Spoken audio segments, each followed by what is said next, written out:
welcome back, everyone. Welcome back to our second broadcast of the evening. Here we were just live with the EWC Esports World Cup Global Qualifier. Now we have returned. We've returned with the Brazilian StarCraft 2 circuit. Oh my god, El Circuito Brasileiro SE2 and.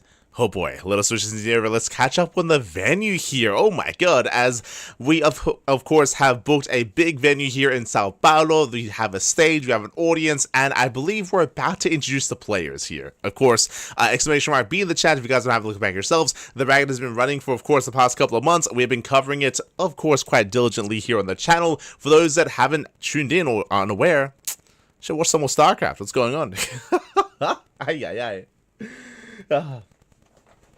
SMH my head, but here we go. Yes, this is a big offline event happening in Sao Paulo, and we are soon going to be introducing our players here onto the stage. Un momento. Likewise, yo, they have the trophy in the middle. Let's go. They have the trophy. There we go. They have the trophy in the center. And I think I saw Ice Scott earlier. I think. But yes. I believe this is where the casting couch is. And I believe Cosmos is soon to be introducing the players. Of course, up first we are going to have Shakti versus Kamikaze. Oh, no, yeah. I believe it's Kamikaze on the right. True. Este Kamikaze. But I do apologize for the delay.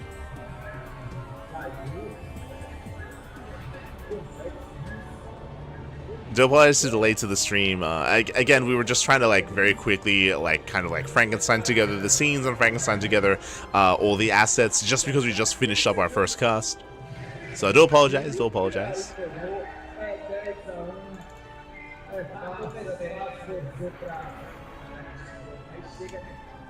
I'm just setting up.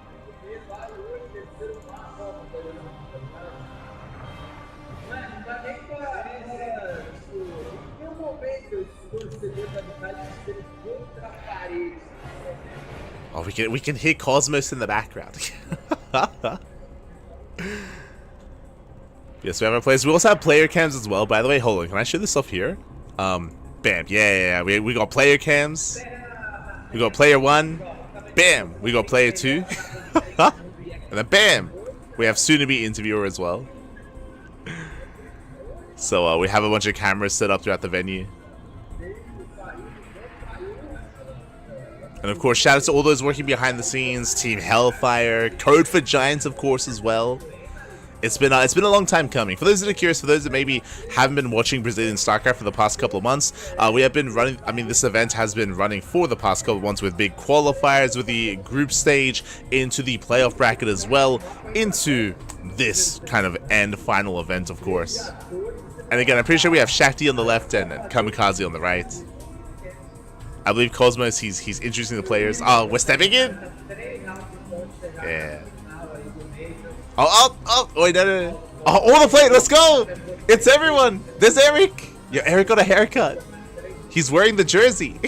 Oh, there's Shakti, you can see his name. Yeah.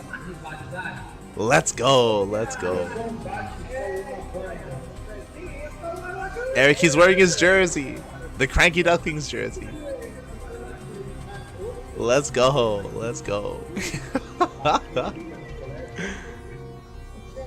Beautiful. Can we follow them? Are they setting up? Yeah, I think they're gonna be setting up soon. They're setting up soon. Multiple spike. Exactly. But you saw Erik. Again, he got a haircut. His hair's so short now. So short. Oh my god. Oh, there's the crowd. Let's go. Again, it's like a gamer bar setup. We have the bar. Oh my god. Beautiful. Do we notice anyone? Do we see Sefidelfe? Ah.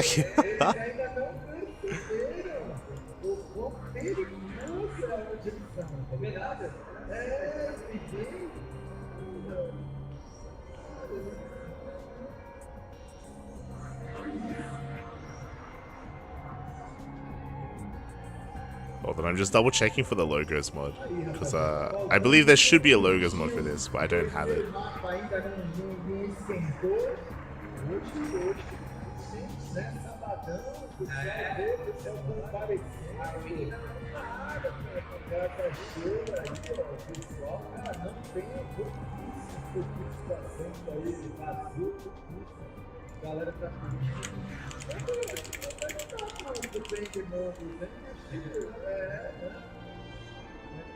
Can we spawn the players again? Oh! They're still not ready, still not ready. Still not ready. But yeah, it's been a long time coming here. Again, this event was crowdfunded by the Brazilian StarCraft 2 community as well. So really cool to see them kind of crowdfund and bring it all together. Yo, where am I? Oh, there I am. But they were able to crowdfund the events, able to raise together a lot of money just so they can pay for a travel cost for the players, so they can all come together and actually come to the event as well. So really cool to see. Get much love and a lot of support to those working behind the scenes on the event, at the venue as well. Like the camera operators, you saw like they got photographers there as well. Of course, people working at the bar. Let's go, let's go. People working at the bar. Of course, Cosmos. Fun fact, they actually released a hype video. We posted it in our Discord server, but they released a hype video with Cosmos's music as well. For those who don't know, Cosmos, he's the main caster, the main organizer, and also he's like a singer. He has his own band and does his own music, and it was so hype. I loved it. I loved it. I wish we had it set up here. Wish we had it set up.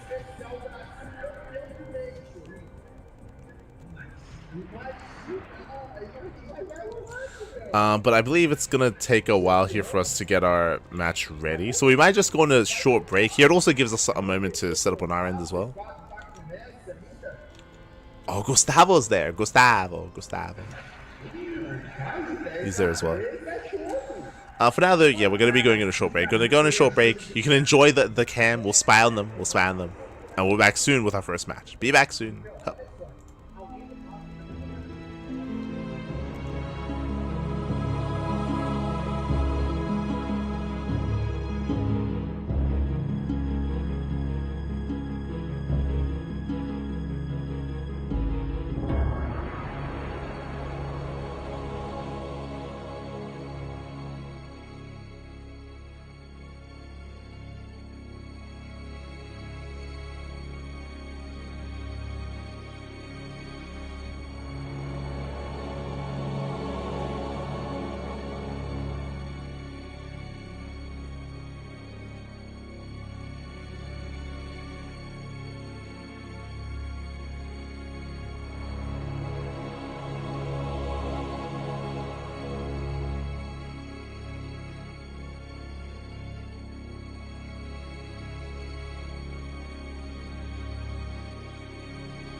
ano de circuito, 40 competições, milhares e milhares de reais em premiação distribuída, 97 participantes.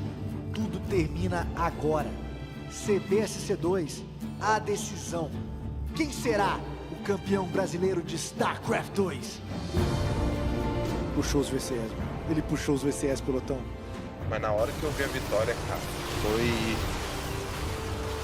um arrepio na coluna. Foi algo assim que eu cheguei a regalar o olho e falar, cara, eu consegui. Eu consegui. Mostrar pra todos porque eu mereço estar lá entre os 4 melhores do circuito nacional de StarCraft 2.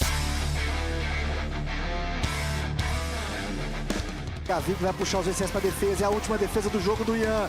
Derrubou o pilar, apagou tudo! Apagou tudo, mas tem que se defender com 4 tormentos. Sem temor algum, campeão da resistência, seu espírito é um. Já doeu, já caí, já senti o gosto do chão. Nunca fui especial, forjado na desilusão. Eu sei bem que só acredita, apenas não te empurra. Focar é treino, é repetição, a forja do campeão.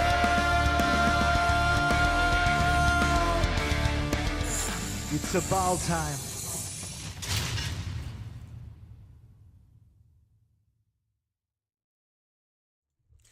And welcome back, everyone. Welcome back to the Brazilian StarCraft 2 circuit. Here we go. We are back. We have returned here with some offline Brazilian StarCraft. Again, it's been a couple of months since we have been running this tournament, whether it's group stage, whether it's the online portion as well. Just letting letting them know. Interview. You can work. There we go.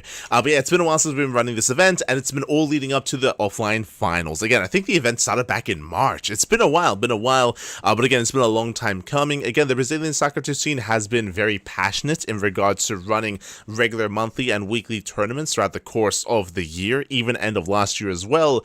And it all led into this offline finals. A shout out to the community as well, just because the community has been crowdfunding for the event to be able to pay for travel, pay for costs as well, so that everyone could actually head to the event. When I say everyone, I mean the players specifically, as Brazil's a pretty big country. It's a pretty big country, and to travel from one end to the other is quite a journey. Can be quite a journey indeed. So again, we do have our top players here, and let's catch up on the bracket. Let's figure out where we are, what's been happening, and where we are headed. Let us go. Okay, from the top here, we may as well zoom in a little bit, but it all began with the group stage. You can see here, this was back in, sorry, I said March, April. This is back in April here. We started covering the group stage 1, A, B, C, and D. We covered all of these groups. It was a pretty intense broadcast, let me tell you, covering all these groups back to back to back.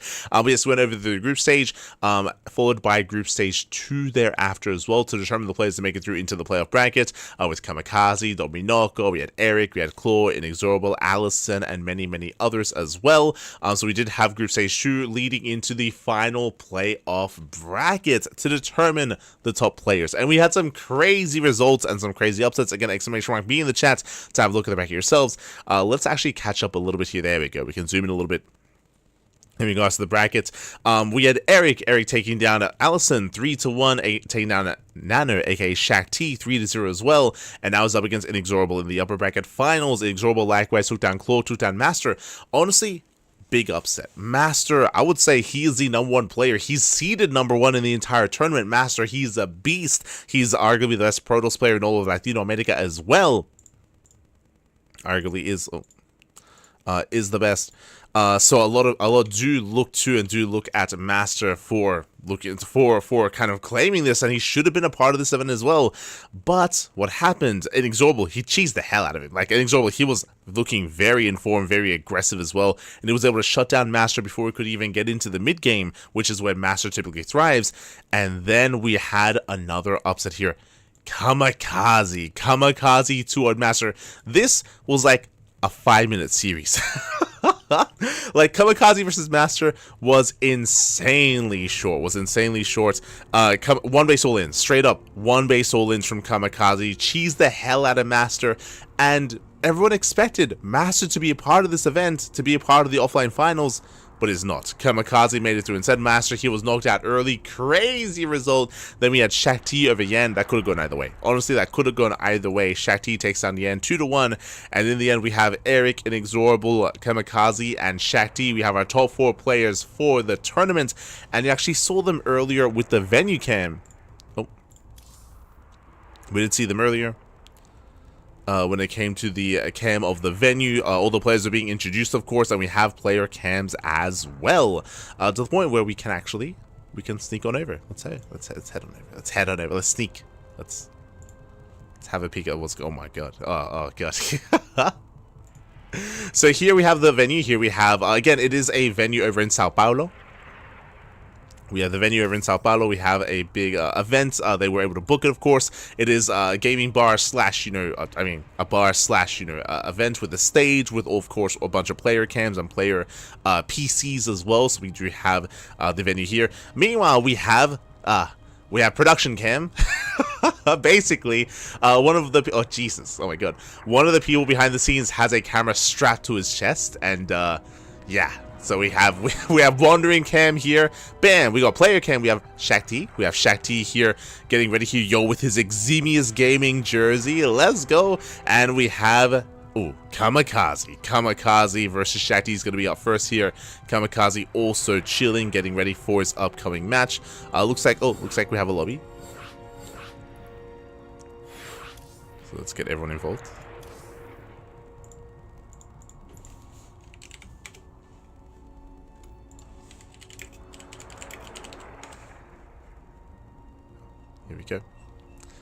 Here we go. But yes. We have Kamikaze. We have Shakti. We have production cam. Oh god. Good. Shaky cam. We'll tune into this camera at some point, I'm sure. And then we have the video. Oh, there he is. See, that's him. That we can see him. That's the guy in the background. You can see him. That's the guy. That's him. Because those are the same stairs. But you can see he's walking around with the camera pointed down. Ah, there he is. Oh god. So yes, we have POV. Admin camera. Let's go.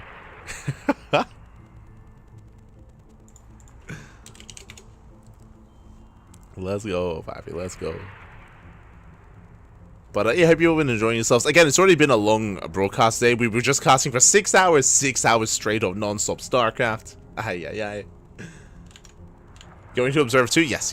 Gonna be observing.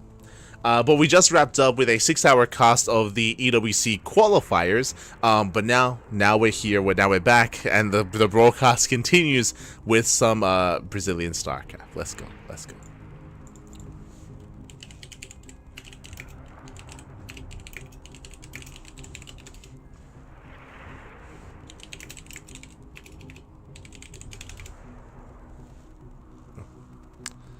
Just make sure we're all good. To go. Just catching with the chat. Production cam equals guy recording with his Nokia 3310 cell. Let's go. It's hype. I love it. Bam! Oh my god, he's on the ceiling. What's happening? Where do we go? Jesus. Oh my god. He's crazy. Calm down, production guy. Calm down. I love it. But here we go. We're getting into our initial series here, getting to our initial matchup. The players are ready, and we are jumping into game number 1 of our fresh, I believe, best of 5, if I'm not mistaken. Best of 5. Eximius Gaming. Here we go.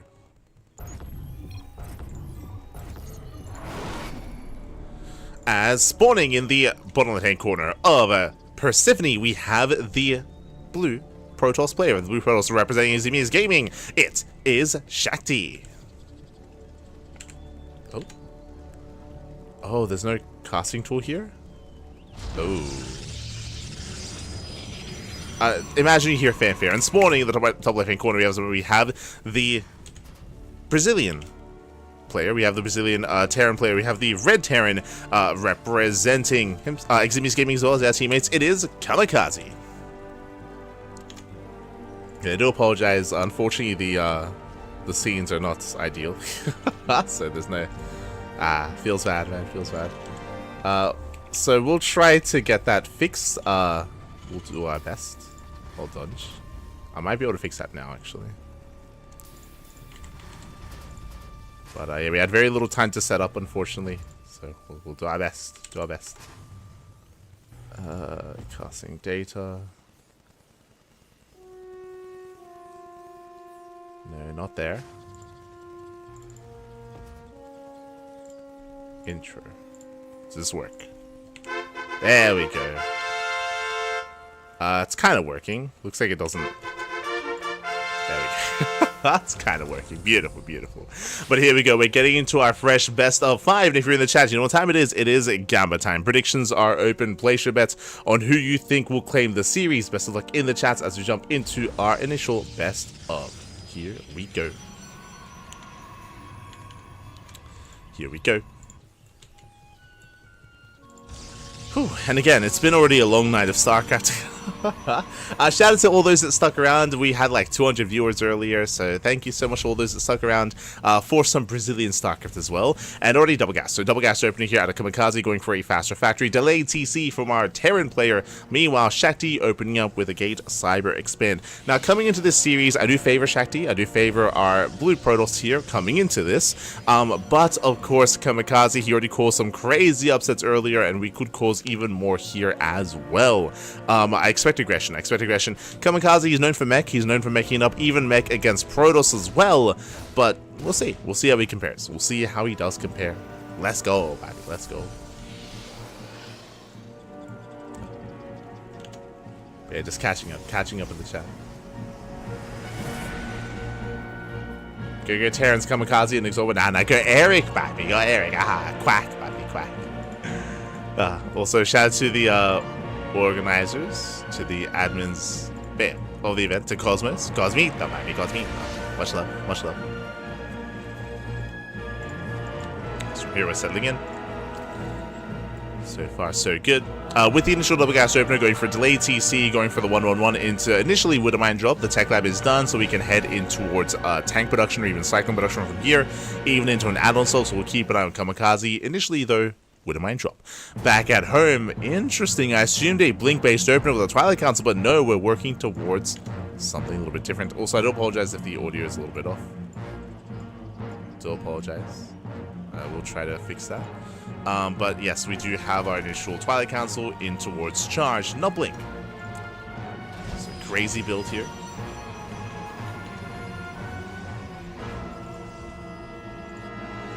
Build, crazy setup. Here, Kamikaze is going to be moving out with his initial drop. Is moving out. Making his way towards the main. From here, Stalker's in position. Base out. We have a safety shield battery as well, so we should be able to hold our own. We should be okay. The mine shot won't quite connect. Oh, ooh, nice. Oh my god, takes out a sentry out of Stalker. Yeah, nice mine shot here. Nice value out of Kamikaze. Does boost away. Does pull out. And nicely done here from Kamikaze. Able to slip by. And behind the Shakti, staying on 2 bases, taking his gases, very delayed third. Very safe play here from Kamikaze on 2 bases, working towards Storm, working towards Charge. And this is designed to shut down all-ins. Speaking of, Kamikaze's rallying, going for early tank production. We were curious, was it going to be Cyclone, was it going to be Tank, was it going to be an add-on swap instead? We have confirmation, we have early tank production into an all-in. Meanwhile, Kamikaze should be setting up well prepared for this. Again, playing 2 base. It's just hyper safe play here from Kamikaze. Sorry, from Shakti, I meant to say. So safe play out of Shakti. Kamikaze trying to commit. Does up his tanks. Gets a volley off, not bad. Does zone the Stalkers away. Still committing across the map. From here, still going to be committing.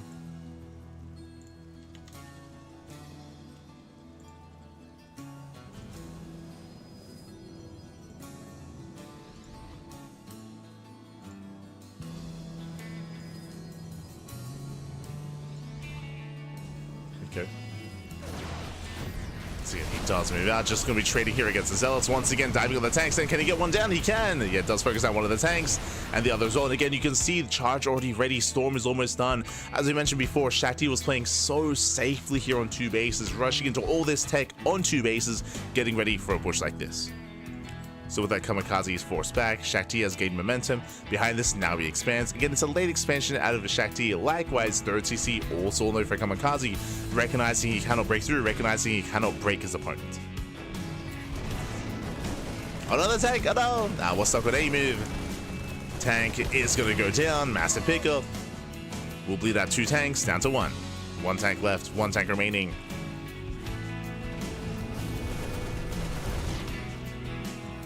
Kamikaze pulling away.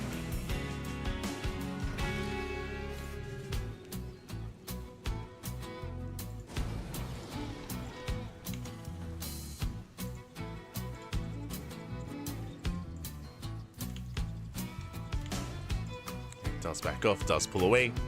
Shakti behind this, he should not push into the bases. Again, his goal here should be to contain his opponent, to contain Kamikaze, and from here, expand. Expand, get his 3rd base up and running.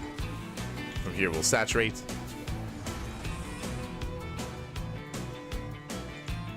Shakti pulling away. Not gonna lie, I'm looking over at the player cams. Beautiful. Do love to see it.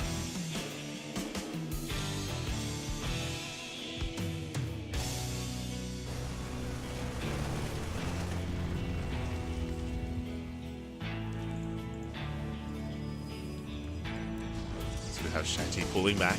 Again, just building up his forces, and the game is going to slow down. After the initial aggressive start at the Kamikaze, we're going to slow the game down, build up on 3 bases. Kamikaze likewise working towards Colossus production, so he's got Colossus, Storm, Charge, all things Protoss, setting up defensively.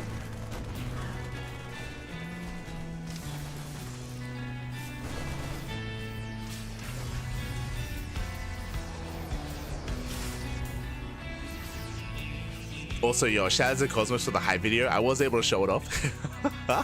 It's very hype. I just love the Cosmos singing at the end. It's beautiful. It's beautiful, man. Shakti is pushing out with Storm. Storm is ready. He's got 4 High Templar in the Prism and 1 on the ground. Can we lay the EMPs? Kamikaze moving in. Oh, well. Spreading out his army. Getting ready for the dive. Speaking of, Storm's going to be pushing forward. EMP on the Zealots. Not bad. What about the High Templar? Oh, Brutal Storm. Prism goes down. Yeah, Prism goes down. 4 High Templar as well. Massive pickup. Shakti unable to drop in time. Zealots steaming on forward. Yeah, diving the Immortal. Immortal goes down, High Templar as well. Shakti losing everything here. Ay, ay, ay. Against Shakti, he had 5 High Templar, 4 in the Prism, 1 on the ground, and he lost everything. He landed 1 Storm, or really 2 Storms. And Storms that were not good enough. Kamikaze does kite back, diving on the Colossus. Colossus is going to be chased down. Yeah, no anti-air. No anti-air. Colossus goes down, massive pickup. Ay, ay, ay, once again. Does have some Storms. Does have Storms left over. Drop into the main base, forcing the recall. Oh my god, Brutal Storm. Oh god, the Storms. The Storms are crazy. And with that, Shakti holds. Shakti, he does hold. He does defend. He forces back at Kamikaze. Kamikaze rallying back. And Shakti trying to hold on here, but does miss rally. And rallies out. Right, so far keeping up. And keeping up with the army. Oh, Colossus once again is sniped. Oh god, the storms are looking good here, but there's not much support on the ground. We need more charges, more of everything. And Kamikaze's broken through. He's done it. Kamikaze, he's done it. He breaks the expansion. Fourth base goes down. Yeah, takes down the fourth.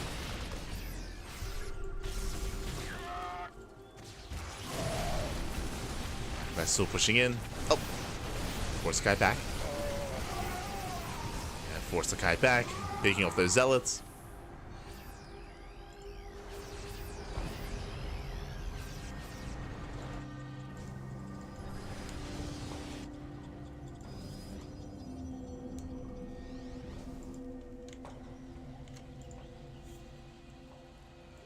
Let's pick them off. Rotating around. I mean, the army is overstaffed. Oh, that's the answer. I was gonna say, oh, as we do have a bit of a pause, but I was gonna say that the army is heavily overstimmed here. But hey, who needs medevacs when you have the healing pad, papi? Aye, aye, aye. True, true. Healing pad is available.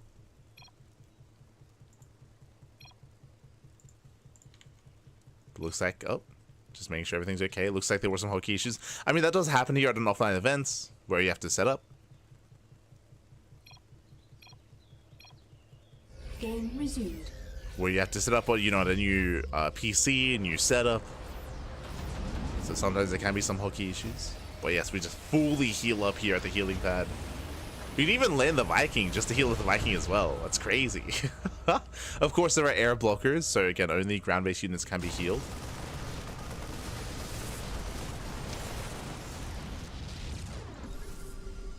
Kamikaze does move out.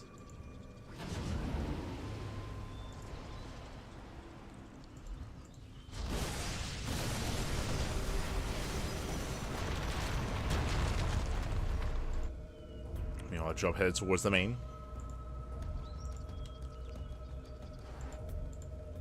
There we go, double drop into the main. Main army rotating over towards our head side.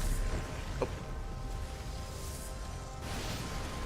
So far just pulling Shakti apart. Kamikaze, he's maxed out. Oh, we're getting EMP lands. Oh, there's still a storm though. Yeah, the storm is still brutal. Vikings, they go to town, they can land, and GG gets called with that. Kamikaze takes game number 1. Whew, GG. GG, well played. Kamikaze does take a lead in the series again. Yo, Kamikaze was popping off, by the way. Does take a lead in the series here, and we'll see if he can claim it. Now, coming into this, Shakti's favorite, 100%. I would say Shakti, he's favored in this match, favored in this series. Despite that, struggling a little bit here in game 1. Did have a really safe opener, but remember, he had a really rough push. I'm winding it back, referring to the moment where where Shakti pushed towards the third base, and he had 5 High Templar. He lost the Prism, he lost all the High Templar inside it, and he only landed like 1 or 2 storms. Like, it was a brutal loss there for Shakti. He'd lost all his momentum, lost a massive part of his army.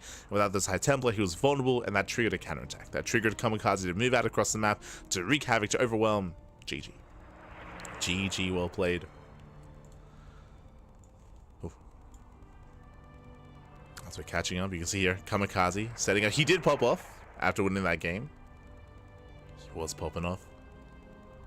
Like, watch out to the crowd. I'm getting thirsty watching these guys. Want some chelas, baby? Want some chelas? Ah. Also, I have confirmation that I think there's a bunch of Eximius guys. Yeah, you can see that they're wearing the jersey. Like, there's a set of people in the audience that are all wearing Eximius jerseys. Jesus. So we got the Eximius boys. I do see them. They're all clustered together. Oh my god. You know, we've been taken somewhere. Jesus. Yeah, players setting up, getting ready for the next game. Yeah.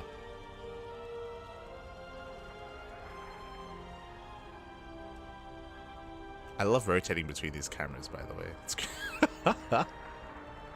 but also, Erik is warming up. You can see he's laddering. I mean, you can't see him here, but I do see him in game. He's laddering, warming up, getting ready. Yo, shout out to Tater Chute in the chats. God, baby God. Thank you so much. Thank you so much. Do appreciate it. Thank you for the gifted sub to the community, to Novan. Oh my god. Thank you, Tater2. Thank you. Do appreciate it. Oh. But yes, looks like we are jumping into game number 2.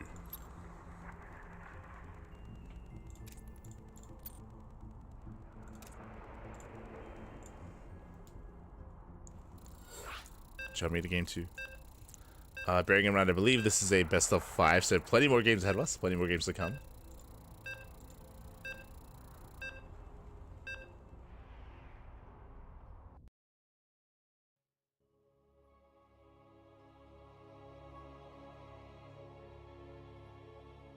Actually, my apologies, this might be a best of 3.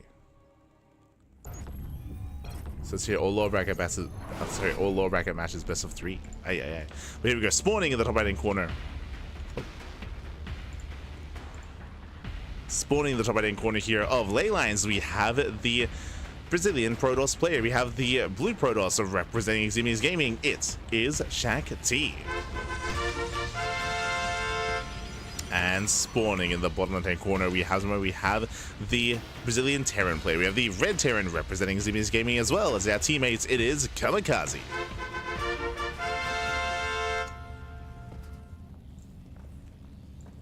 we go. So we're just trying to fix some things up here. Just trying to sort some things out.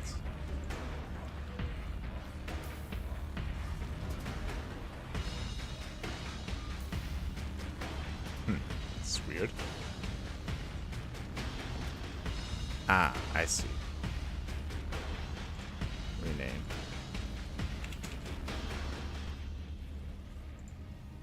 Okay. Hopefully that'll fix things. For the time being, though, moving out with the SCV. Let's go. Certificado brasileiro.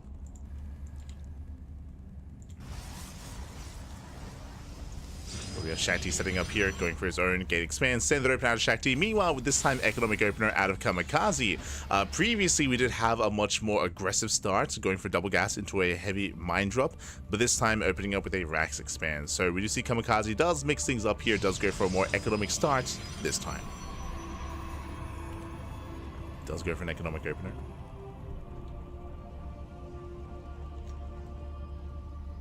It's Kamikaze's win. It is. It is. Oh, right. Sorry. Out of game, I think it was a wrong score. My apologies. We'll make sure that is rectified.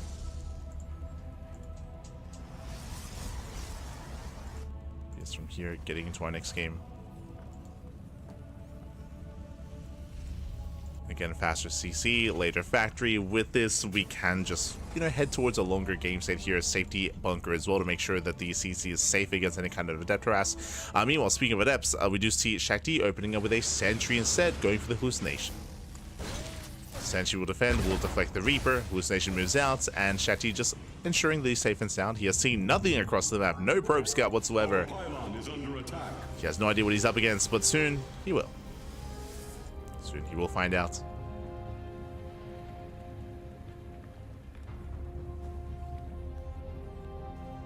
Hallucination slipping into the main. Gets eyes on the setup. Confirms a faster expansion.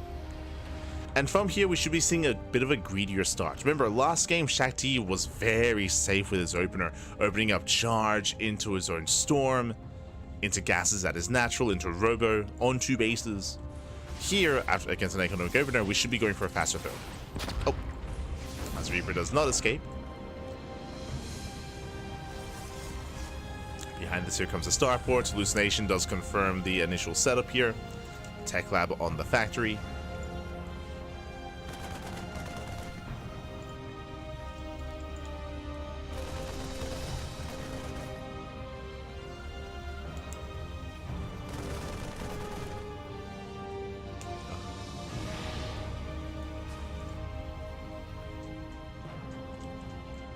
Tech lab is set. From here, we can then go into an add-on swap into Banshee play, or even add-on swap into Stim. True. We'll see what Kamikaze goes for. Behind this, double gases. Double gases here, Robo all on 2 bases, so delayed third once again for Shakti. But this time it shouldn't be as late as last game. At least it shouldn't. Tank production has begun. Extra gateways, jeez, it's getting up to 4 gateways. And again, I think this was totally fine when it comes to game 1, but here coming into game 2, just because of the setup that we currently have, like, I'm a little bit less convinced by this very like 2 base heavy style by Shakti.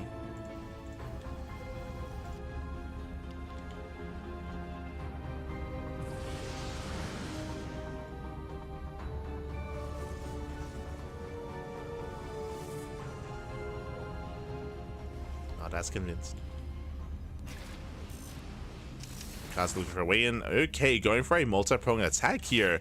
Bold move, bearing in mind there's no stim. Remember, there's no stim with this army. We're moving out with a stimless push. The tank is really the backbone of this army instead. Skirts around the top side of the map, headed towards the third base, and because the third is so late, the HP here is very low. It doesn't take long to really bring it down, and here we go, he's going for it. He wants to cancel. Stalkers are coming from behind. Base is denied. Massive pickup. Drop should be coming in. The mine will delay the third. Nice setup here by Kamikaze. Oh my god. Setting up very nicely. And one Widow mine goes down, but we have another. There's 2 mines. No. There's 2 mines. Another probe falls. Ooh, does abandon the tank. Tank goes down. Kamikaze gets the hell out of here. And again, just a massive delay here on the expansion. Kamikaze jumping into the natural. More reinforcements on the way. Widow mine has yet to reset.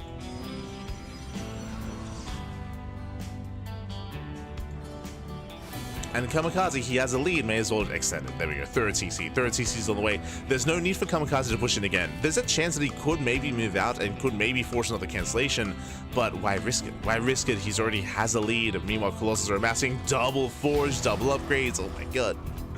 Colossus are building up. It's on Kamikaze, just calm down, take his lead, and run with it.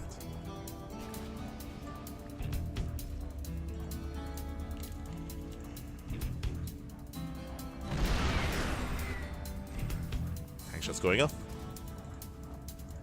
Shakti force back.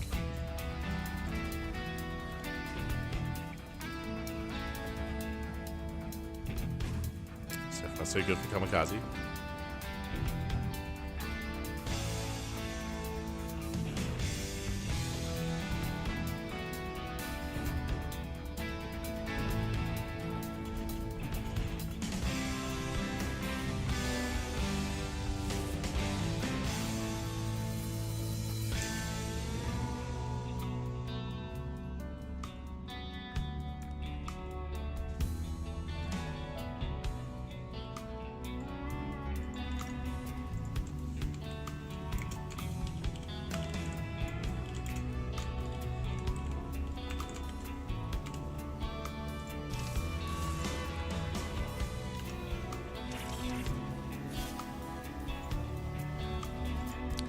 The game is going to be slowing down. Again, Kamikaze just setting up here on his 3 bases. Sieged up at the third.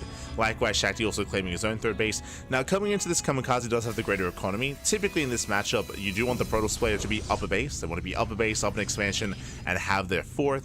But alas, Shakti is behind in that respect. Still trying to build up.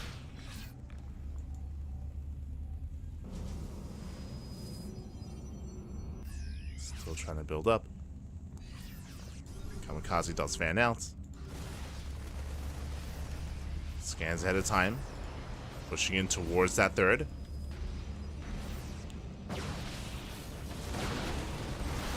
Let's push in. Vikings, ooh, zoning away. Decent tank shots. Oh, bit of friendly fire. Targeted his own Marauder. Calm down, Kamikaze, calm down. And Colossus, they just mowed down the army.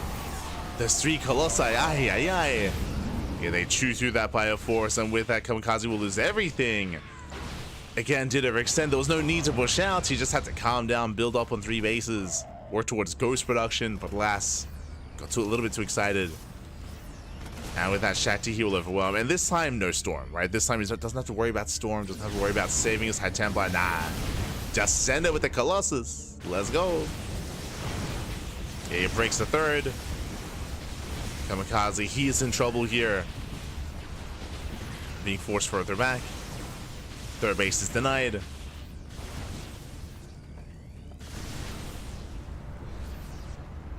And Shakti doesn't need to keep pushing. That's a lot of Vikings. A lot of Vikings here for Kamikaze.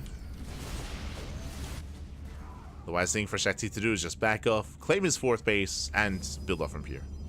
Reinforce with more Zealots, more Charge Lots. Disruptors are building up as well. Don't pull a Kamikaze and then push into this. Ah.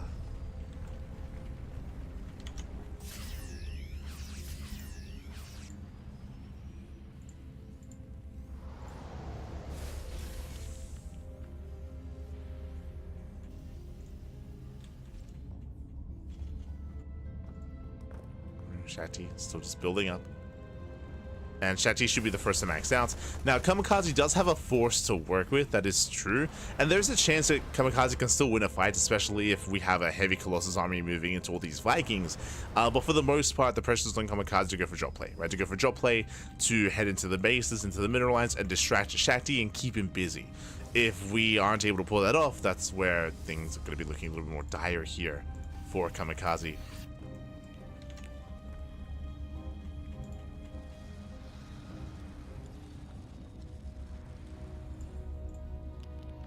They'll scan across the map. Shakti is maxing out. Kamikaze stuck at home and he doesn't have any widow mines or tanks or any kind of defensive setup up here. Shakti pushing forward. Oh. He's on away.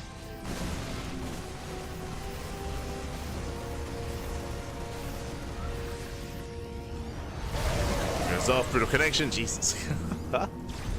On the bio army.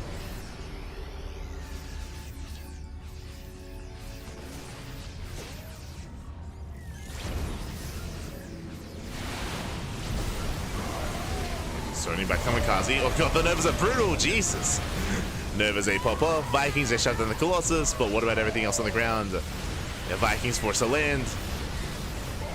Not a bad fight here for Kamikaze, catching out to all the Immortals and the Disruptors as well. There's no escaping this.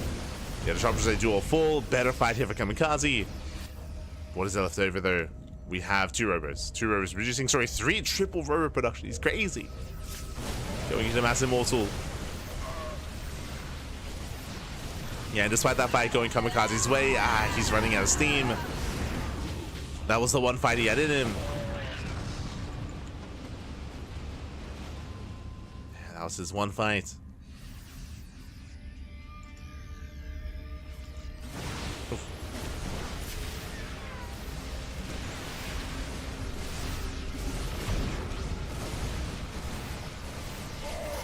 The medevac, diving on what little's left, boys are being pulled. And at this point, Kamikaze, he is being overrun. Again, it was an impressive fight, don't get me wrong, but I just, again, kept going a little bit too far. Let out his army. If he can do that again. The problem here is that now there are more Immortals, now the army's just a little bit beefier. Shakti pushing in. Takes out the mineral line. It's gonna be another 12 SCVs going down. Kamikaze just cannot keep up, not after those losses. 24-25 SCV kills. Zealots, they kill the base. They kill the expansion. And GG, well played. Shakti, he will fight back. He will put a point on the board. Let's go. GG, well played. Again, we do have a back and forth here. We have a back and forth. Oh.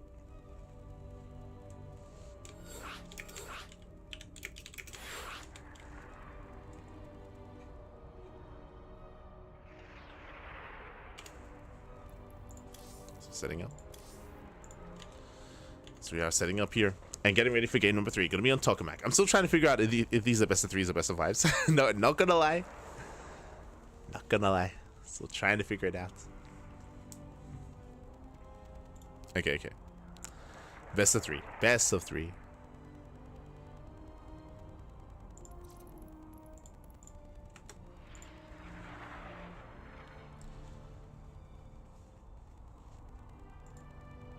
Yes, we're getting into the ace match.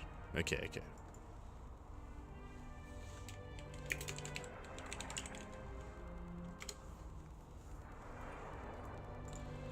And the winner of this series will advance on to the lower bracket finals to face off against the loser of Erik and INexorable. Oh boy. So again, 4 matches in total. 4 series in total. And then it's time to go ham at the bar, papi. Ay, ay, ay. Let's go.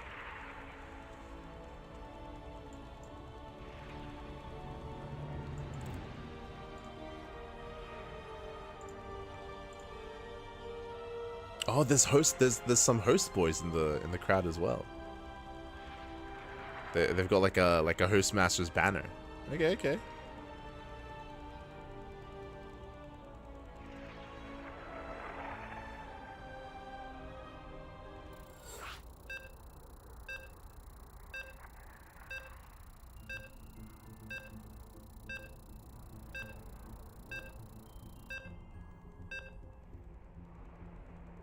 But it's a really cool setup that they have there.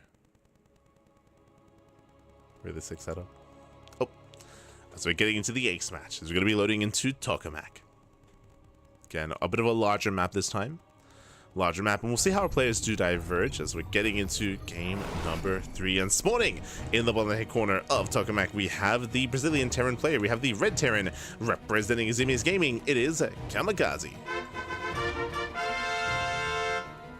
And spawning in the top right hand corner, we have the blue Protoss player, the blue Protoss himself, representing Izimi's Gaming as their teammates. It is Shakti.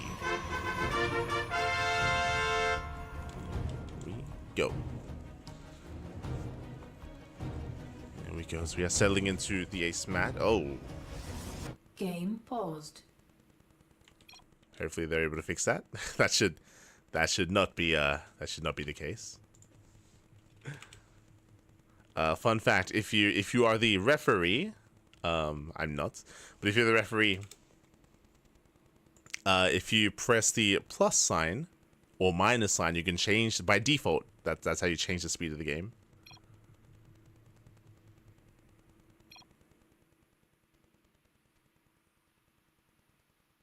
So hopefully, yeah. Okay, not quite, almost there. No, faster. We have to go to faster. Faster. Auto mass. There we go. Fastest. There we go. Beautiful. Fun fact, as an observer, as a caster myself, I have removed those, I've unbound those hotkeys to like change the speed of the game. Because that's happened before. Like a couple of years ago. It happened once? No, I think it's happened like twice to me. Basically, it happened once, and I was like, oh god. And it happened, and when it happened the second time, I was like, never again. And I just got into the settings, I just deleted those hotkeys to change the game speed. Because you do not want to accidentally touch that whenever you're casting. Like, that is not what you want to do. So they're unbound for me, for light. Unbind that. Get it out of here. But yeah, by default, it's plus and minus on the numpad. And what's scary about that is that on the numpad, the player introduction for this, I have that bound to number 9 on the numpad, which is right next to plus and minus. so that's how I've done that in the past, with accidentally like fumbling my finger instead of pressing number 9, pressing like plus or minus, and it's like, oh, so, yeah. Unbound that many years ago. Many years ago. Never again.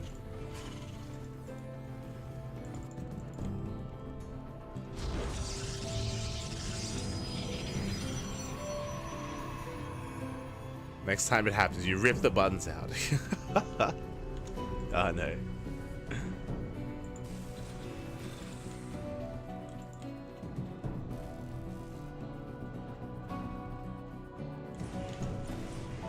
At least it's probably at the beginning instead of that one big fight. True. whenever that would happen, or whenever that happened in the past for me, it would be at the start of the game, yeah.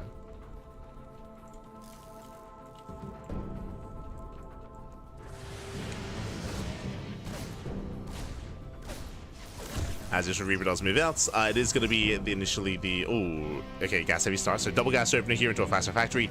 Interesting. So it's going to be a faster factory into add-on into faster starport. So no early Hellion. Yeah, so no early Hellion, no Widowmine. This time straight add-on. This time a much more aggressive, much more tech-heavy start. Hallucination does go in for the Scouts, and from here we can go into an add-on swap. We can go Cyclone drop, or even add-on swap into Banshee. What's it going to be? Widowmine first. Widowmine first. Starport is on the way. Hallucination is going to be forced back.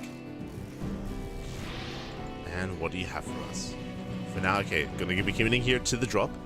And then we'll see what is done with the tech lab. We'll see what's done. Behind this Twilight Council opener out of Shakti, he's been going for a lot of charge heavy openers, which again, I'm still not too fond of. Shakti did scout the faster gas in the late CC. Shakti is aware of that at least, and he's checking for an add-on swap. We can see your early tank production, so really fast tank production here by the Terran. Tanks are amassing, drop moves out.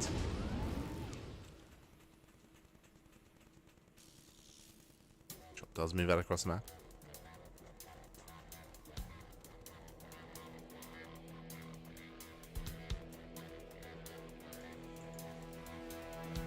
And once again, yeah, it's going to be charge. So early charge here from Shakti.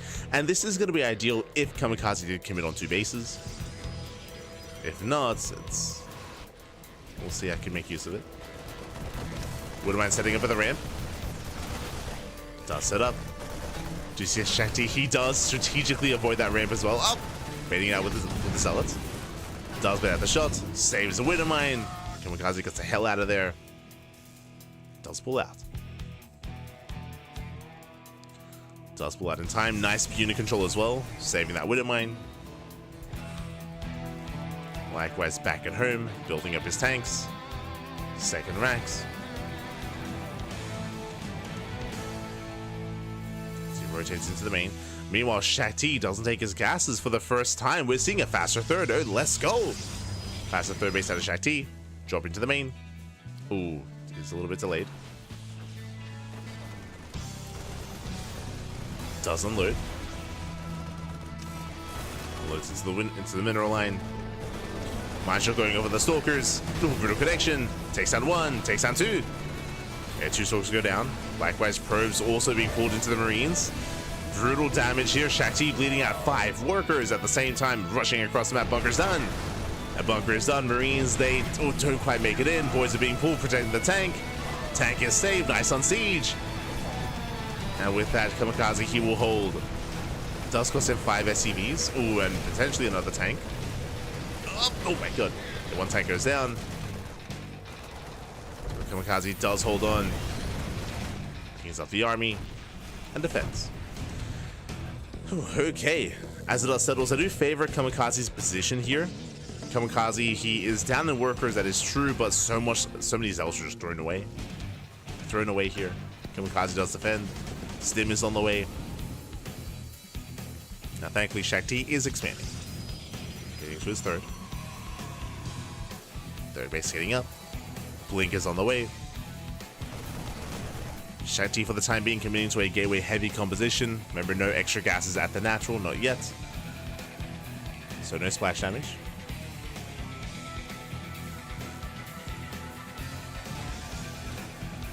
Meanwhile, third TC for Kamikaze. Okay. Going into a third base.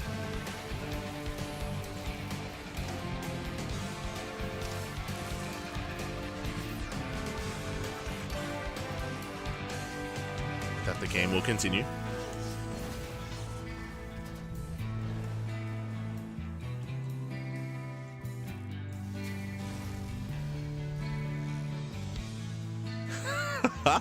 Yo, the crowd is freaking out. I wish there was an easy way to switch to the crowd. Can I think they just finished. Yeah. The crowd, they were they were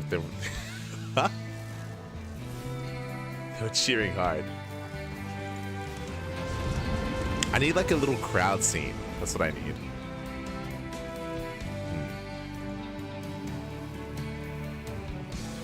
Think of something.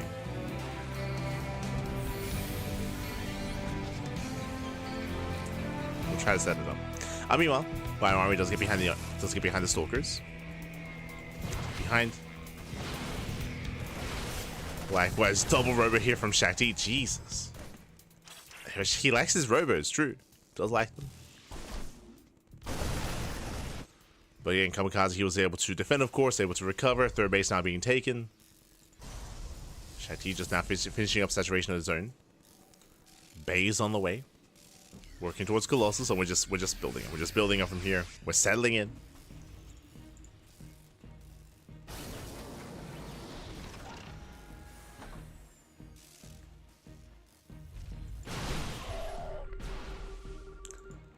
As we're still working on the first Colossus, we'll get there. Colossi still going to be on the way.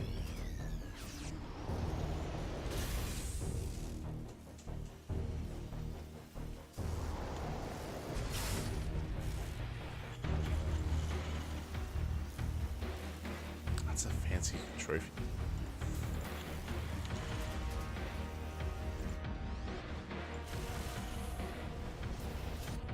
Taking our gases, getting to a second starport, so we're going into Mass Viking. So as Shakti is going into double Colossus production, Kamikaze going into quadruple Viking production with his reactors. So for now, we're just calming things down, taking a breath, building up on our initial base layout. And eventually, I believe our players will move out. Kamikaze just waiting for his Vikings and waiting for his Ghost production, ideally. Ghost Academy is also on the way. Meanwhile, Shakti should be waiting for his splash damage, because he still has to wait for his Colossus. There we go, they're just not coming out.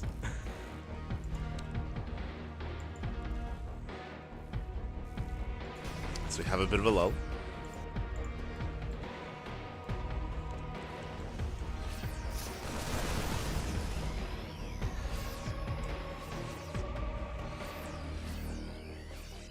Catching at the Zealots. For the most part, our players are just saturating. No rush. 12 minutes. Let's go. That's a third robo. And a fourth robo.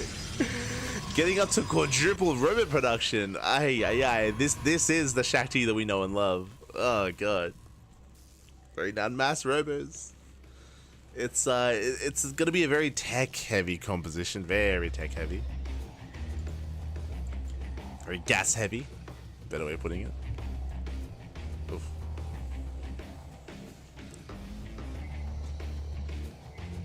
Again, he's getting there.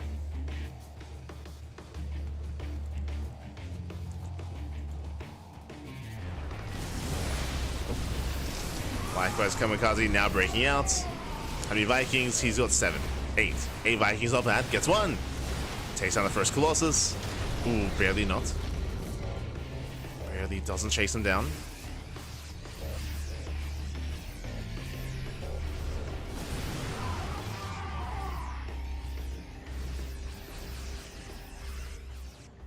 Kamikaze's moving in.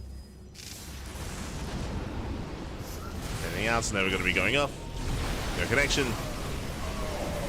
No major connection. Likewise, mine shots forcing us to friendly fire. Yeah, the Vikings get low because of those Widow mines. These mines did more damage to the Vikings than the Protoss. Like, yeah, brutal mine connections. Despite that, Kamikaze might still have enough. It's still close. So close. Pulls away, preserves the Widow mines.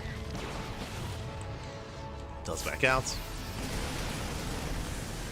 And rotating over. Oh. Mine's just going off. Vikings, much better angle here. Much better. The Novas is still brutal though. Kamikaze, he has to get out of here. Yeah, he has to get out. Pleased out far too much. And the scary thing about what just happened, he traded with the army, but Shakti still has all these bases, has all these expansions, 73 probes. Shakti does preserve his army. I can't say the same here for Kamikaze. He bleeds out far too much.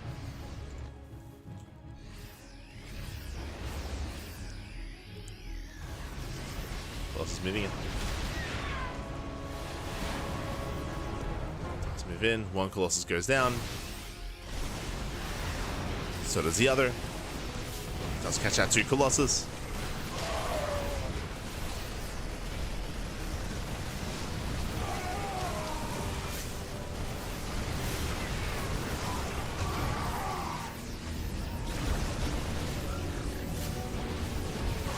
Oh god, in front of me the Novas are popping up. 27 SCV kills. I'll say peel off into the middle line. SCV's going to be going down. GG, well played. And with that, good luck as well. Boa sorte, papi. As Shakti, he will claim the series 2-1. He will advance on into the next round. GG. Whew. GG, well played. Congratulations here. Oh my god. GG, well played. Congratulations, Shakti. He will claim the series. Oh my god. Oh, he had like he had a celebration. I need to do something about this. Like, yeah, Shakti, he had a celebration that he was popping off with. But GG. Oh, there he is. There's his face on the cheerful. Yeah, GG. With that, Shakti will claim the series. He will advance on into the next round. Kamikaze is now out of the tournament. Is now out.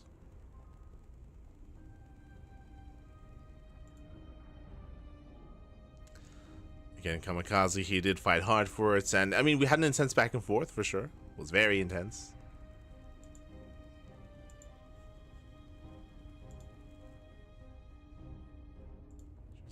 There it is. Bam. But in the end, Shakti, he will claim the series, he'll advance on, and with that, we now have the upper bracket ready for us. I said we're going to be going on a short break, of course, but up next is going to be a best of 5 between Erik and INexorable. Again, Erik and INexorable, they're the top 2 current seeds of the event. They're the 2 expected finalists, to be honest, but only one can make it through to the grand finals here from that upper bracket. Will it be one of our own? Or will it be INexorable? Oh boy, so we're just setting up. Just setting up. Upper bracket finals. Beautiful. For now, though, we're going to be going on a break. We're going to be going on a short break. When we come back, we'll have our next series. We'll have our next matchup here. Just waiting for the players to set up. Yeah, they're setting up. So that's just get their PCs going. So again, we're going to be going on that break. When we come back, we'll have some more Brazilian StarCraft. See you soon after the break. See you soon.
welcome back, everyone. Welcome back to the Brazilian StarCraft circuit. I do apologize for the downtime, Poppy. Oh my god. We, of course, just wrapped up with our... I say just wrapped up. We previously wrapped up with our lower bracket finals, or sorry, with our lower bracket semifinals, with Kamikaze versus Shakti, and now we returned with the upper bracket finals. Do apologize for the downtime. I think it was around like half an hour-ish, like half an hour downtime, so do apologize. There were some technical issues. Again, the players that were setting up their PCs, I think like StarCraft decided to like reinstall and repair on one of the PCs, so we had to wait for that to like wait out, and then we had to set up, and that's it. Like there was some tech issues, but they have since been resolved. Resolved. We have our two players. We have our two players ready here. We have Erik and INexorable. They are good to go. Let's actually have a gander. Let's go, Bobby. Let's go. As bam, shout out to those at the venue itself, again at the bar, drinking some chelas. Drinking some chelas. Beautiful, Bobby, beautiful. Let's go. Likewise, bam, we have INexorable also setting up as well. He towers amongst everyone else. He is so tall, pulling a bit of a Gumiho. He's got his own towel as well that he brought. So of course, oh my god, that's a colorful keyboard. Yo, we got the RGB rainbow lights popping off. Likewise, bam, we have our own. We have the CranKy duckling himself. You can see the duck on his jersey. You can see the duck. Yeah, it's beautiful. It's beautiful. It's amazing. But yes, Erik, he's also getting ready as well, setting up, and he has been ready the entire time. Fun fact, he has been ready the entire time, just waiting for tech issues from INexorable side, but I believe the issues have been resolved, and now we are getting ready to jump on in. Bam, to jump into our second series of the broadcast. Vámonos, papi, vámonos. Vámonos. Videos are done. Game 1 is going to be a Maganatha. You can hear the beeps. We are jumping in. Whew. Let's go. A well-placed duck. Yes, a well-placed duck. Beautiful, beautiful. It's amazing. It's amazing. As a reminder as well, it's going to be best of 5. Best of 5s from here on forward in the best of 7 grand finals. We have 3 matches ahead of us here. We have the upper bracket finals, lower bracket finals, and of course the grand finals thereafter. Let's go. So we're jumping in. And spawning in the bottom right-hand corner, spawning in the bottom right-hand corner here of Maganatha, we have the Brazilian Terran player. We have the red Terran representing, Eximius. Oh wait, no, my apologies. Not representing Eximius Gaming. Representing Team Little Fairy, it is INexorable. Bam. There he is. And spawning in the top left-hand corner. Top left-hand corner here. I have to fix that up. Top left-hand corner here of Maganatha. We have the Brazilian StarCraft 2 player. We have the Brazilian Zurich player. Representing, he's one of our own. Representing the CranKy Ducklings, it is Erik. Oh, he's one of our own. Fabulous. Oh, bam. Beautiful. Here we go. And if you're in the chat, you know what time it is? It is Gamma time. Predictions are open. Place your bets on who you think will claim the series. Best of luck in the chat. Let's jump into our best of 5 upper bracket finals. First things first, we have initial openers here. Hatch, gas, pool, standard opener out of Erik. Meanwhile, across the map, we have INexorable settling in as well. So far, nothing too crazy, nothing too wild. It is going to be opening up with a Rax expand. Ooh. Here we go. So we are settling into our initial game, settling into our initial setup.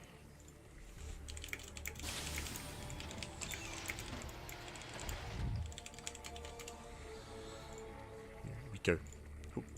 So likewise, standard opener out of Erik. I say standard opener, drone does actually fan out towards the left-hand side. So hatch, gas, pool, worker does fan out. And are we planning to slip into the base? Oh my, okay, let's go.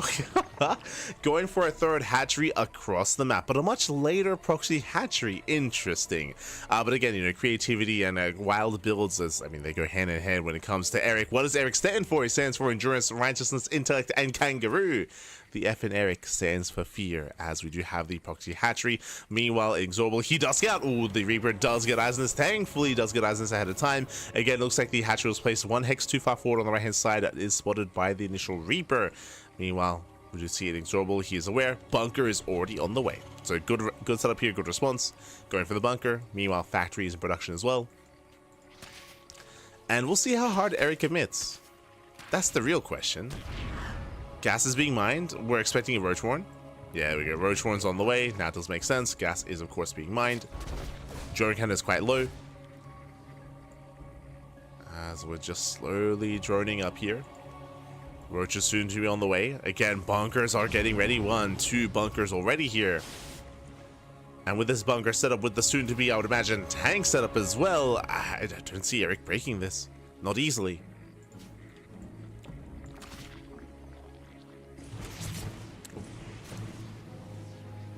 I see INexorable's going to be forced out. Erik taking extra gases. Going for his lair. Hatchery is now done. He's not committing to anything here. He's droning. Okay. I mean, he knows he got scattered, right? Yeah, he knows he got scattered. He did see the bunker already. He is aware. So Erik, he doesn't commit to anything here. We have a couple of roaches on the way, but for the most part, he's droning, he's saturating, taking gases, and working into his own lair timing. And from here, we could actually switch out. We could double down into roaches, don't get me wrong, or we could actually throw down a different tech structure instead. We'll see what is done with the lair. As it's time to spread creep.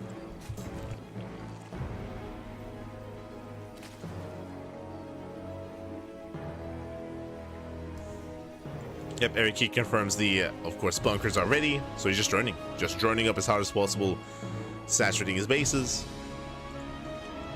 He does not try to force the issue here, and pulls away. Okay, he does pull away back home. We're hoping for another tumor. Can we get it down? Oh, there it is. Okay, tumor is thrown down. Queen waddling away. Behind this, yep, I assume infestation into Swarmhost. So 2 base Swarmhost here out of Erik. I mean, I say Swarmhost, this could still be an infestation pit, true. Could be a pit instead. As Broodlings do zone away. Burrow here, it's gotta be Swarmhost. It's gotta be. That'd make the most sense in my mind. Here you go, Swarmhost or Infestors. Show us the 4 Swarmhosts. We have 1. One's on the way. Now, for those that haven't seen this build before, this is a 2-base swarm host, only 4 swarm hosts. We should be stopping at 4, not making any more, and then going for safety infestors. Now, the goal of these swarm hosts is you do fan them out, so you have 1 at the 3rd, 1 at the 4th, 1 in the center, and 1 towards the left-hand side. Scan does somewhat reveal the army. I believe the scan may even see the swarm hosts as they pop out. That's gonna be close. Doesn't see. Barely not. Whew, that was close. That was close. That was clutch. Lings, they fought it. Oh no, they get surround. They surround the first cyclone. Very nice catch here from Erik. Saves the tumors. And you can see here spreading creep from behind. Slowly spreading creep here towards his bases. Likewise, medevac drop is denied. Swarm hosts are moving out. And you want to spread out your swarm hosts, send out locust waves, and you gain value over time. Gain value over time. Again, it's a light commitment in swarm hosts, only 4. And again, you want to spread them out, pick up an SCV here and there, force out a scan. Even forcing out 1 scan for each swarm host is the ideal. That's the hope here.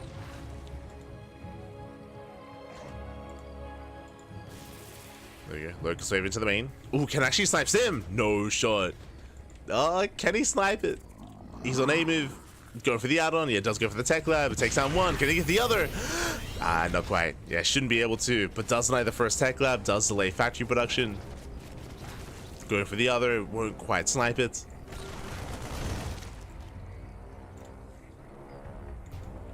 Soul first, they do scuttle away. There we go, Locust wave into the mineral line. 7 SC, Jesus, 7, 8! 8 SCV is going to be going down. We have them paired off.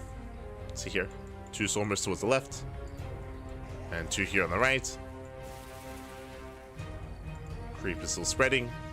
Behind this, getting into Roach Ravager with safety infestors.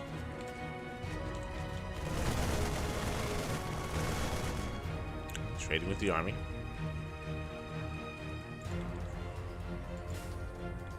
We have a bar forcing out more scans. Borrowed Zergling. Zergling does go down.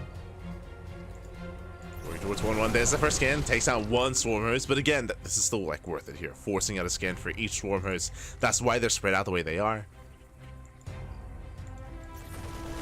Let's wave into the mineral line. This time it is dealt with. Main army towards the 3rd. Distracting INexorable. Pouring another Zergling. Ah. Borrows one more. Goes to the depot. We'll snipe it. Snipes the depot. Nope. Fungal grazes the army. Another chain fungal even. But Erik has to get the hell out of here. Has to pull away. Workers are soon to be sent back in.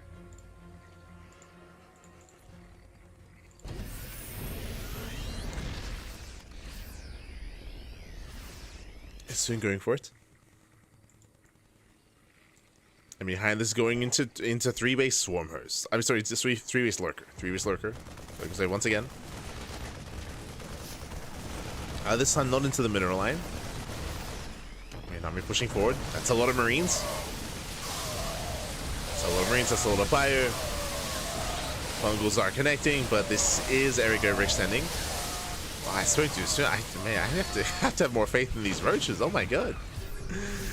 As they pick up 6 more SCVs, diving on the main army, again bleeding out a lot of roaches. Erik does overextend.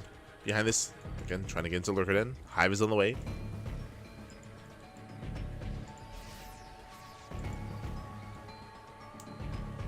Hive is still on the way. There's a little bit more time. There's a scan, takes down both swarm hosts. They try to escape. He's waddling away. Should be able to get it. Does go down to 1 swarm host remaining. Oof, gets into the mineral line. SCV is going to be going down. Oh good. They're getting 7 SCVs, 8. Okay, workers going down. Force back. Fungal does graze the army. Roaches, they just trade in. Forcing back the bio. Boys are being pulled. Another fungal. The fungal's brutal. The fungal is so brutal here. Ay, ay, ay. Not like this. And Erik, he's done it. He has done it. He has broken the 3rd. Breaks through, takes down 23 SCVs. Still has that 1 swarm host remaining.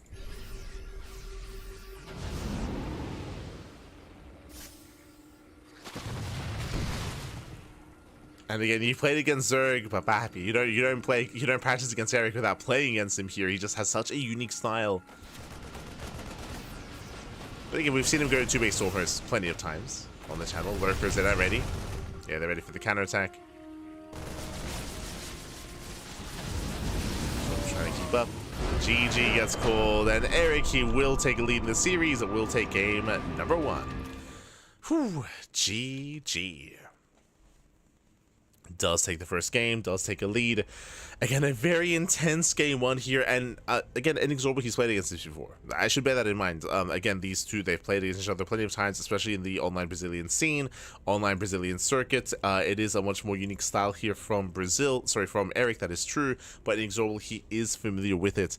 Again, it's difficult to keep up though, is the thing, because typically Erik, he does this without the initial proxy hatch. Remember, the proxy hatch was revealed, and INexorable, he overreacted to it. He set up back at home, getting to tank production, getting into his own bunkers as well, building up, when really nothing really came of it. Instead, Erik was just droning. He was just droning, just saturating, building it back up instead, back at home, and then was able to catch his opponent off guard, throwing down creep, of course, delaying any kind of expansion, delaying the 3rd base, and catching stray units here and there.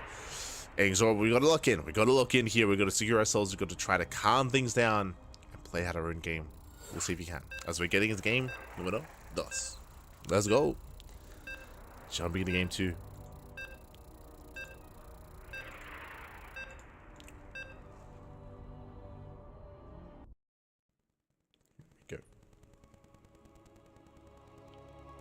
Erik's build is so cool. I'm seeing this for the first time.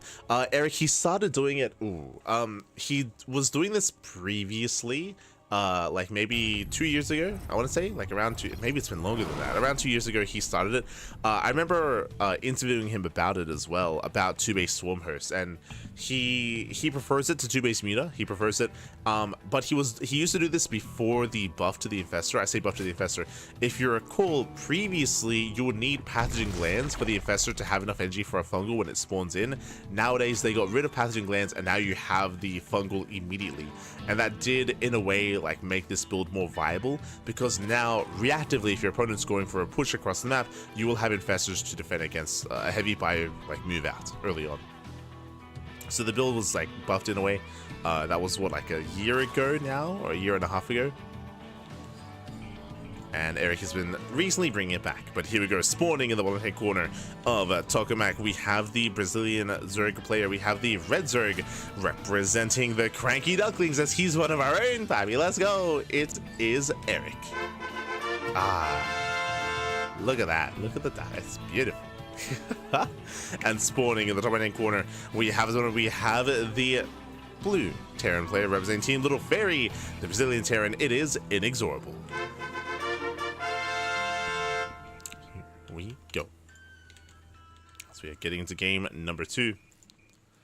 So far, hatch, gas, pool, standard opener. And again, like, I should also emphasize that what Erik had gone for last game was a more of a freestyle variation, because he did have a proxy hatchery as well, where he was disrupting the early game and trying to force an overreaction out of his opponent. Like, that's typically where Erik thrives, is that he's trying to take control of the game itself and trying to force your opponent to overreact, underreact, like second guess themselves, make them as uncomfortable as possible.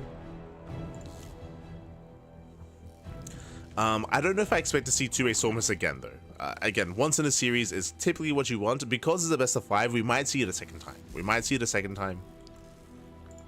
Otherwise, Erik, he's got plenty of other builds, man. Plenty of others.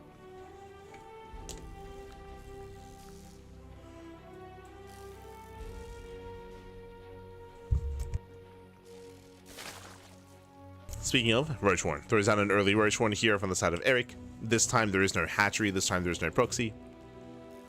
But early Roachhorn back at home. Staying in gas. Reaper dips in. Dance with the Zerglings. Erik, he should be able to zone away. But the question becomes here, INexorable, he should check. Yeah, he's checking for a third. He's checking for a third base. There is no third expansion. That will tell INexorable to go in and scout to see what's going on. There could be a fast lair. There could be a Roachhorn. There could be something more sinister here, like a Baneley Nest into a Bane Bust, fast Evo Chamber. It is up to INexorable to figure out what the hell's going on. Does go in for the scouts. Queen will try to zone, but alas, does he? Yeah, INexorable, he does scout. He does confirm the Roachhorn. He's aware of what's going on. And we can see that this is not an all-in. Erik, he is making some roaches. He's making three roaches moving out across the map behind this droning. He's just going to be droning up. Ooh, and oh god, oh no, he's overreacting. Oh, we spoke about this, but yes, you can see a big reaction here. 3 bunkers on the way. Lings, they dip in. They take down one of the SCVs. 1, 2 SCVs. More boys being pulled. And remember, Erik, he's droning. He's moving out with 3 roaches. This is the army. 3 roaches back. And we got 1 bunker. Not just that, we have, we're going to be delaying the starport. Tank production has begun. Again, this is an overreaction from INexorable, considering just how undercommitted this is. Gets another SCV. That's going to be 3 in total. Roaches, yeah, they slip past. They slip past, and now they can just deny mining at the natural. Oh god. At least until the tank arrives. There it is, gets 2 SCVs, gets 3 SCVs. Tank has arrived. And remember, the starport is delayed. The CC is delayed. Double start. Wait, whoa. Hold on. Oh no. I was curious. I was like, what's happening here? Like, are we going for a crazy, like, 2-port, like, mass BC all in? It is BC, but only 1 starport. Again, like, we do see INexorable second guessing himself. Oh god, oh no! What's going on? He scans across the map. He does scout the Spire.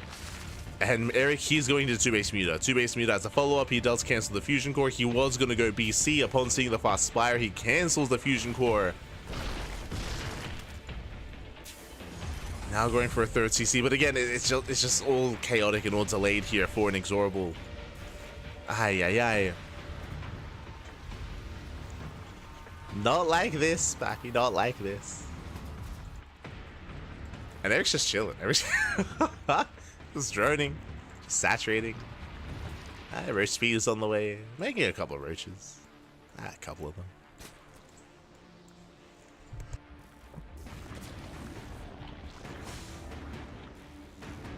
Now, a couple of things here. First things first. Erik got scanned. Remember, Erik, he's going for the 2-base Spire, but he did get scanned. So Erik knows that INexorable knows that Mutas are coming. So Erik shouldn't commit too hard here. He has 6 meters on the way. 6 meters, that is enough to one-shot SCVs. More than enough. I think you need like 5 or even 4. But that is enough to one-shot SCVs. So 6 meters on the way, then bam, plus on range, committing into Roach Ravager. So Erik is going to be harassing with a handful of meters and switching into Roach Ravager. That's the plan.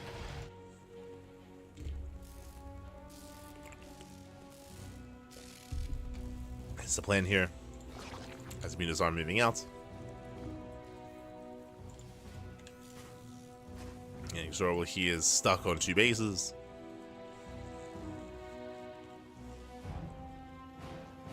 And the turrets are ready, thankfully. There we go. Scan reveals that, of course, the Spire was not cancelled. The lever chamber moves into the main. Gets 1 SCV.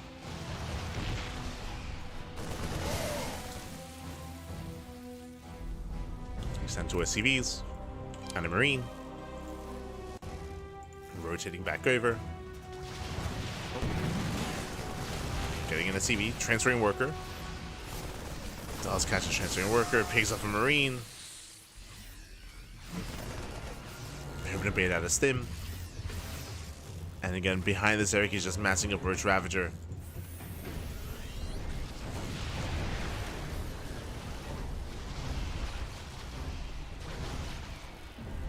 Oh. Going further in. Gets an SCV. Up. Gets an SCV. Pulls away. Behind this, claiming his 3rd base, getting saturated.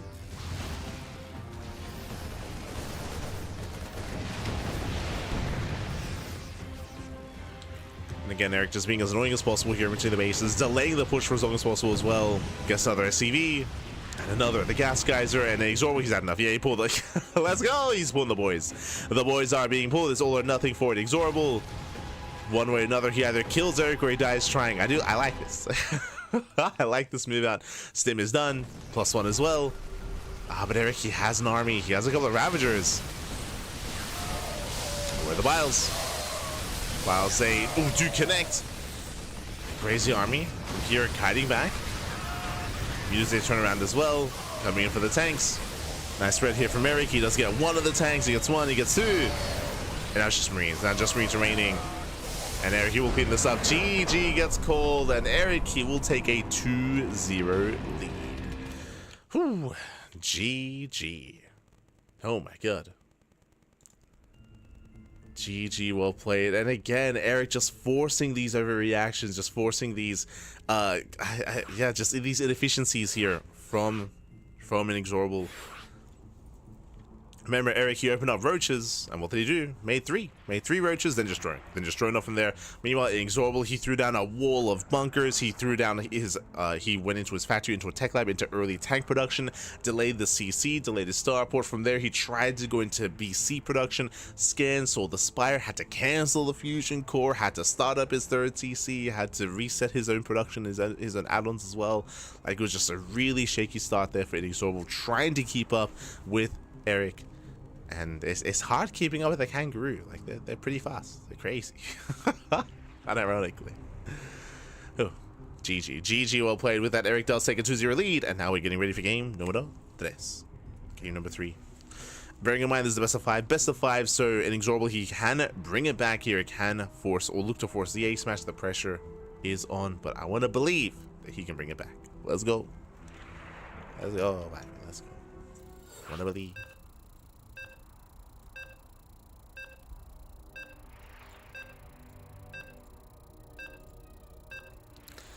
So we are loading into ley lines. Up next is going to be ley lines here. And we'll see. What haven't we seen yet from Erik so far? I mean, standard play, true. I mean, yet to experience that, but here we go. Spawning in the top right-hand corner, here of ley lines, we have the Brazilian Zerg player. We have the red Zerg representing the CranKy Ducklings, leading the series 2-0. It is Erik. Bam. Ah, let's go. Ah, el patito. the Erik. What does he stand for? He stands for endurance, righteousness, intellect, and kangaroo. And spawning in the bottom left-hand corner, we have his opponent. We have the Brazilian Terran player, the blue Terran representing Team Little Fairy. It is INexorable. God, his keyboard is so fancy. It's so bright. Look at it go. Oh my god. The RGB. But here we go. We're getting into game number 3 here. Potentially the final game of the series. I'm hoping that we have a back and forth. I'm hoping that INexorable can start to fight back here. So far, Hatch Gas Pool, standard opener here out of Erik. But the openers every game so far have been standard. It's the follow-up though. It's been either the Roach Warren or the Proxy Hatchery or the faster lair timing. We have seen 2 different builds so far out of Erik. Game 3, what do you have for us? What do you have for us, Maggie? Let's go.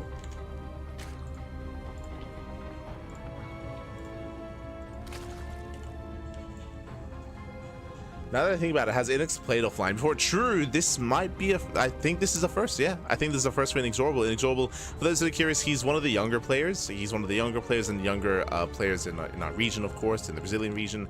He only just raised through the ranks earlier, only a couple of years ago. Basically, by the time Sentimento Latino died down, that's when INexorable kind of rose through the ranks as an up-and-coming player. So he's very young, very, very young.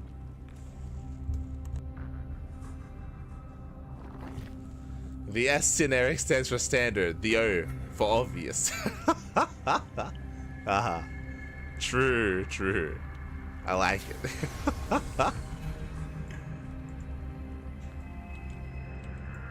It's good.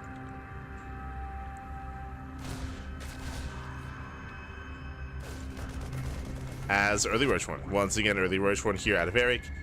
Reaper dips in. Now, this is where things get scary. As we're opening up, standard opener, the Reaper does dance with the Zerglings. Going to be 6 pairs or 6 lings here, 3 pairs of lings from Erik. A Reaper going into the main. Now, remember, last game, Roach Horn got scouted, and there was only 3 roaches. This time, the Roach Horn is not scouted. Ooh, Erik, INexorable's in the dark. This time, do we commit to the all-in? This time, do we double down? Drones. Okay. Oh my god, he's crazy. Okay. So, Roach Horn into what? Roach Horn into 1 roach. Remember, last game it was 3 roaches to harass across the map, and then he droned and got a 3rd base. Here, 1 roach into what? Extra gases, fast lair. Fast lair. Now, from here, this could be a couple different things. This could be 2-base Muta, true. Could be 2-base Muta. Could be 2-base Swarm Host again, true. That could also be a possibility here.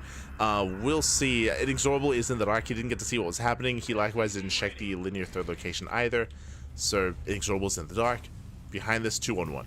2-1-1. Now, if Erik is going 2-base Muta, then a 2-1-1 would shut him down. Like 360 2-1-1 is designed to just shut down 2-base Muta so hard, as this is going to be an early stem timing out of INexorable. So what's it going to be? Mutas, Infestation Pits, Spire. Show us what you got.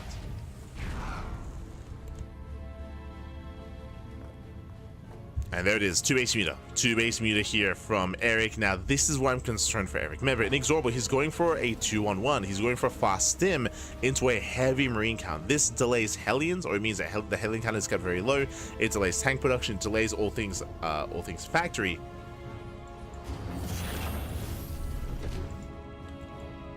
So I actually prefer INexorable's position. I feel like his position is going to be a little bit stronger here. He can do critical damage with this stim timing.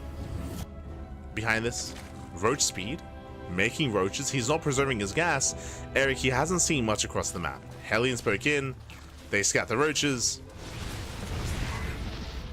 Hellions are cleaned up. They don't scout the Spire. Oh my god. And once again, we're throwing down a wall of... we're throwing down... He sees the roaches. He saw the late expansion. There was no 3rd. There was no 3rd base, so he's getting ready for a 2-base all-in. Which means he's going to miss his timing. Oh, we'll see. So typically, in a standard game, Stim is finishing up just in time with these 2 medevacs, and you go for your drop, right? You send everything across the map. Yeah, there he goes. Okay, he's moving up. So this is the Stim timing. And again, there's going to be mutas to defend. The mutas will do nothing. There's a couple of roaches, but again, I feel like this double drop has potential for damage. It's boosting across the map. There is the 4 roaches to defend. Only 4 roaches. INexorable. He can pop up. He can punish. Let's go. Mutas. Oh no! They're spotted. INexorable, he's going to be feeling pretty good about this. He sees the mutas. He knows, hey, you can't stop me. True. Erik cannot stop you. Marines, they stim in. Get an Overlord.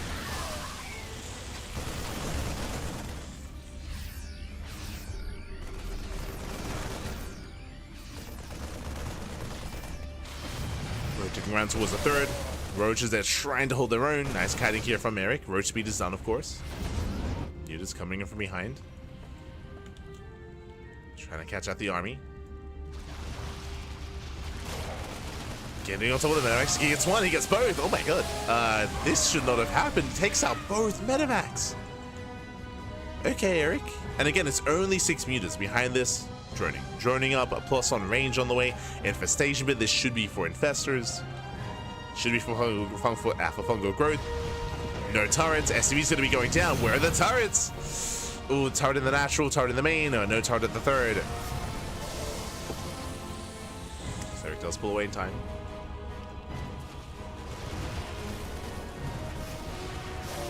Let's pull away.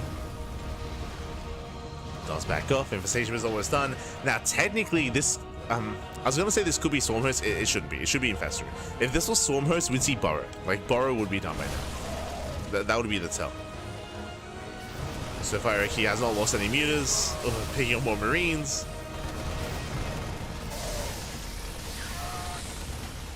Yeah, taking down all the Marines in the main. Oh my god.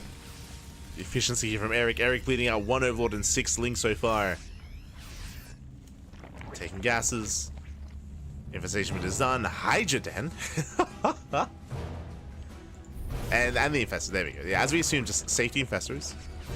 As we mentioned before, this Roach Ravager style into Infestor and this like more quirky kind of composition was buffed in recent years when the change was made to the Infestor, where you no longer need pattern Lings.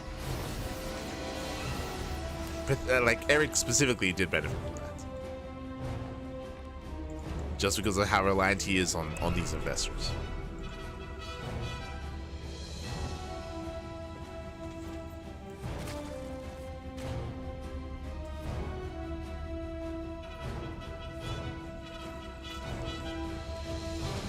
From here, mutas to get 3 more SCVs. What I'm a little bit shocked by here is that 0 mutas have been killed. Like, like these mutas, they've been popping off. Just a very nice control here from Erik. Dipping in, gets a couple of SCVs, pulls away, dips in, gets like 6 Marines, backs up. But here comes INexorable. He's had enough. He's been building up his army. He's got a decent tank count, got a decent Marine counts. He's got 1/1 upgrades. He has combat shields.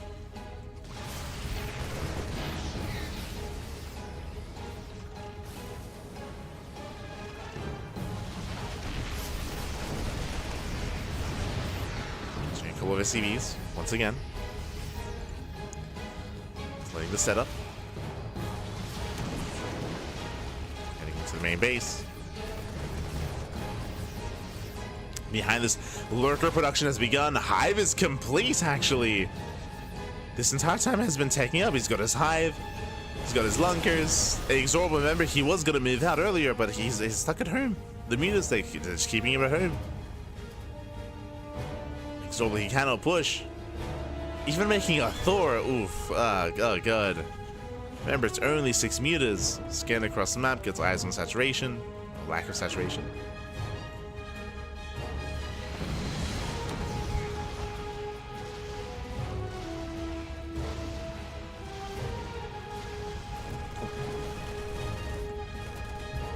And here we go, it's go time. He's riding across the map. Erik, he's maxed out. He's got Lunkers, he's got Roaches, Ravagers, Infestors. He's got a little bit of everything. He wants to dive on those tanks. Yeah, he's pushing in. Infestor, the Lurkers do burrow. Sniping one of those tanks. And he just keep pushing, and he will. Erik just rushing on forward. INexorable has to get the hell out of here. Does race back. Liberation has arrived. The Thor is here.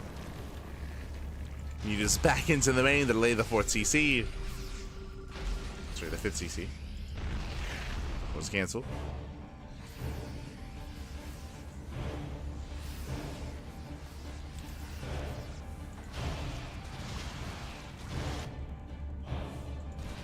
Forced to cancel.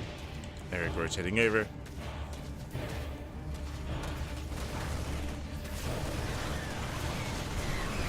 Does push in a little bit too soon here. Miles. Ooh, they do graze the army. It's gonna be a lot of infestors going down. Black Boys, where are the fungals? Not quite here. Music catch reinforcements. Miles, they take down the Liberator just barely. Impressive. Catching up 2 more tanks. Alright, the infestors, they must have rallied in earlier. Apologies. I missed them. Oh, getting another tank. 3 tanks going down. Mutas are cleaned up. The next thing can now push in. It'll be pretty, but he does break through the roaches. Better defense. Cleans up all the roaches, cleans up all the lurkers. Erik, he plummets in supply. Again, he did move in a little bit too soon, and he did bleed out all of his infestors. INexorable was in this. INexorable, he's back in this game. He's got a better economy, a higher base count. Erik, he did not trade well enough. Erik is in danger. You know, INexorable, he's here to make a series out of this. Let's go. Let's see for the series. Vipers are ready. Oh. Vipers have gathered energy. Thor goes down. Lurkers do borrow. So he has to get the hell out of here. Do we go for the power bomb? Do we go for the blinding cloud? What are we going for? It's gonna be ducting. Gets a full medevac. Full medevac goes down. Erik is holding on. Behind this going into adrenal. Takes down another full medevac. Pull away. Oh god, the spine shots. Yeah, better trades out of Erik.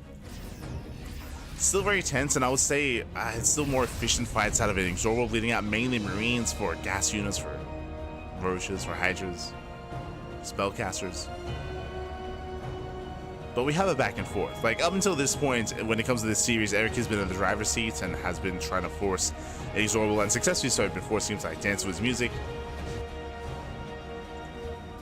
This time we're settling in.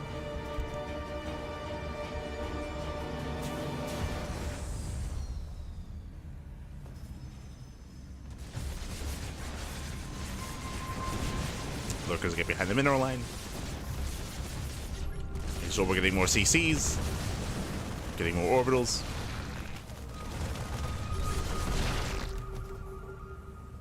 Both armies remaxing.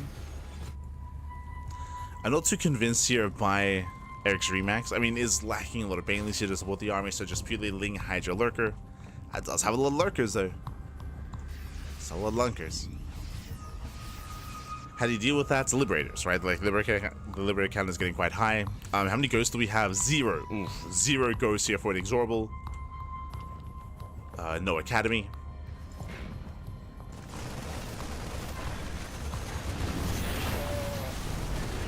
They flood in. They do pick up a tank.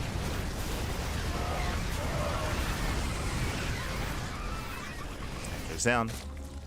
Northern base, Erik does save.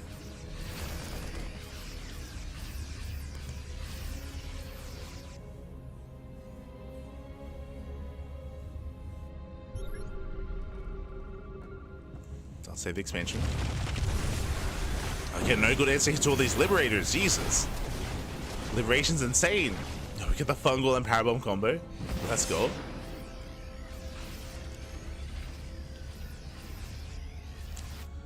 That's a lot of freedom. Go for the mass repair.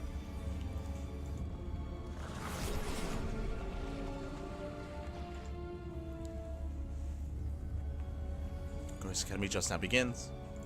Erik ready for a run by.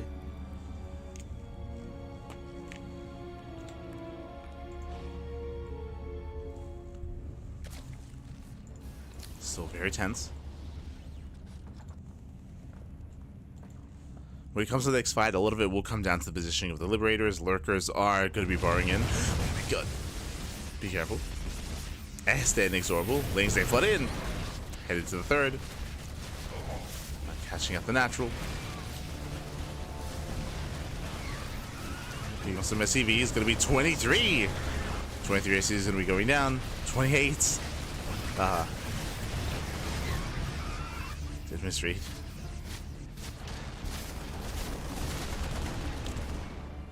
Yeah, brutal losses there for INexorable.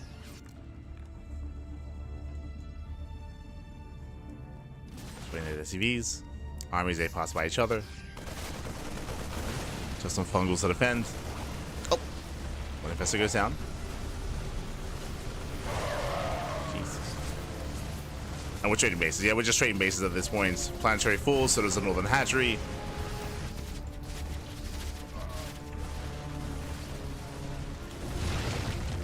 See Erik turning back around.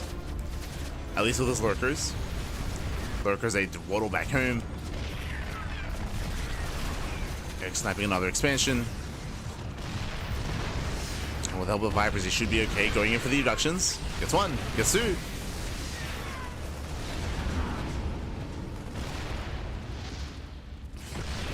Gets all three. Meanwhile, he's all just diving into the main. Just go for the Doom Drop. Does drop in. It's going to be a one-way trip there. This was not worth it. Sure, there's no Banelings, but Zerglings are their own. They're barely going to hold their own. Barely enough.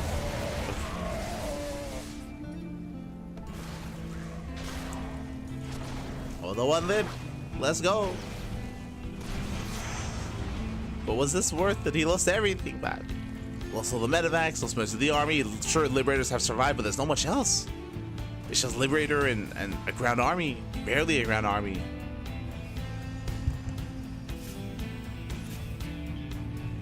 That's just too many losses here for INexorable. Bleeding out far too much. Floating over his main. He's getting desperate. He can barely sustain himself.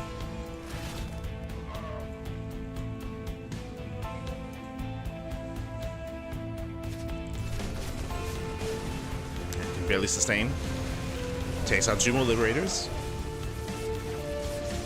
The Lunkers have borrowed.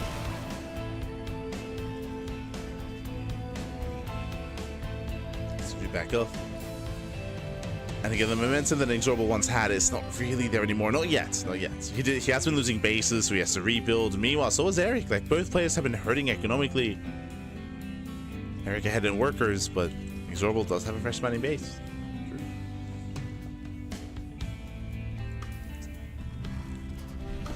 Does have a fresh expansion. Or at least had one.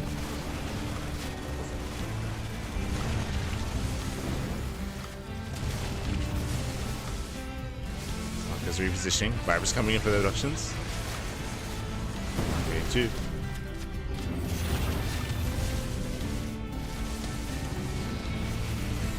And yeah, INexorable, he just cannot maintain the army. He cannot maintain the economy. GG gets cold. He gets pulled apart.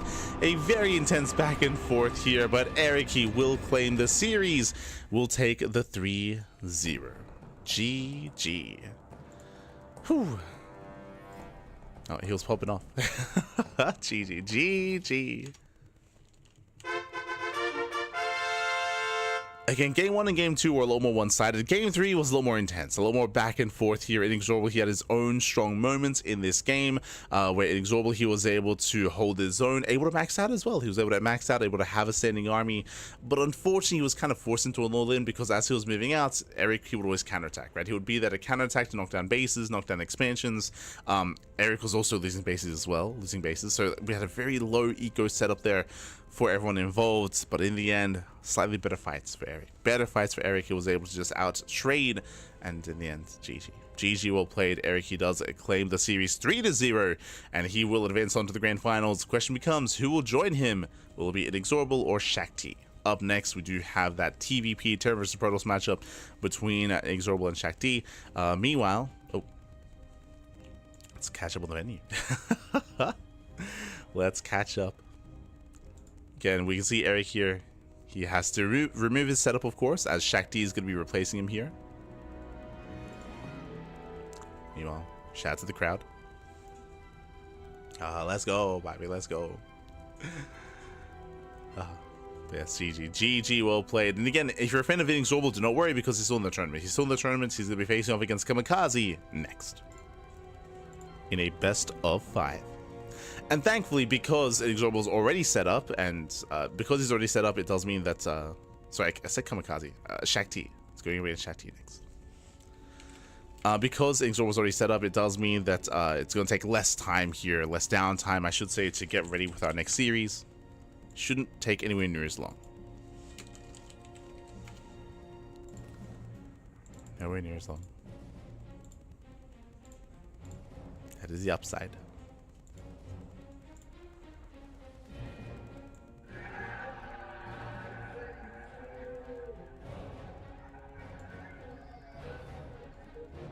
Hearing them in the background. But yeah, with that, we are going to be going on a short break. We're going to be going on a short break. Short break. And when we come back, we will have the lower bracket finals. We'll have INexorable versus Shakti to see who faces off against Erik in the grand finals. We'll get there. We will get there. So we'll see you soon after the break. See you soon, Pappy.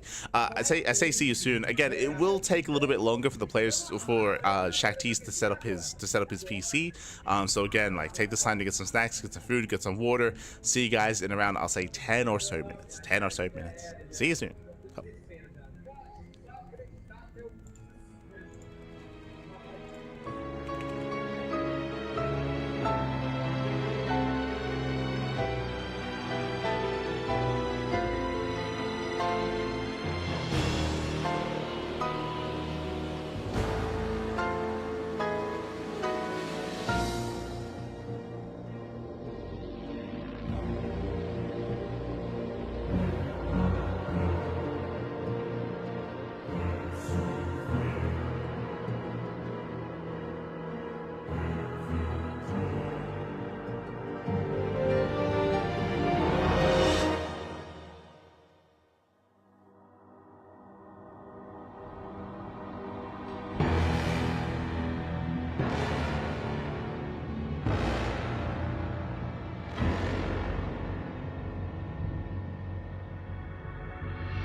Um ano de circuito, 40 competições, milhares e milhares de reais em premiação distribuída, 97 participantes. Tudo termina agora. CBSC2, a decisão. Quem será o campeão brasileiro de StarCraft 2? Puxou os VCS, ele puxou os VCS, pelotão. Mas na hora que eu vi a vitória, cara, foi um arrepio na coluna. Foi algo assim que eu cheguei a regalar o olho e falar, cara, eu consegui. Eu consegui.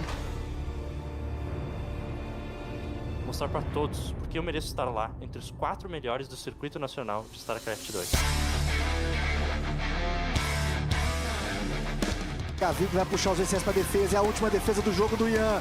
Derrubou o pilar, apagou tudo! Apagou tudo, mas tem que se defender com 4 tormentos. Sem ter moral algum, campeão da resistência, seu espírito é um. Já doeu, já caí, já senti o gosto do chão. Nunca fui especial, forjado na desilusão.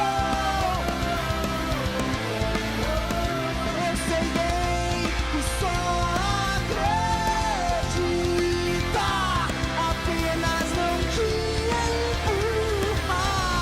Outra é treino, é repetição, a forja do campeão.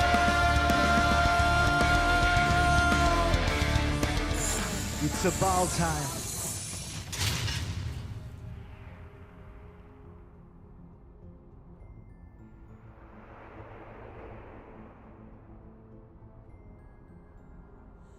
And welcome back, everyone. Welcome back to the Brazilian StarCraft 2 circuit. El circuito brasileiro, baby brasileiro. Here we go. We are here. We are back. We have returned with the lower brackets. Oh, with the lower bracket matchup here with our lower brackets finals. Let's go. We just wrapped up with Erik versus INexorable. Erik took the series 3-0, did advance on to the grand finals, and now is waiting for the winner of this series. INexorable, he has another chance here to redeem himself. INexorable going up against Shakti in a best of 5. Let's go, baby. Let's go. Also, I love Cosmos in that outro video, or in that intro video. He's so good, baby. He's so good. He's beautiful. He's beautiful. Oh my god. But yes, we have our best of 5 here in INexorable versus Shakti. Players are ready, they are set. We are good to go. Bam. Okay, just catching up on our venue here. To have our venue, we do have INexorable once again setting up with his RGB setup with his keyboards. Love to see. And likewise, we have Shakti. We have Shakti here in our player cam slot number 2, was also just preparing his own setup here, getting ready for this best of 5. Beautiful. Let's go, baby. Let's go. Oh my god. But again, I hope you've all been enjoying yourselves. Hope you've all been having a great, lovely weekend as well. It's been an intense weekend of StarCraft. Again, remember, we did just wrap up the EWC Global Qualifiers, then bam, into the Brazilian StarCraft circuit, and then bam, I'm gonna go to bed, wake up in time for some sparkling tuna cup, into some more EWC qualifiers. So the non-stop StarCraft continues, man. It continues. Aye. Yeah. We'll make it, man. We can make it. We can make it. Oh god. I think we've been live for 9.5 hours. 9.5 hours. Of course, we did go live at midnight. Now it is 9:30 a.m. in the morning. So, oh boy. If we can make it, we can make it. I feel like this should be around a 12-hour cast. Around 12 hours. So we're almost there. We're almost there. We're nearing the tail end. Again, we still have 2 matches ahead of us. 1 best of 5 and 1 best of 7 remaining, of course. Ooh. To crown our Brazilian StarCraft 2 circuit champion. Oh boy.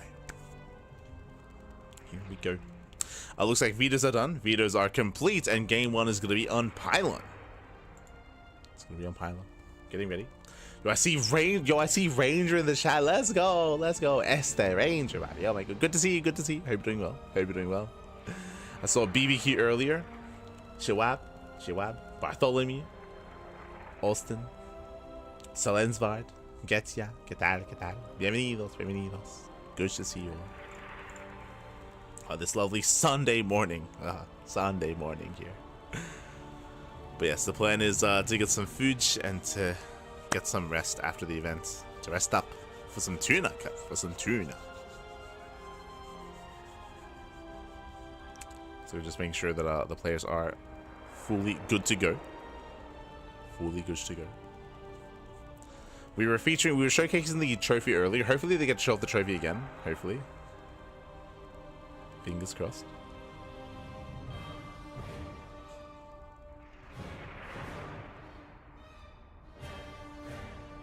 Yo, do we get to have Cosmos perform on stage? I mean, that'd be amazing. That'd be a great way to pop off. Great way. Actually, I haven't actually seen the mainstream. What kind of setup do they have? Oh, they're showing off the video. They're doing what we did. Yeah. They're showing off the video.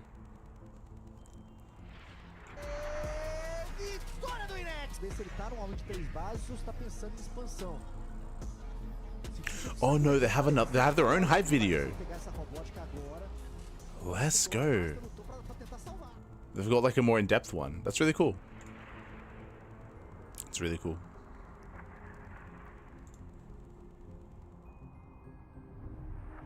It's cool to see.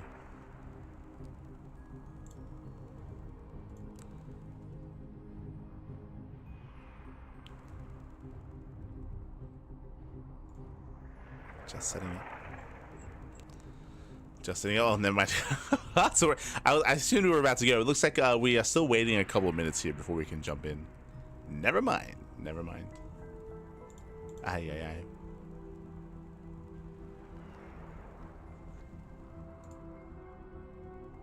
Do we need a Portuguese translator now? We do.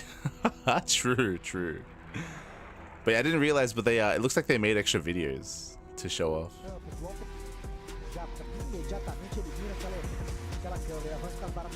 But looks like they need a little bit more time. So we're gonna be, I guess we're going to short break. Short break.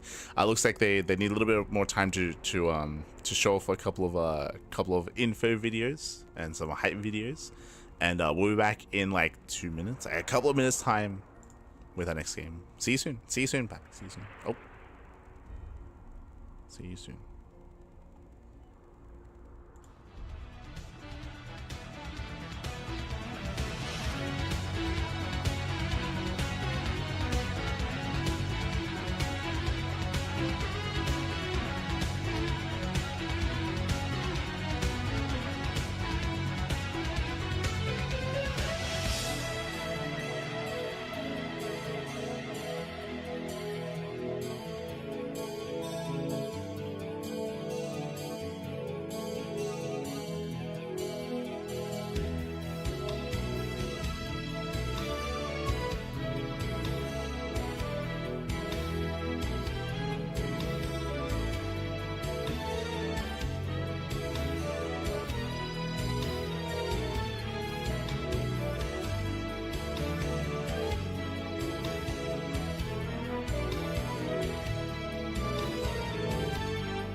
welcome back, everyone. Welcome back to the lower bracket finals here of the Brazilian Soccer 2 circuit. Again, a shout out to those working behind the scenes, and a shout out to those at the venue, of course, as the event is live in Sao Paulo, papi. Oh my god, and we are jumping into this fresh best of 5, and spawning in the bottom right hand corner of Pylon, we have our Brazilian Terran player. We have our blue Terran representing Team Little Fairy. It is INexorable. Bam. With his RGB keyboard, let's go. And spawning in the top left hand corner, we have his opponent, so oponente, baby. Here we go. We have the Brazilian Protoss player. We have the red Protoss representing Zimi's Gaming. It is Shakti. Here we go. Okay, we have our two players here. We are duking out again. The winner of this series will face up against Erik in the grand finals. Erik El Hermoso, Erik El Kangaroo, if you will, is waiting in the grand finals, waiting for the winner of this series. Meanwhile, here we go. We do have Shakti setting up with a cheeky proxy gateway. Here we go. The gateway is on the way back at home. Likewise, proxy across the map as well. For the time being, INexorable is in the dark, but he is opening up double gas opener out of our Terran player. With a double gas opener, the goal here is for a faster factory, for a delayed CC, for a more tech-heavy start. Let's go. I do apologize for being a little bit low on energy in the previous series for the final game of Erik versus INexorable. I was very low energy, just because we've been casting for almost 10 hours. It's almost been a 10-hour cast. This stream has only been live for 3 hours, but again, if you were here before that, we were live with the EWC Global Qualifier. We were live with the Global Qualifier. That was again like at midnight, of course. Now it's almost 10 a.m. in the morning, and we just casted back to back from one straight into the other. Stream went down just so we can, of course, set up the overlays and set up all the scenes, but straight back into it. Let's go. As again, it is the proxy gateway, so 2-gate opener. With this, the goal here is to proxy the stalker, and you make the adept back at home. The reason for this is that it does take less time to get across the map, as it can shade, so it can zoom across that much faster. Zealot and the adept as well, racing across the map. The Reaper does poke in, does get eyes on the lack of tech, lack of expansion. Something's a little bit wrong. Something is amiss. Behind the CC on the high ground, bunker on the high ground as well. Very safe play here by INexorable. He is safe. He is secure. And you can see here, the goal ideally was to force a cancel in the CC, but the CC's on the high ground. So INexorable, he is safe, he is secure. Behind this, we pull the boys here to keep that bunker up and running. Marines are going to be soon rallying into said bunker. And they rally in. Depot may fall, but alas, INexorable will hold. This will supply block. Oh, it is a brutal supply block here for INexorable. Behind this, getting to zone 1-1-1 setup. Starport is on the way. Earlier, I mean, remember, double gas into a faster factory. Starport is on the way. Tech Lab is on the way as well. From here, we can go into Cyclone Job. We can go into add-on swap into Banshee play. What's it going to be? What is the plan? Add-on swap. Okay, add-on swap into Banshee. Gibbs, baby Gibbs, show us that cloak. Back at home, we do have our tech of choice. Going to be a Twilight Council opener out of Shakti. Typically towards Blink, but if you recall casting Shakti versus Kamikaze, we saw a lot of charged base openers instead out of our Protoss. And speaking of charged base openers, there it is, charge on the way, just like what we saw against Kamikaze. Now, rushing to charge in such a way does allow Shakti to be safe against tank-based all-ins, but we're not making tanks, we're making Banshees. Without Blink Stalkers, it's going to be a tougher defense. Not impossible, but it's just going to be a much more difficult defense here. Much more difficult to keep up with the Cloaked Banshees, or with the Banshees in general here without Blink. So no Blink from Shakti. It's going to be a brutal defense. Meanwhile, tanks are building up. They are amassing. Natural life to be taken. And INexorable is going to have to fight for this. Have to fight for that natural. And if you can tell, but basically, the coffee that I was sipping on has now kicked in. Let's go. Has since kicked in. Now we can lock in, baby. Lock in. Likewise, if you're on our Discord server, you can see that I was messaging Erik earlier. I was like, Papi, don't drink too much before your game. Don't drink because they are at a bar, the gaming bar. He's like, oh, I'm already drunk. That's the Erik. It explains the builds, Pappy. It explains. As Banshee does get across the map, 6 probe kills already. 6 workers going to be going down. The sentry as well. Ay. Brutal pickoffs here already. As INexorable does dip over towards the right hand side. Meanwhile, Jesus, we're massing up a lot of charge lots. Remember, it was a charge opener. Charge is now done. We have a massive amount of zealots here. And can these zealots get on top of the tank? I think they can. Shield battery goes down. Now going for the probes, gets another. So far, 9 kills on that Banshee. Here come the Zealots going for the tank. Their boys are being pulled. Zealots, they should bring it down. Never mind, the repairs are just too good here. The tank survives. GG gets called. Shakti fails to get damage done. He sustains too many losses. And INexorable takes game number 1. Whew, GG. GG, well played. An intense game 1 there. Again, INexorable able to achieve so much, able to achieve arguably too much with those Banshees. And likewise, the initial charge timing there didn't really achieve anything, right? Alas, didn't really get much damage done. Was able to defend, was able to shut it down. Didn't even get the tank. I thought at least the tank would fall, but no, never mind. Never mind. With that, GG, well played. With that, INexorable does take a lead, but immediately only a lead. We'll see if he can extend that lead even further. Bearing in mind, best of 5. Best of 5. Oh, I can see the Eximi's boys getting together. We can spy on them. Look at that, bam! You can see they're in their jerseys. They're in their jerseys in the middle. The Eximi's boys. Cheering for Shakti. Of course.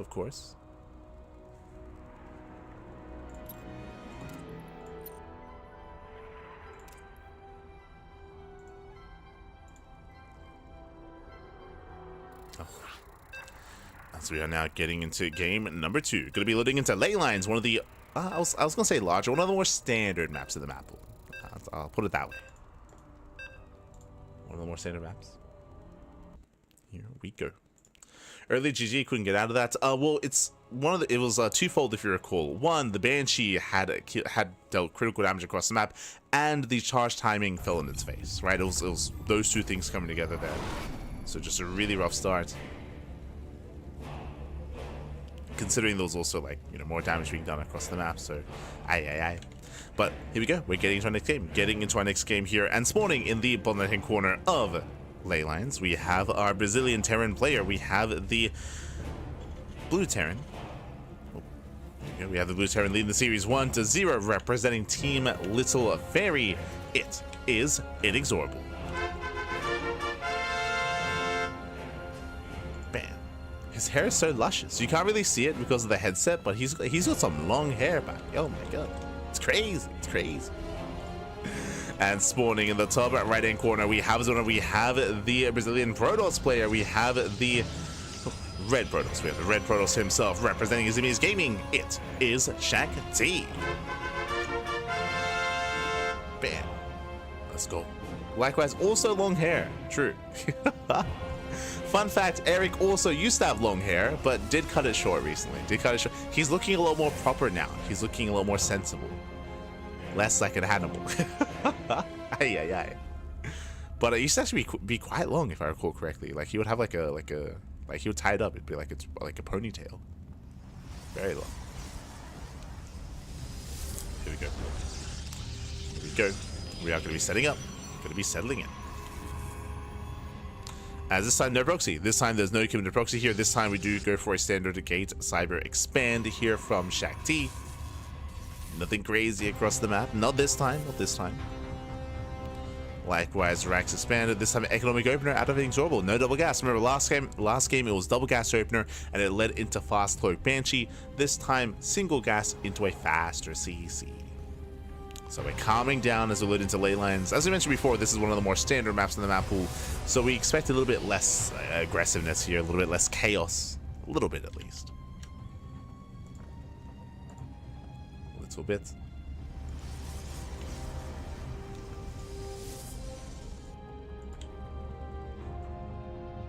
As the Reaper moves out to scouts.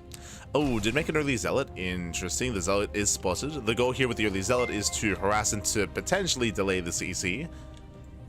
Yo, meanwhile, big shout out to Cats in the chat. Paolo, God, thank you so much. Thank you so much for the raid. Hope you had a great stream. Hope you had a great ladder session. Again, you've been streaming a lot and laddering a lot recently, so I hope you had a great time.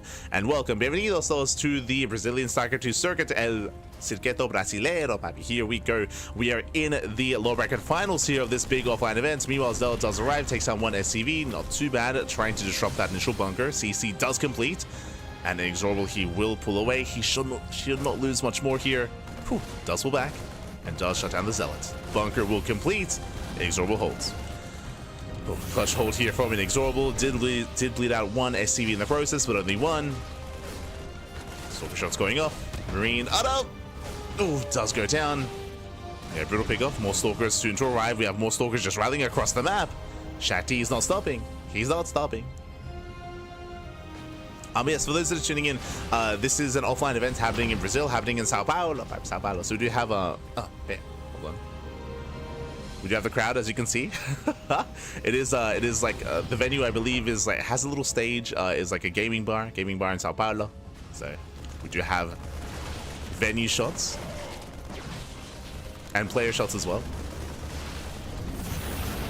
As Stalkers, they try to commit in. Meanwhile, they're going to be locked down. They still trade decently well against the Marines, and all the Marines do fall. Brutal losses there for INexorable. So we'll bleed out, what, 5 Marines already. Bleeding out 2 more SCVs. 2, 3 more workers going down. Cyclone production just now beginning here. Again, no Cyclones to defend. At the same time, Hellion across the map to harass in some way. To get some kind of counter damage, but this is still brutal damage here. 4 SCVs, and it's not done. Getting it to 5. 5 workers going down.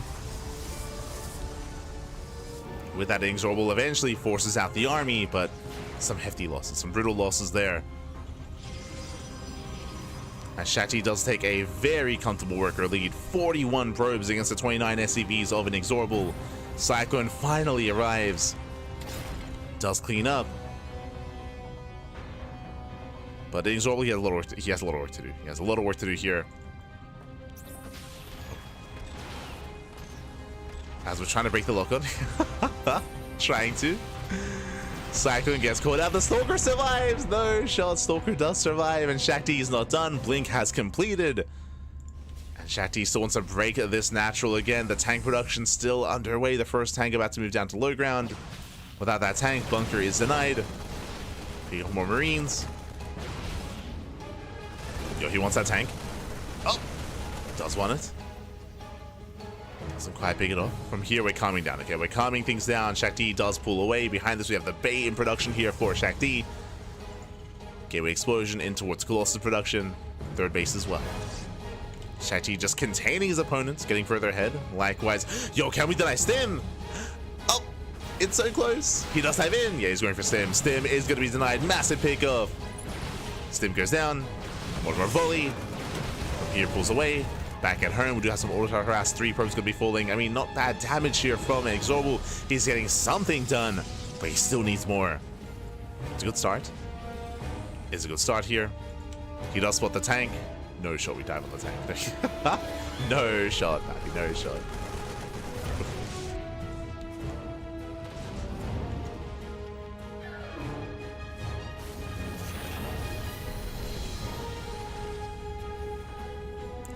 Does poke in. Oh.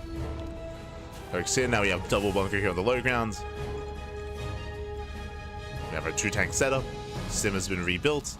And until Stim finishes, INexorable stuck at home. Right? He's stuck at home here. He is contained. And of course, because that delay on Stim, he's contained for even longer than normal. And now Shakti freely expanding, freely probing. Forge on the way for +1. Charge finishing up. More Colossi. Oh, we have a series.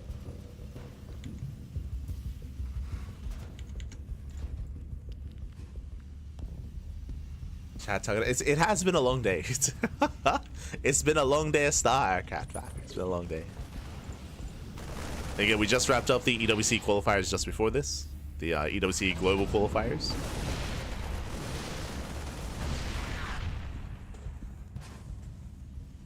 So, okay, my second wind just kicked in. As usual, he does break out. Does finally break free. Stim is almost done, finishing up just in time with this army getting across the map. Let's go. INexorable does push. And it's go time. I mean, again, because of all that early game damage, I mean, taking a third CC from here is going to be so difficult. May as well just commit. Doesn't pull the boys. Doesn't pull them. Set up in the center. Ideally wants to bait the army within range of the tank. Oh, 2 Marauders go down.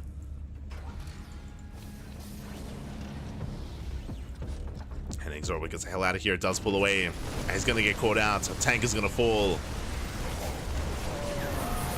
Takes on the tank. Collapses on the army. Tank laid to siege. And Shakti, he should break through this. INexorable stimming in. He's crazy. Takes down the Stalkers. Not bad. Going for the Colossus. Gets 1. Takes down 1. Can he take down 2? It's close, and he barely will get the second Colossus. Can he get 3? No shot. Yeah, barely not. I say that, still rallying forward. Yo, with 2 Marauders in a dream, he can take down the Colossus. No shot. He's going for it. He can get it. Oh my god. Yo, 1 Marauder. Crazy. Takes down all 3 Colossus. And suddenly, INexorable, he's back in this. I mean, sure, the economy is still lackluster. He still doesn't have a third TC, don't get me wrong. But that was a very, very strong fight here for INexorable. Resets the Colossus again. Oh my god. But there's not much left over. Yeah, there's not much left over. The Stalkers on their own. Without the Colossus, they're coming in. Stalkers push forward. Tank does siege. Takes down the medevac. We're getting messy. We're getting scrappy. Shakti rotating over.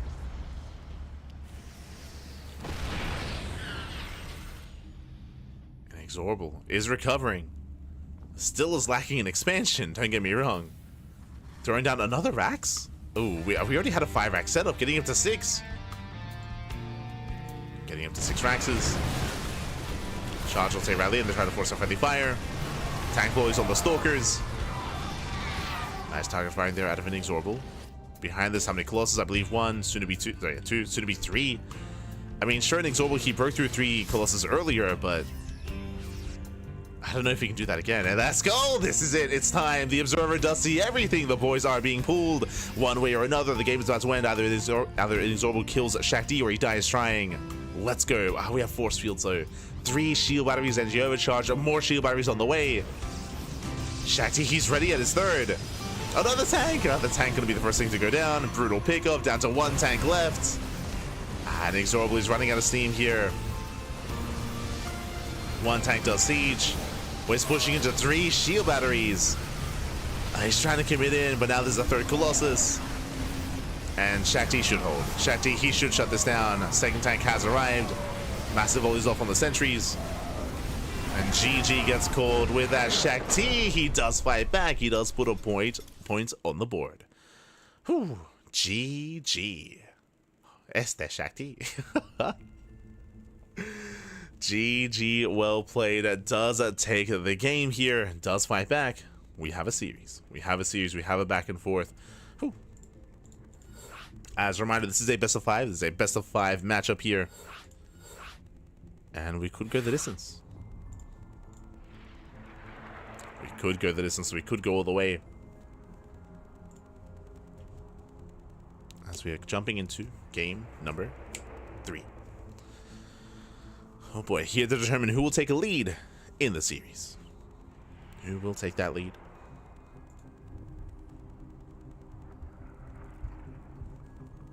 Oh yes, thank you, guys, thank you. Shout out.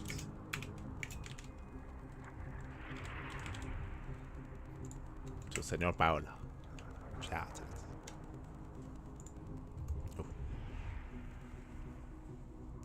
But yes, so for those that are maybe tuning in for the first time, the Brazilian Soccer Circuit is an event that started back in April. It started online, of course, as the group stage. So we had group stage 1, getting into group stage 2, getting into the playoffs, and the top 4 players were invited, and their their travel was paid for to travel over to Sao Paulo for a big offline event organized by Cosmos. Big shout out to Cosmos. You can see the sponsors just below as well. Team Hellfire, Code for Giants, Eximius Gaming, Cosmos, Login, Impress, and one that I'm not too certain of, but But shout out to the sponsors, of course, and shout out to Cosmos putting in a lot of hard work into the event. All leading up to tonight. Let's go. And this morning in the bottom left-hand corner of Ultra Love, we have our Brazilian Terran player. We have our blue Terran representing Team Little Fairy. It is INexorable. Man, let's go. And spawning in the top right-hand corner, we have his opponents. We have the Brazilian Protoss player. We have the red Protoss representing Izimi's Gaming. It is Shakti.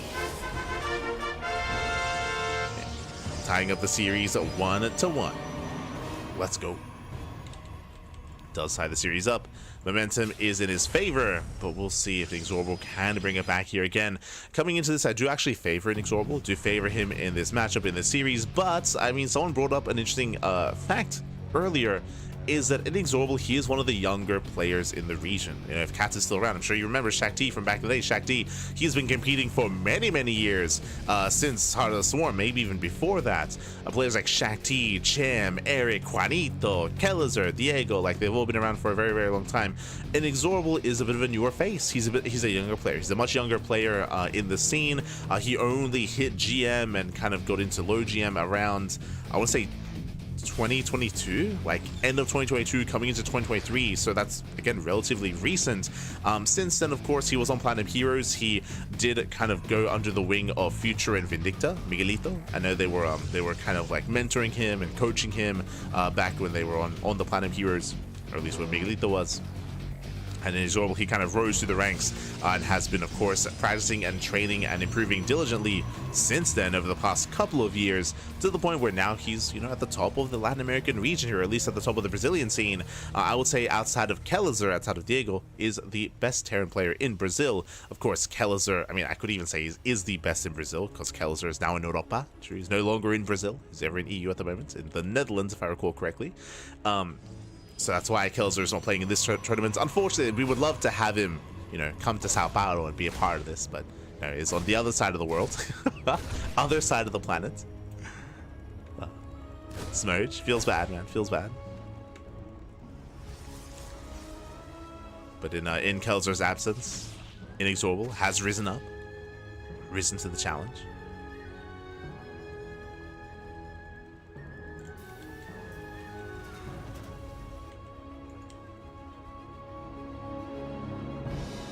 Yo, I saw Paco Mike in the chat earlier. True, true.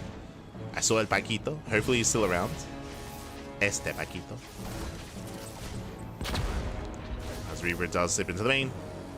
Gets a full scout, confirms the take. It's going to be a Twilight Council opener. Now, once again, we've seen more often than not Shakti going to a Twilight Council into charge so far.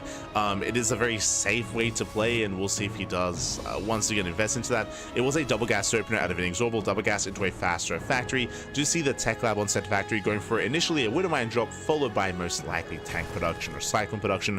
We'll see if INexorable does go for any kind of crazy add-on swap into delayed Banshee play. Meanwhile, we spoke about charge. There it is, charge once again. It does feel like this is Shakti's go-to against a double gas opener. He's done it time and time again with mixed success.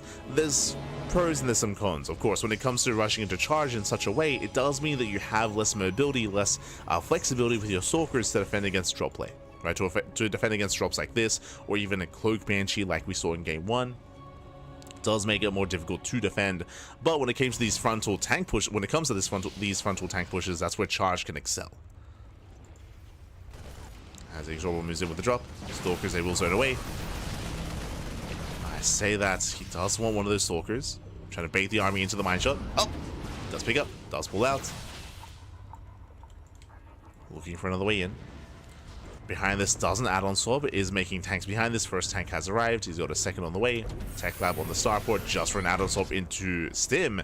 And this time, much earlier Stim. If you recall, previously in the last game, Stim was heavily delayed for INexorable. This time should not be delayed. This time is going to finish up real fast and real quick.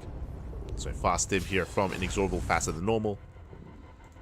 Third base being taken. Shakti does take gases, that is true, but doesn't really throw down too much tech. He takes gases, takes a third base, then he goes to the Temple Archives into Storm. So charge into Storm, no Colossus this time, no Colossus, no Immortals, no Robo production. Bold move. Hallucination does confirm that Stim is on the way. He does get eyes on the add-ons. He's aware that he does not need a robo, does not need observers, doesn't need detection. Thankfully. Shakti is aware.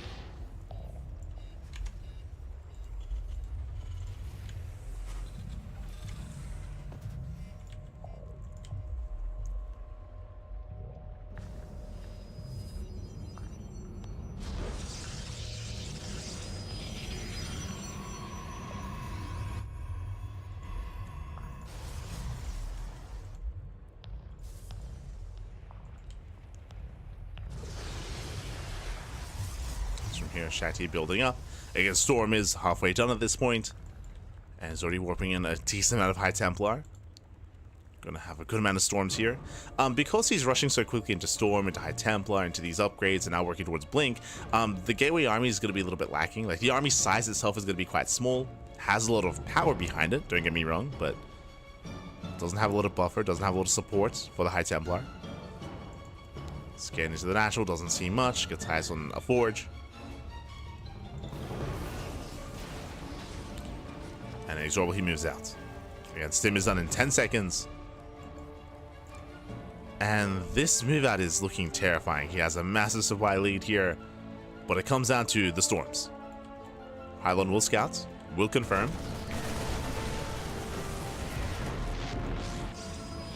We go High Templar pushing forward, but again, there's barely an army here. It comes down to the Storms. Speaking of, Storm does connect, forcing back the army. Thankfully, INexorable doesn't lose too much, not yet. Oh, I way too soon. Better Storm here towards the end. Yeah, brutal Storm with the bio. INexorable second guessing himself here. Third CC. Yeah, third CC on the way. Does expand. Recognizing that most likely he cannot break Shakti. He wants to, don't get me wrong. He finds the fourth, okay. Can force to cancel Shakti out of position. The base is going to be denied. And matchup's going up. Ooh, brutal Storm. The base is actually going to survive here. It's going to be close. Can he get it? He can. He can, he will, and the base is cancelled. Does force to cancel, takes down the pylon. Forcing Shakti further back. Storm's going to be coming in. Ooh, brutal Storm. INexorable, I feel like we have to get the hell out of here. Another Storm connects. Oh, and INexorable, he wants to keep going. I understand how tempting it is. There's not really much of an army. Brutal tank shots. He does focus on the High Templar. But charge is done. It's been done for a while here. Takes down one of the tanks. There's one tank left. Still very close, very clutch. Oh, can we save the tank? Oh no. Oh my god, barely. Tank is. Oh no, he wants it. He wants the tank barely. He does save the tank, does pull away. Archon goes down. And again, the supplies are still very close, still neck and neck. Oh my god. Tank dies to friendly fire from the mine shots. Brutal friendly fire. See, they're actually killing even some marauders with friendly fire as well. But remember, INexorable is not all in. Remember, he took a third. Third base is now floating over as we speak. They expand in the middle of that fight. Now rushing forward. Catching on the Immortal. Not quite. Doesn't commit in. Loading up, dropping into the main. Oh god, that's full medevac goes down. INexorable bleeding out a lot of units here. Depowers a couple of gateways. Doing his part. Another medevac falls.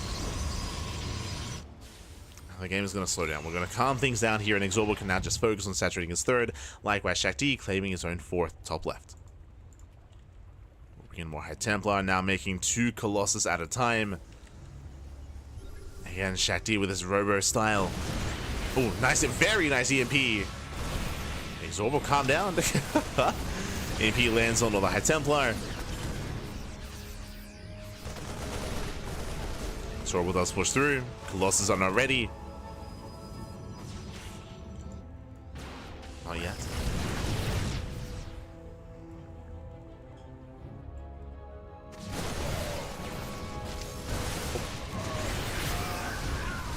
EMP's going to be going off. Decent EMPs. So we're holding the line, but the Colossus have arrived. It's got the Colossi. Willing to take some shots. Does tank them.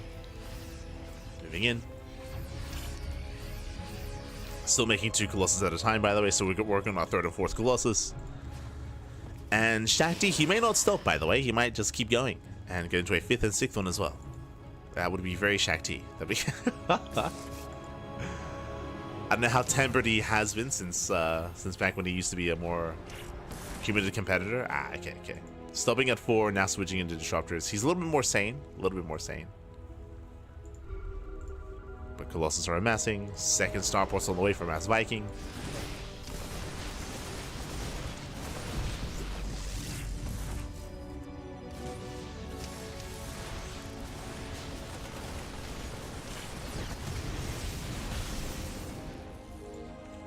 Shakti is zoning away. Claiming a 5th base. INexorable, I don't think he's seen the 4th. Yeah, he's not fully aware. Not aware of the economy. Shakti just snowballing air control from here. Just massing up a terrifying army. Building up more disruptors.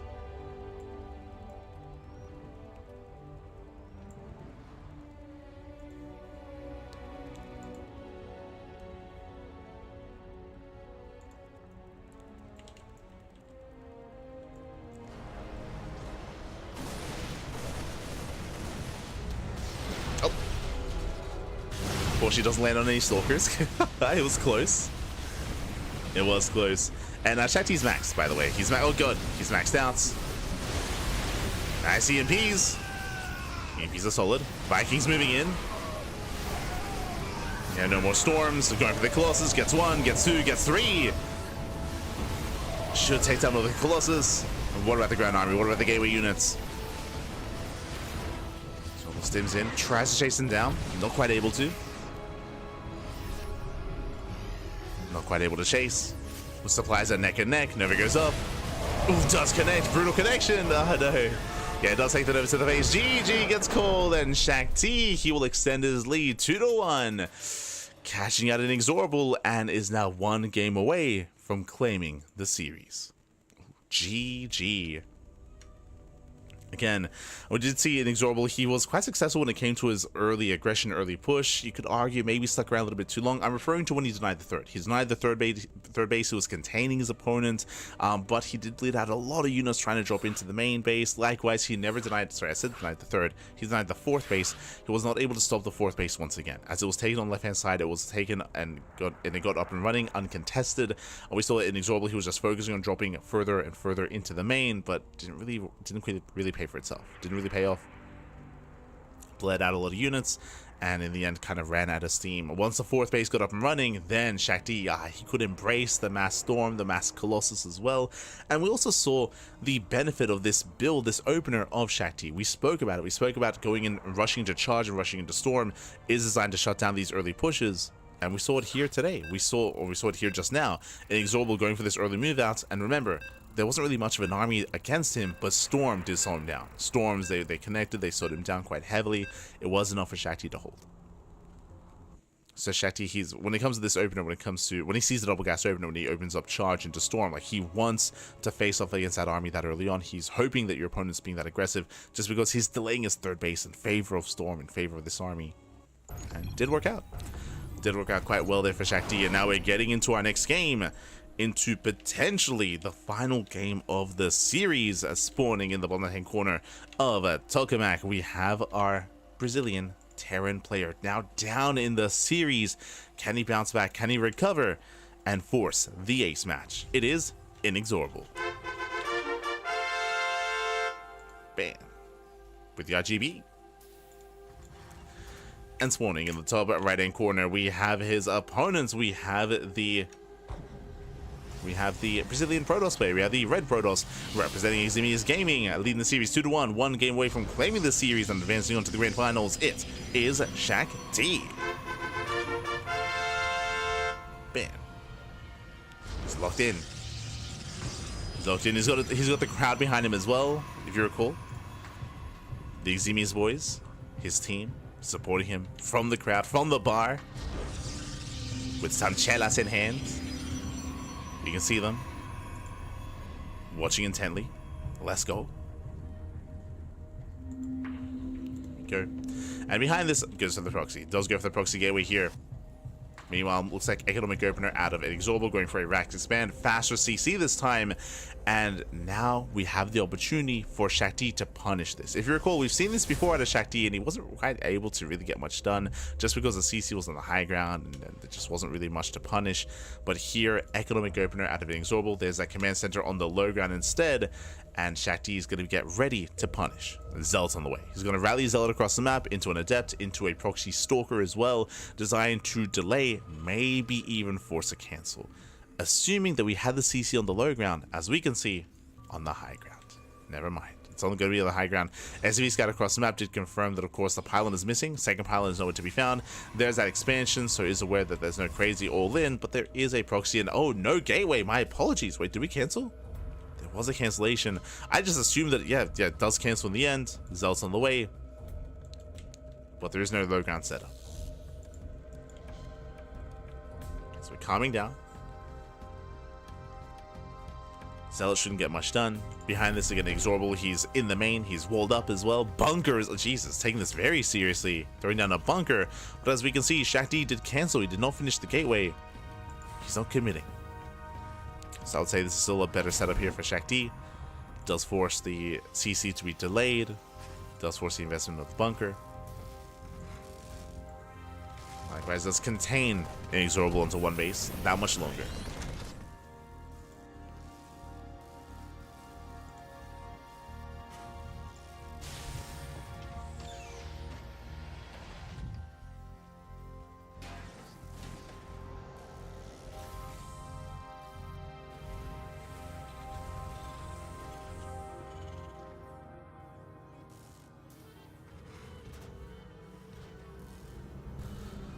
Sorry, just stretching. It's been a long cast, man. It's been a long cast.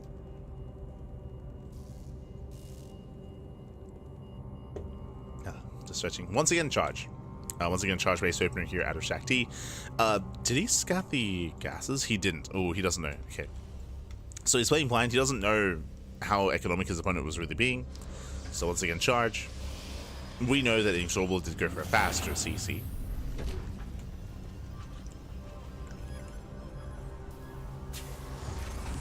Behind this, going into Reactor Marine into Raven. Nothing crazy. There's no Banshees, there's no Cyclone, there's no Widowmine drop.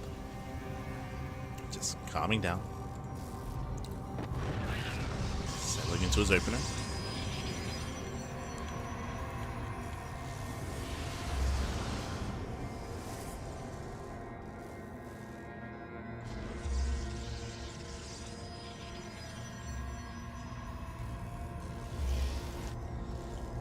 Go.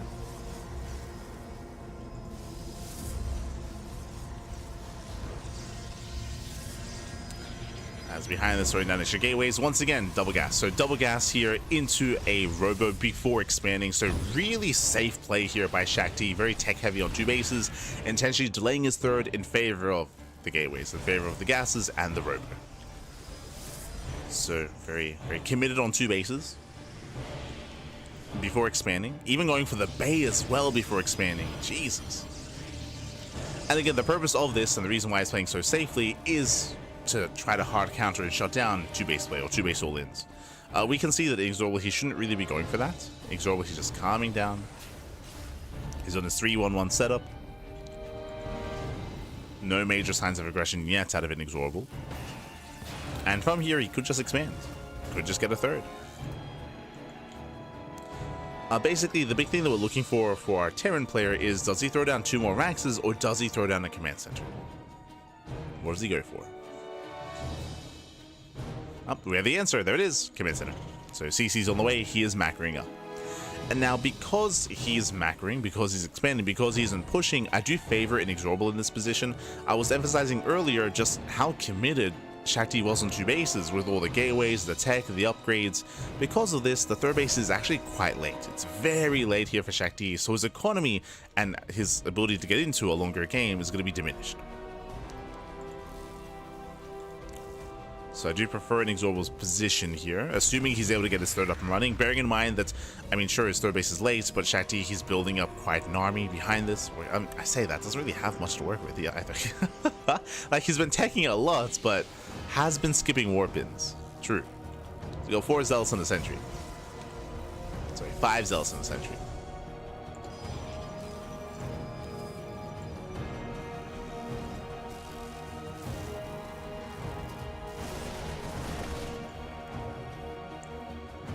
Army gets spotted. INexorable starts to move out. It does scan, does spot the pylon.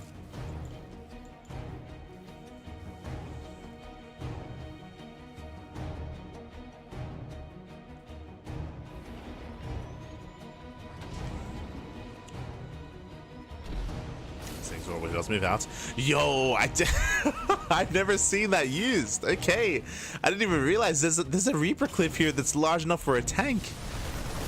That's crazy. I actually haven't seen anyone use that before. I mean, it's too far back to lay siege on the base, so yeah, it has to be picked up. But a cheeky position nonetheless. There you go, tank does siege. Army force back. There's no disable. But the Colossus, they're so vulnerable, they're so exposed. There's only 2 of them. And again, there's not much support either. The tank is popping up. It looks like the Colossus, they defend themselves. They protect themselves. They shut down the army. Shakti, he had more than enough to defend. And I'm a little bit surprised that INexorable committed as hard as he did. Remember, he's not all in. He's expanding behind this. He has a third base, but he bleeds out so much. And now suddenly he has lost map control. Suddenly his third base is exposed, is vulnerable. After that failed aggression.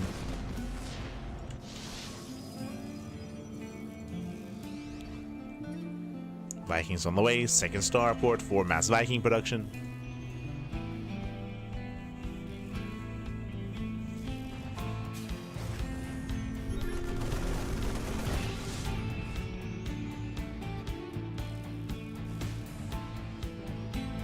Vikings.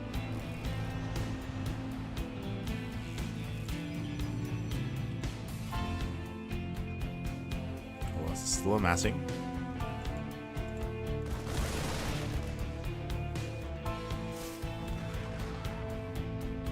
I do lean towards Shakti here just because he's not getting 4th base. He retained the Colossus, more importantly.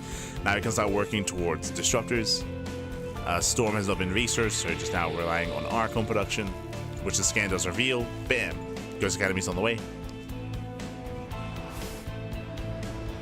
INexorable working towards Ghosts.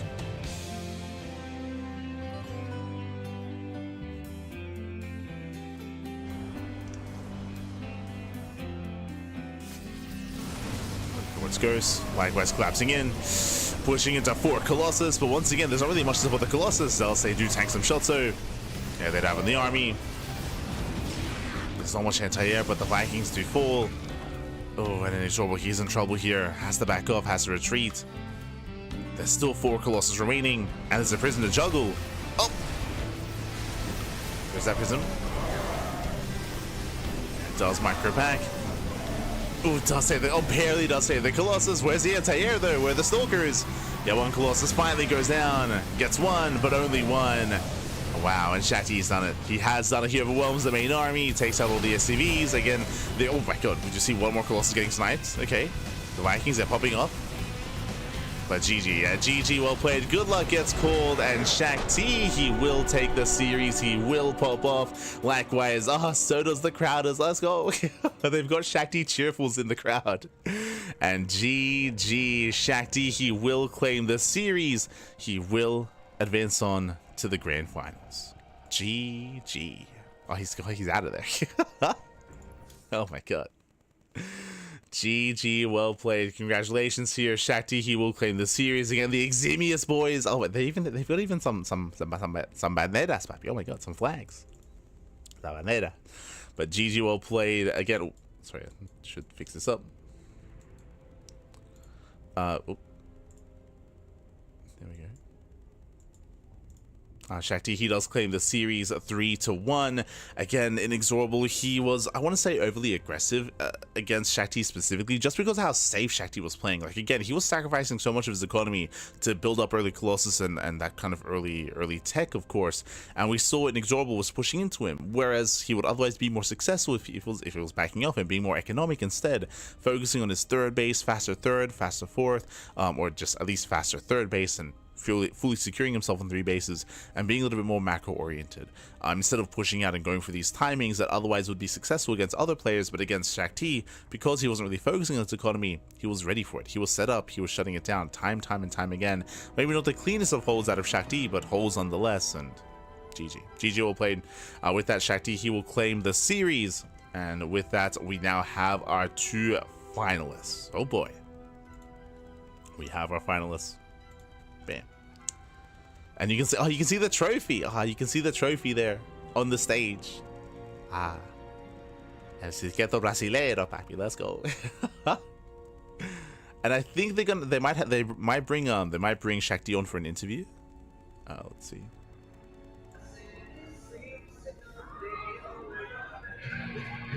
Yo, is Cosmo singing?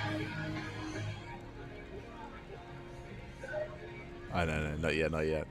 For those that are curious, Cosmo is the main Brazilian caster. He also is a part of a band, and again, he's the person singing in the hype video.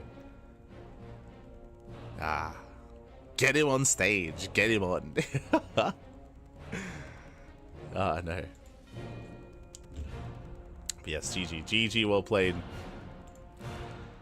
With that, congratulations here to Shakti, and that means we're getting ready for the grand finals. Who's going to be up next? Shakti versus Erik in those grand finals. They're going to be facing off in that PVZ, and the players will need some time to get ready, to get sorted. And we can see INexorable here. Shakti is abandoning his his setup. It's out of there. But yes, we're getting ready. The grand finals are going to be a best of 7. Bear that in mind. Will be a best of 7 grand finals.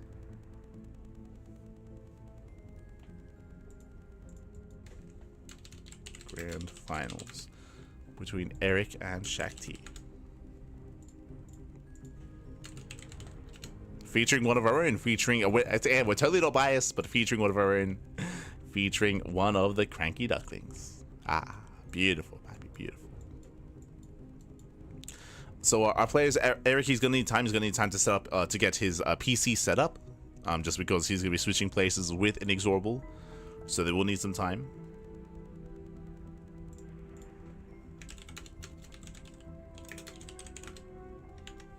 We'll need some time to set up. So until then, we're going to be going on a break. It's going to be an extended break. Bear that in mind. So an extended break here as our players need some time. So it's going to be around 15 or so minutes. So take the time to get some snacks, get some food, get some water. Get some water. Drain your disruptors, massage your marines, and hydrate all of your hydras. And when we come back, we will have the grand finals. We'll see you soon after the break. See you soon, Pappy. See you soon.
Um ano de circuito, 40 competições, milhares e milhares de reais em premiação distribuída, 97 participantes. Tudo termina agora. CBSC2, a decisão. Quem será o campeão brasileiro de StarCraft 2? Puxou os VCS, mano. Ele puxou os VCS, pelotão. Mas na hora que eu vi a vitória, cara, foi um arrepio na coluna.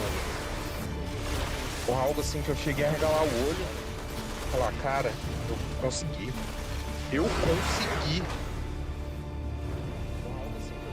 Mostrar pra todos porque eu mereço estar lá entre os 4 melhores do circuito nacional de StarCraft 2.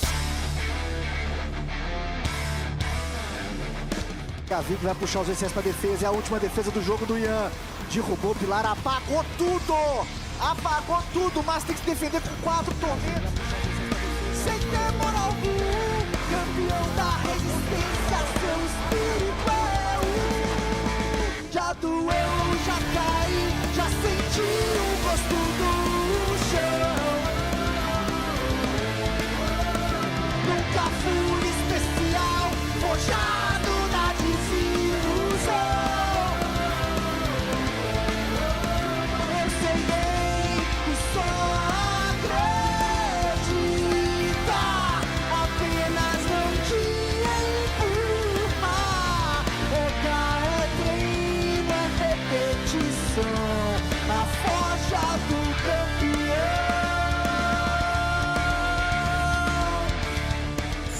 It's about time.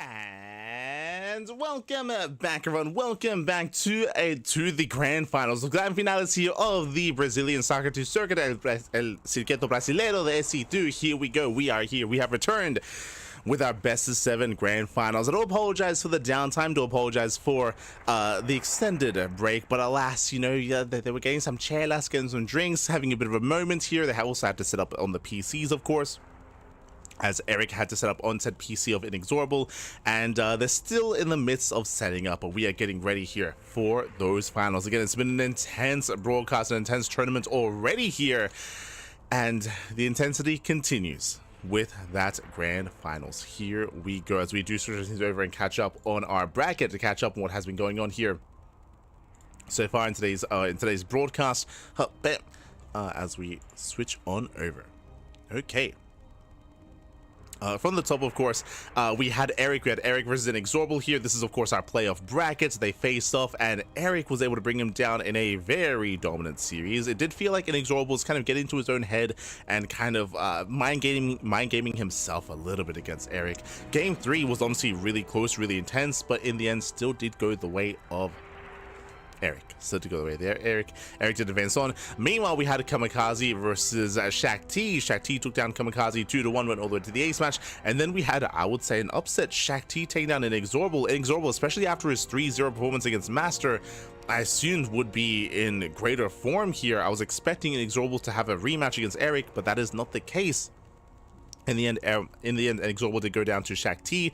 In the end, he did fall here in that series, in that lower bracket finals, which was, again, a surprise in my eyes. Again, partly, maybe even because of INexorable's inexperience. INexorable, he's a younger player. He's a little bit newer to the scene, and experience is something that he is lacking at an offline venue, at an offline event. So maybe nerves getting to him a little bit here, especially when playing in front of a crowd.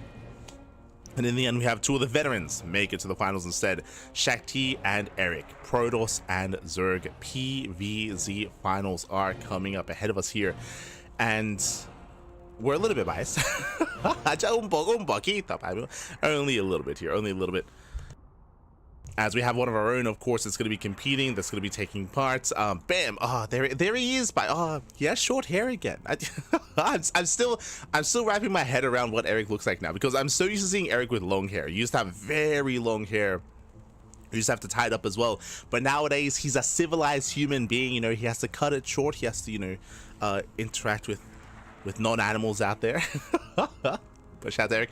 Rocking the jersey as well, rocking the CranKy Ducklings jersey. You do love to see it. We can see the duckling as well. Beautiful, beautiful. Likewise, bam, we have Shakti as well. Shakti also going to be on the other side of said venue, of said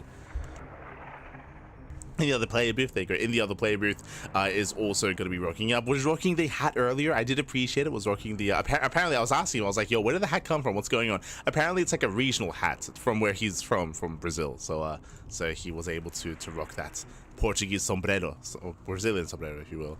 That apparently Kamikaze got him. Apparently Kamikaze got it for him when they met up for the event. So do love to see it. Of course, we do see Shakti. He is a part of Eximius Gaming, and he does have the home field advantage in a sense. I mean, I don't know if you noticed. I do keep bringing it up, but actually you can see it here. The jersey that Shakti is wearing, the Eximius Gaming jersey, you can see is actually all throughout the venue here. We got a lot of Eximius boys, especially here in the center. You have that center group, of course. They're there to cheer on for Shakti, to cheer on for their players. Of course, they're a big Brazilian team, Eximius Gaming, I mean. So they definitely do have representation there, alongside, of course, other StarCraft fans. Don't get me wrong. But yeah, it's really cool to see them all come together as we get ready for the grand finals. Oh boy! Again, we're just waiting for some troubleshooting issues to wrap up before stepping in, before starting our finals. Also, as a reminder as well, because Erik is coming in for the upper bracket, he's up 1-0. He's up 1-0 in the grand finals in the best of 7. So he does have that point advantage. Meanwhile, Shakti, he's going to have to try to surpass that. Oh boy. Not going to be easy. Not against Erik. Not against Erik, Pat. Oh my god. And I still love that player intro as well. Sorry, the tournament trailer. It's so good. it's so good, baby. It's so good. I love it. I love it. But alas, we are just getting ready here. Again, apparently there were some troubleshooting issues with Erik's PC. I mean, if you recall, there were also some issues with that PC in regards to INexorable and him trying to set up as well. That's why there was extended breaks and extended delays. So hopefully all the issues will soon be resolved. Someone get light a cocktail. Gibbs, papi, Gibbs. Oh no. I'm hanging in there. It is 11 a.m. in the morning. 11 a.m. We've been casting since midnight, so 11 hours going strong. Let's go, papi, let's go. God, I'm gonna be so dead for Tuna Cup later on tonight. Gonna be so dead, papi, so dead. We'll do our best. We'll do our best. This is quite cold here. It's quite cold in Australia.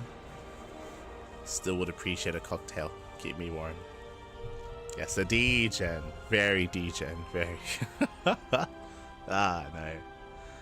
I was not expecting this event to be this long. I was hoping it'd be a little bit shorter. I was like, oh, 4 series? Oh, we're good to go, man.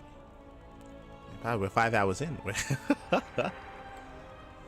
We'll be okay. We'll be okay. Of course, if you're curious about our next broadcast here on the CranKy Ducklings, we're going to be live 9 hours from now. 9 hours from this message, we're going to be live with the Sparkling Tuna Cup, and then we'll be live with the the EWC Global Qualifier right after that. I did a 12-hour stream once, only once. Oh no. Do it again, papi. Do it again. I think our longest stream has been 15 hours. I think 15. I know we've hit 15 before, maybe 18, but I think 15 at most. Like 15 hours straight. Not today though. We shouldn't get there today. We should be okay. We should avoid that. Hopefully. Again, we were really intense during the qualifier weekend for the Dallas weekend. That was a lot of StarCraft. Especially because we were doing like back-to-back for Dallas. We were doing like GSL qualifier cast, bam, into DreamHack Dallas. It was our most recent long cast and long streams. No, we're okay. We'll be okay.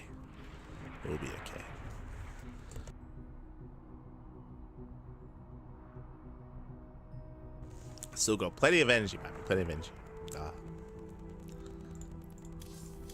But I think our players are still or Erik is still just setting up on his end. Bam. Oh, he's loading up unit Preloader, maybe? Maybe. I mistimed us, Pipe. I mistimed us. I was hoping that I could line up the trailer video with us going straight into the game. No. Did not line up well. Yo, I think that's Kamikaze. With the crown. With the corona. But otherwise, hope you've all been having a great weekend and great rest of your day as well. Again, hope you all enjoyed the qualifier cast that we had earlier, the global qualifier cast. And again, we're going to be wrapping up the global qualifiers tomorrow. We will get there. Crazy results. Crazy results. And matches that go underway.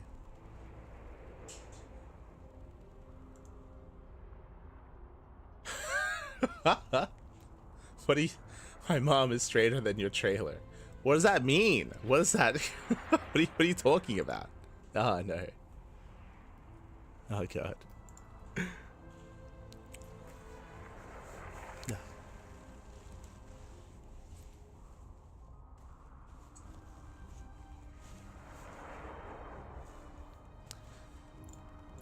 Yes. Once Erik is good to go, we'll be jumping into our match, jumping into our best of. Game 1 is going to be on Persephone. We have game 1. We have our lobby.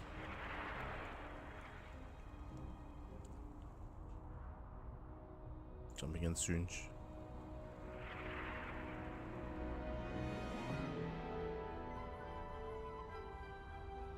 We'll get there. But yes, good morning, babies. Good morning. Buenos días, buenos días. Yo, we good? We good to go? We have a lobby. We have our players. We're set up. Bam. Okay, we're locked in. Yo, I just realized, Erik, he has like a... What is that? It's like to protect your arm? I haven't seen that before. Okay. I would imagine it's if you like press your arm too hard against like the board. Okay. Interesting. I'm gonna ask him about that later.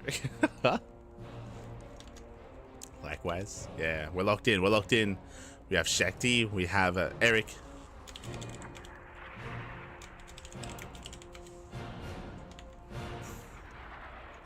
God. Alright, we're just readying up. We're readying up.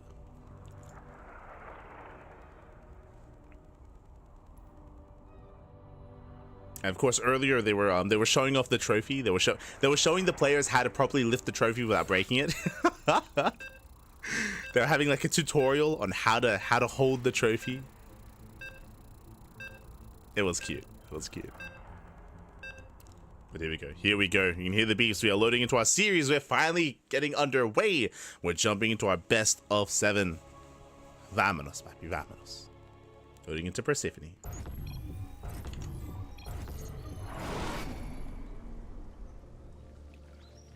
As spawning in the bottom left-hand corner of Persephone, we have our Brazilian Zerg player. We have our blue Zerg, one of our own, one of the CranKy Ducklings, leading the series 1-0 as he comes in for the upper half of the brackets. What does he stand for? He stands for endurance, righteousness, intellect, and no, there's a pause. never mind, Bobby, never mind. Hopefully everything's okay. Bam. Hopefully. But we did have some technical issues earlier. That's why there was a bit of a delay for the start of the match. And hopefully issues will soon be resolved. Hopefully. Oh, okay, we're good. Okay, we're good to go. Just make sure I'm not the ref.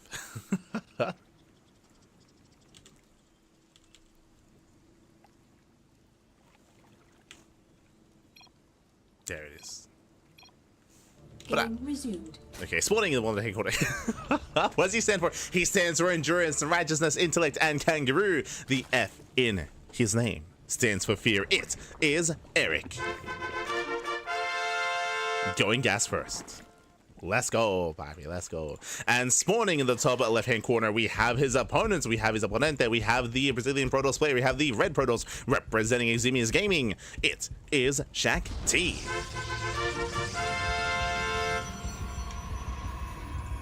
Bam. Beautiful. Let's go, let's go. And if you're in the chat, you know what time it is? It is Gamma time. Predictions are open. Place your bets on who you think will claim the series. Best of luck in the chats, as is a prediction for the full best of. Let's go, papi, let's go. As is a prediction for the full best of 7, we are jumping on in. So now, we are opening up gas first. So gas pool opener here out of Erik with a faster gas geyser. Does lead into faster link speed. Does potentially lead into banelings, into roaches. We'll see if he does pull out of gas. We'll see if he stays in. For the time being, probe does dip into the main base. Does get eyes on the earlier gas income. And Shakti is aware of the aggression coming his way. He does start to wall up. A Zealot is already in production. So he does respond with a Zealot. It's getting ready. But it was related to carpal tunnel. I mean, it might be like a I would say like a deterrent.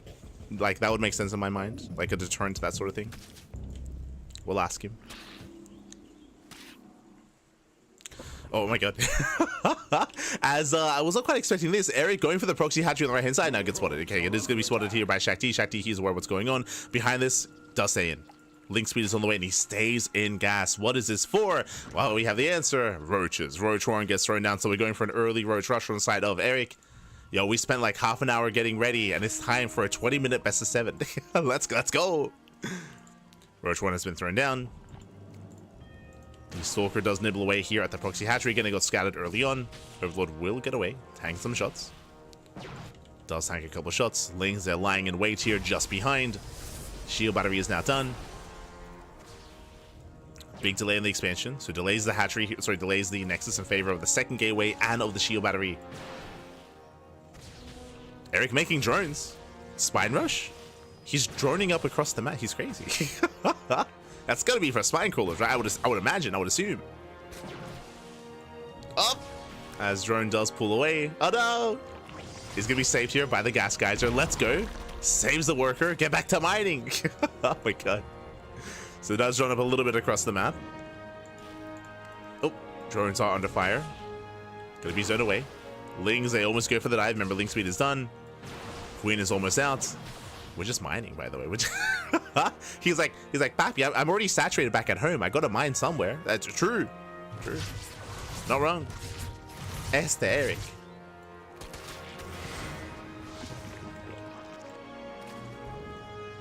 That's a building of roaches. Ravager's now morphing in. Spore on the way. I mean, hey, he does see the Stargate. True, he can proxy Spore. Does get a surround. Takes down the Zealot. Nice catch. Does catch the Zealot out of range of the shield battery. More shield batteries on the way. Whilst they do connect with the Cyber Core. Void Rays on the way. Again, the Spore will help with that. The Spore is ready. Let's see if he moves in. Now, what I will say here is that Erik, he's expanding. Are we just going to drone? Are we just macroing? Is that what's happening right now? We're forcing a big reaction. I mean, look, that's a second shield battery and a second pylon and a third shield battery. Like, this is a big reaction, a big response here at the natural. It is a big investment. Erik does throw in the piles, doesn't quite connect. Warrior moves in. Queen is exposed. Diving in the army. Does get us around. Not bad. Surrounds the Stalker. Stalker does fall. Biles here on the Void Ray. Ooh, does connect. As the second Stalker does crumble. Almost the Adept as well. Nice pickups here from Erik. Oh my god. Biles a crazy army. I feel like we should be pulling this ball forward a little bit. Not gonna lie. Oh, as the Queen does take a lot of damage. Dragging the army within range of the Spore.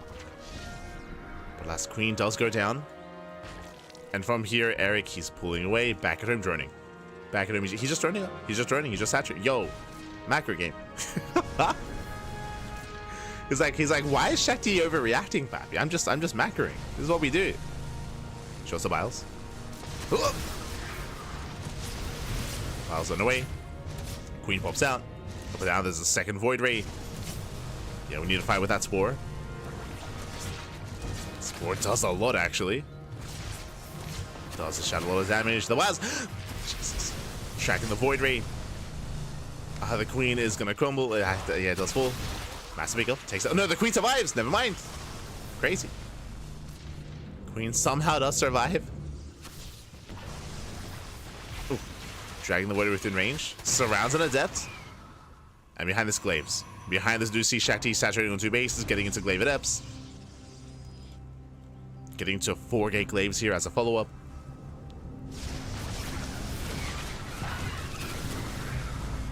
Like, oh no! Likewise, they'll stand in the vials. Vials are taking down 2 void rays.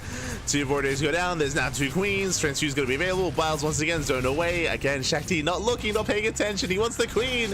Oh no, it's not worth it. It's not worth it. Don't get it. Oh god. Shakti, calm down. No, the void ray falls. Takes down all 3 void rays. He got too greedy, but he takes down all 3 void rays. Ay, ay, ay.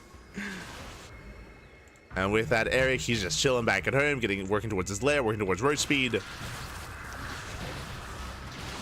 Queens are somehow still alive. Clutch transfuse.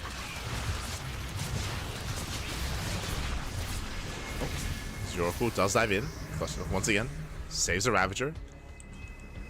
So far, only 1 Ravager going down. Shakti is expanding, true, is getting a base. Checking the vision here, Erik, he is aware. Despite that, that's Adepts that massing up. We're massing up Adepts, and with a low roach count, these glaive Adepts, they can bob up. They can get damage done. Once again, dragging the warrior within range.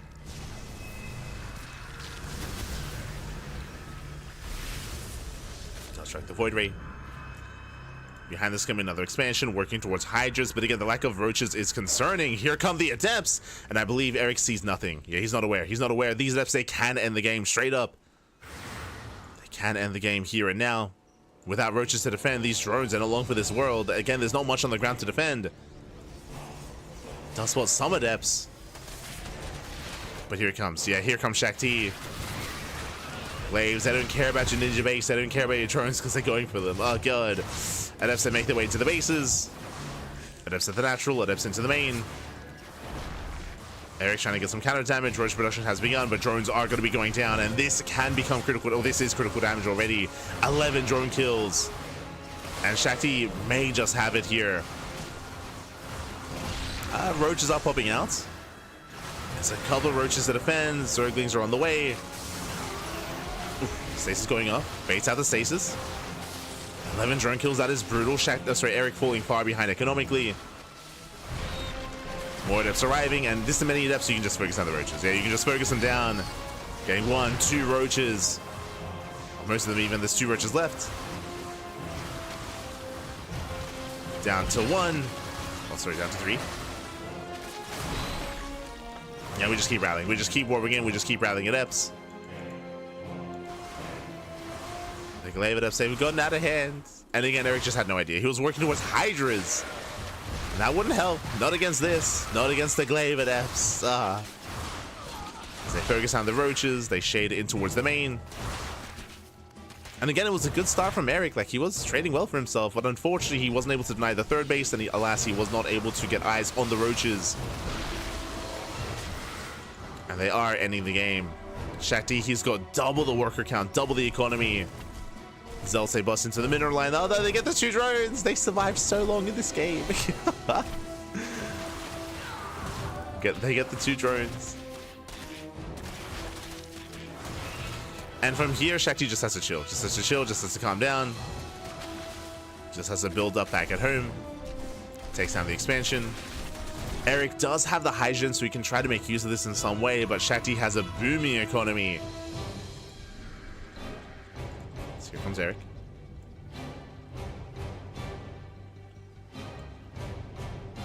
Slips into the mineral line. Gets a probe. Just the one. Just the one worker. Immortal's moving in.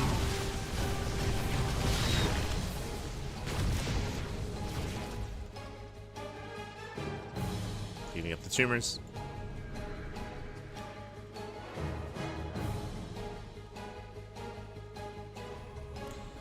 And it's going to be a rougher to recover here for Erik. Very rough. Now, the one chance that Erik has here is if Shakti overextends somehow, but all he has to do is just Just build up. Just build up Immortals back at home. He's got double Immortal production with 2 Robos. There's no reason for Shakti to move out, so he shouldn't. He just has to mass up a death blow of an army. Now, if Shakti is too passive, if he stays behind or stays back home too much, then Erik, can we tech up from here? Can we tech up into Lurkers, for example? He's working towards Overlord speed. Looks like Drop Lord play. Oh, but here he comes. Yeah, here comes Shakti. Again, he's got double the army supply. He's got 5 Immortals. 5 Immortals, 2 Archons. Aye, aye, aye. And there's no stopping this.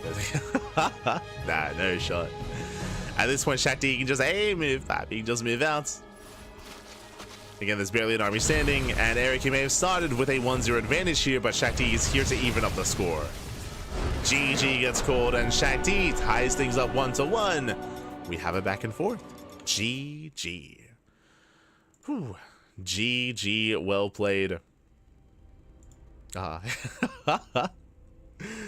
Shakti, he was happy, Papi. He's happy. There we go. We do get into our next game. And again, Shakti does kick things off with a win. We do see that Erik, again, I want to say his opener was perfectly fine when it came to the proxy, when it came to getting value, sniping Void Rays, droning up back at home. It is just unfortunate. If he was aware of how much danger he was in, if he was aware of the Glaive Adepts, instead of going for the Hydrogen, remember, he had a Hydrogen and he had Hydra upgrades. He was working on Hydra upgrades as well. That's a lot of gas being spent elsewhere instead of on Roach Ravager. Again, he just didn't know, right? He just didn't know that Glaive Adepts were coming his way across the map. He had no vision. He had no Overlord in the center of the map. He had his Overlords on the right-hand side instead. So he was in the dark. And with that, GG, well played. With that, we're tied up 1-1. Let's go. Whew, let us go.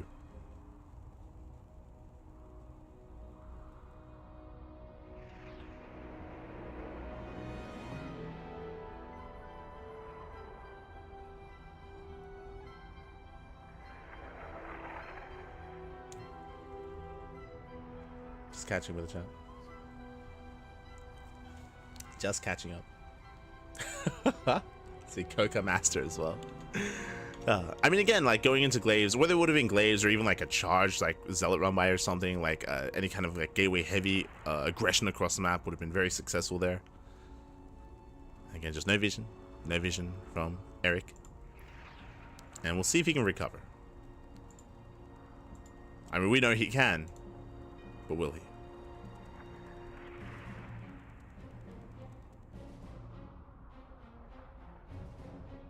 So here we go.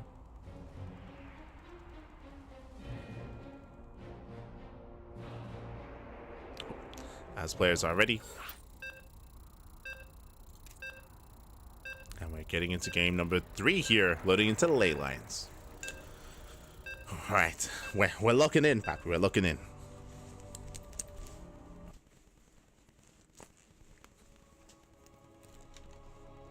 Together, Papi, junto.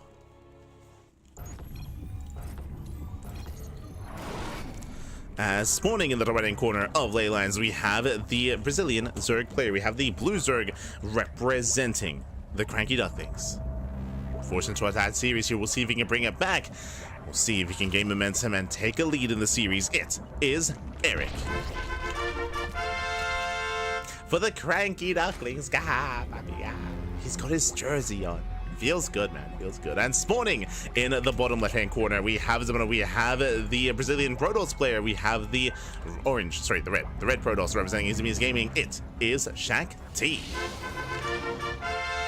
paused. Huh. As we do have a bit of a pause here. Again, hopefully everything's okay. As we mentioned, there were some technical issues earlier when it came to the PC. I did have a pause earlier as well, so hopefully everything is okay. There's no like hotkey issues or anything like that. Fingers crossed, fingers crossed. As I did have an issue, or did have a pause at the start of last game as well. We do know that INexorable, he did have to set some stuff up. Looks like hotkey. Okay. Looks like a hotkey issue. Maybe.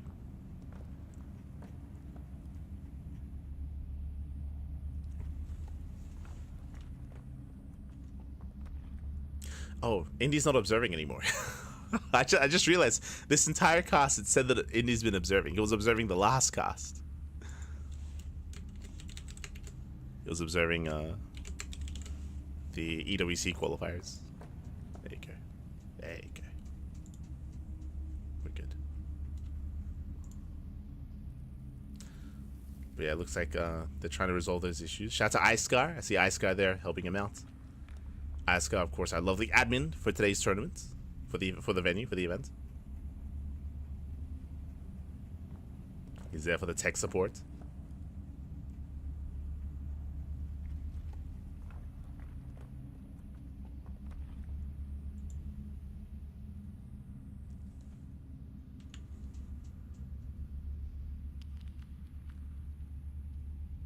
He's a cranky duckling. He is, Pap, he is.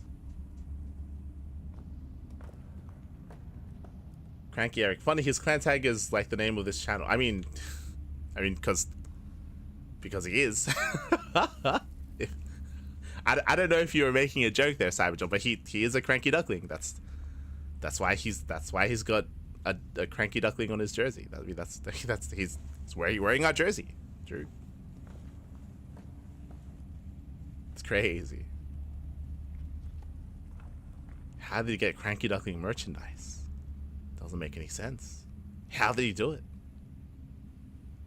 See, it's the way the jersey works here. He's got a duckling on one shoulder and he's got the Brazilian flag on the other. Brazilian flag on the other, and of course our logo on the chest. And he's got his name on the back with the logo, with his race logo. His name on the back.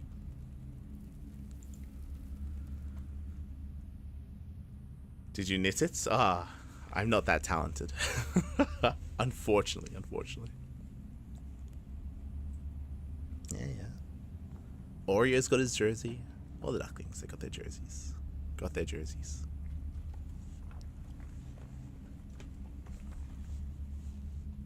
Starduck. Este Starduck. SMH my head.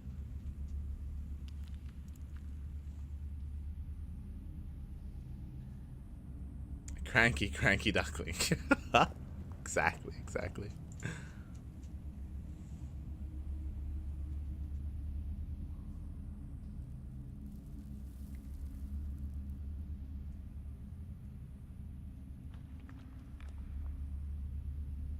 But yeah, it looks like the issue has been resolved.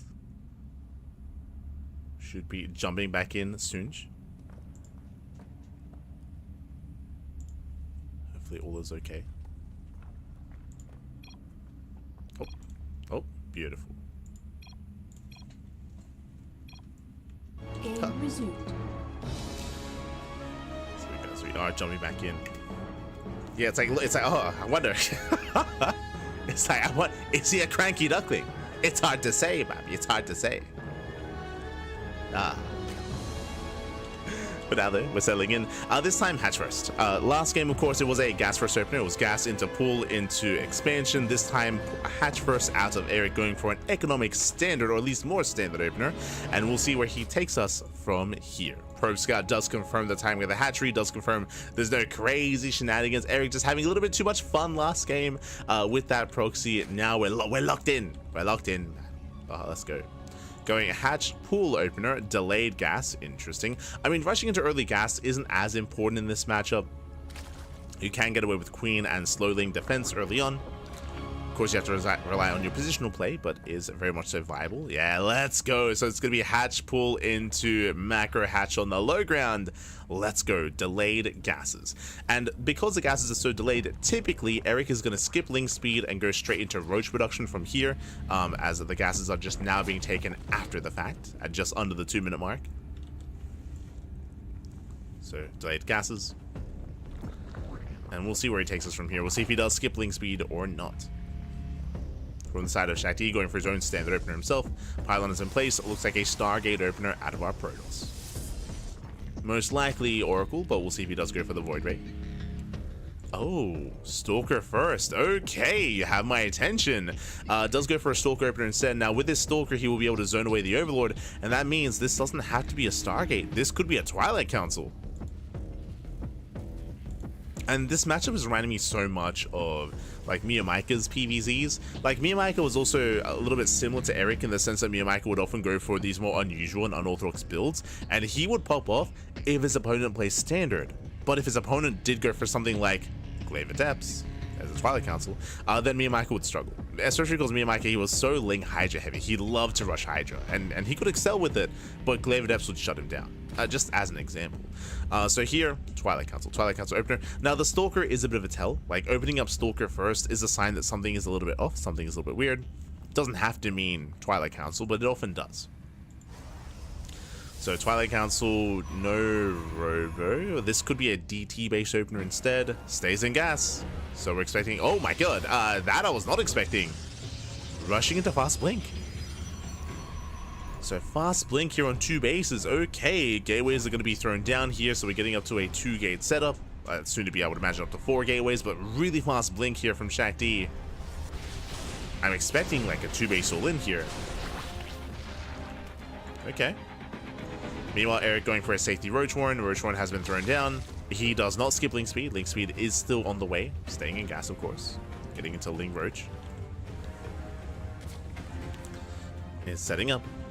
And this time he shouldn't be caught without roaches. Against Mass Blink Stalker, I mean, Lings can hold their own. Hold their own. No gateway explosion. So Shakti, he opens into a really fast Blink. It's going to finish up momentarily. He likewise does head into a 3rd base and stays on a low gateway count. Only 2 gateways. This is kind of weird. Like the gateways here are late, which means we're missing warp-ins. Again, we're fixated on the base. This is yeah, a bit of a shaky build here from Shakti. Blink will be done in time to defend, but there won't be that many Stalkers. And here comes Erik. Erik, he does cut workers. 3rd base is done, but not saturated. 37 drones. 37 drones, 2 gases. He's going for a massive Ling Ravager all in. And Shakti will have Blink to defend, true, but how many Stalkers? As he's on the low gateway counts. Ooh, he locks. Oh no, he locks down the army. Yeah, he gets caught out in the open. Forced to recall. 1, 2, 3 Stalkers going down. Ay, ay, ay. Yeah, brutal losses there for Shakti. Again, like rushing into Blink Stalkers like this is just so weird. It's gonna struggle, especially against Zerglings. Against Zerglings this early on, there's no saving the expansion. Again, a standard Stargate opener with Oracles would clean up those Zerglings at least. But here comes in for the surround. Looks down the army, piles on the sentry. Zoning the army back. And again, Erik, all he needs is at least to take the base. Take the expansion. Ooh, sentry goes down. Piles on the main army. Shakti trying to break out. Does try to. As things they collapse in, the base will fall. There's no saving the 3rd. We do have a wall of shield barriers behind this. And Erik, he's going for the Cyber Core. Snipes the Cyber Core. No more Stalkers. Yeah, what you see is what you get. We have how many? We have 10 Stalkers. 10 Stalkers in total. We're going with the shield battery biles. They shut down the shield battery as well. They shut down the pylon. They depower everything. And now we can't warp in. We can't warp in. We can warp in, what, 2 Zealots at a time. Cyber Core is being rebuilt. Running out of Zerglings. Likewise running out of Stalkers as well. Yeah, boys are being pulled. Wow, a crazy army. Ravagers forced out. Zerglings, they have arrived. Yeah, they have arrived in time. Oh no, the pylon! Pylon is denied. We got the slow lots. The slow lots are warping in. They're doing what they can. More boys are being pulled. Files on the pylon. Lings, they surround the Stalkers. GG gets called, and Erik will take a lead in the series 2-1. GG. Whew. GG, well played, Erik. He does take a lead in the series. Again, a very intense game and a really odd start from Shakti. Winding it back, remember, Shakti, he rushed into Blink, stayed on 2 gateways, got to 3rd base, finished Blink, but again, because his gateway count was so low for so long, like he wasn't really able to make use of his army. Likewise, specifically against the Ling Ravager all-in, Stalkers are vulnerable against the mass Ling kind of army. There were no shield barriers at the 3rd base. Just, yeah, really awkward setup there from Shakti. It almost looked like he was trying to fake out his opponents. It almost looked like he wanted to maybe try to fake out Glaives, or fake out Charge, or fake out something more aggressive than it was. But he got punished because Erik didn't care. Like Erik, he just went into his own aggressive build instead, and with that did snowball out of control. GG. GG, well played. And with that, we're now getting into our next game. With that, Erik does take a lead, but as a reminder, best of 7. Best of 7, plenty more games ahead of us, plenty more games to come. Let's go. Let's go. As we are getting into game number 4. Game número 4. Game número 4.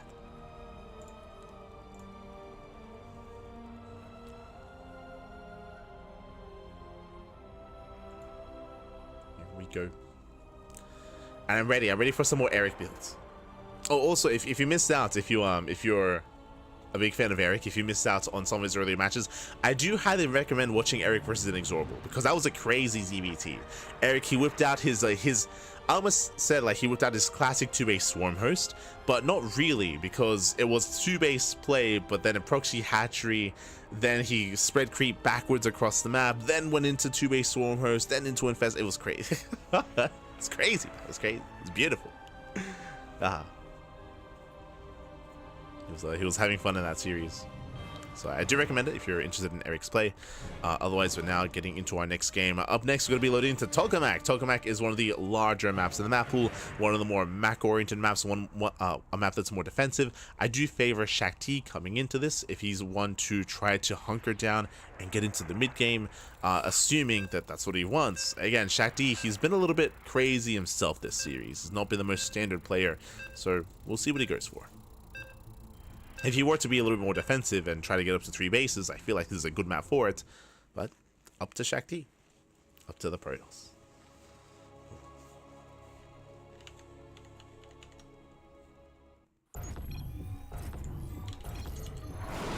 As spawning in the bottom left-hand corner of Tokamak, we have the Brazilian Zerg player. We have the blue Zerg.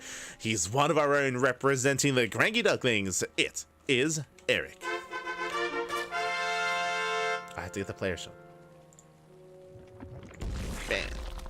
Beautiful. And spawning in the top right-hand corner here of Tokamak, we have the Brazilian Protoss player. We have the red Protoss representing Eximius Gaming. It is Shakti. The Shaq himself. Let's go, baby. Let's go.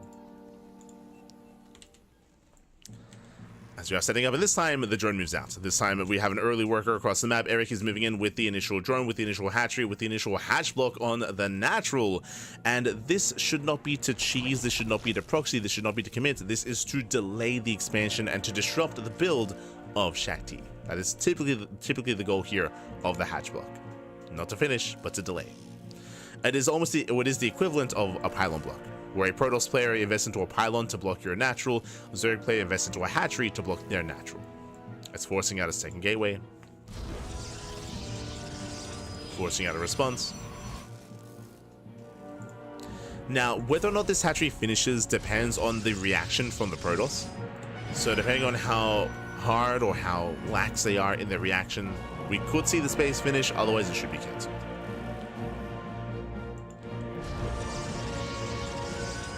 He does take a second gas. There we go, macro hatchery back at home. Love to see it. Does set up his macro hatchery, and soon should expand and take his own regular base. There we go. Hatchery's on the way.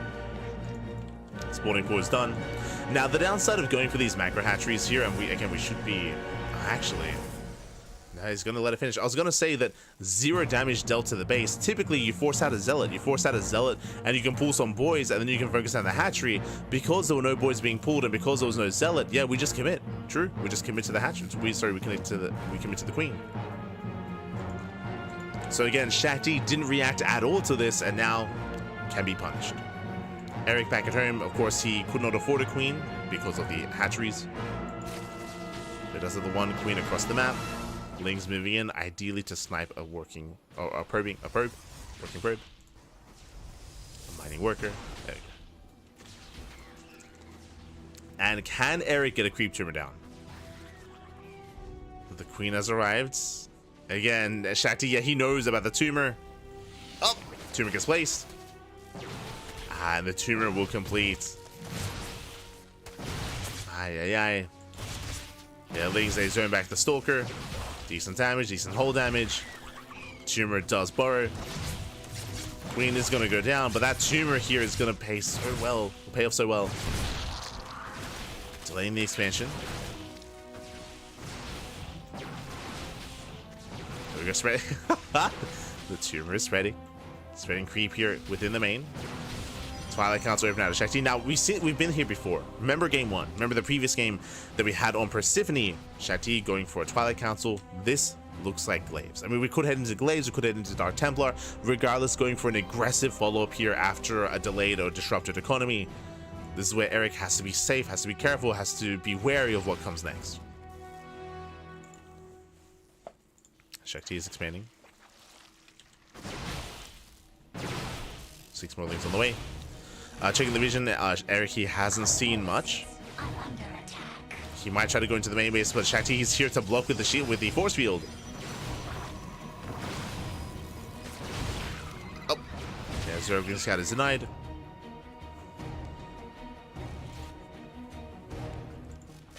Safety Roach Horn on the way. Okay, got my attention. Going for the Roach Horn. Stalker's already moving out. That's a lot of Stalkers. Link speed is done. Link is moving in to defend. Going into Blink. Not Glaives? Oh. This I'm not so certain of. He does supply block his opponent. He does supply block Erik. True. Erik is supply blocked. Stalkers, they back off for a moment. Things flooding in. There's not enough Zerglings yet. Going for a counterattack. Uh-oh. Does move out for a counterattack.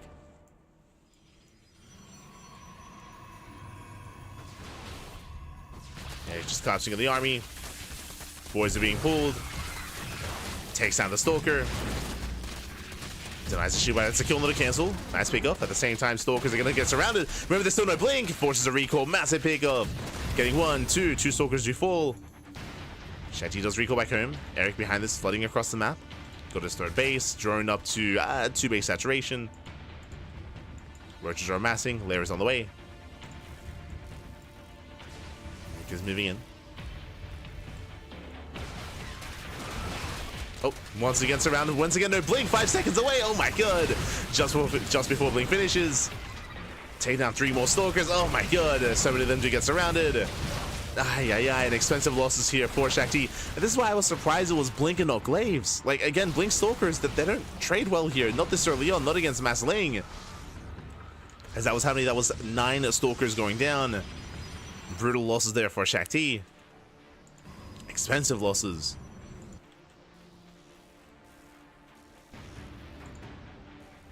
And Erik reinforcing, moving out. This time with Ling Ravager. Does drone up a little bit here, getting up to 41 drones. But not too much. Again, still under 2 base saturation.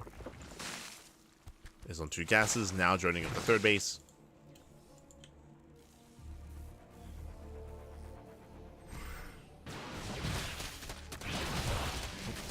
Likewise collapsing in. Oh, the miles! Oh my god, brutal connections. The probes, they were locked down. The miles were brutal. 12 workers go down, and he's gonna lose everything. Yeah, Shakti, he will lose every single probe here at the 3rd. Ay. Not like this. Miles A zone away. The damage has been done. 22 probe kills. That is insane damage. Catching out another Stalker, and another. And too many losses. Just too many losses here for Shakti. Yo, Erik, after game 1, he's angry. He's Ay. But also at the same time, again, like the fast blink here was perplexing. It was a crazy decision here from Shakti to rush into blink.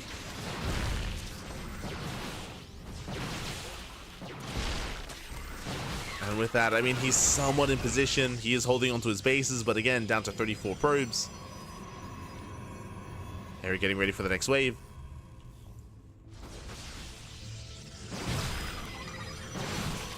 Moving in. Does move in. Does lock down the army. And GG gets called. There's no escaping this. And Erik, he will extend his lead in the series. Taking down Shakti. Now it's up 3-1. GG. Whew. GG, well played. Does take a lead here. Does extend his lead, I should say. And again, early on, I do think that Shakti, he had a decent start here. He wasn't losing too much against the Zerglings. He hit his tech. Remember, he hit his Twilight Council. He was getting his third base or his natural up and running. He was getting there. But for Shakti to go into Blink as a follow-up, again, the reason why that was surprising to me is because, I mean, we had Mass Link to defend. What does well against that? I mean, whether it's charge, whether it's... whether it is... Glaive Adepts, or Pick Your Poison, even DTs into Archons could do well, but Blink Stalkers specifically do struggle against a mass Zergling kind of composition like that, as you saw, especially pre-Blink. Remember, he pushed out across the map with his Stalkers, he got surrounded before Blink was done. As Blink was a little bit more delayed there. Again, he was premature with that. GG, well played. Erik takes a lead. Takes his lead.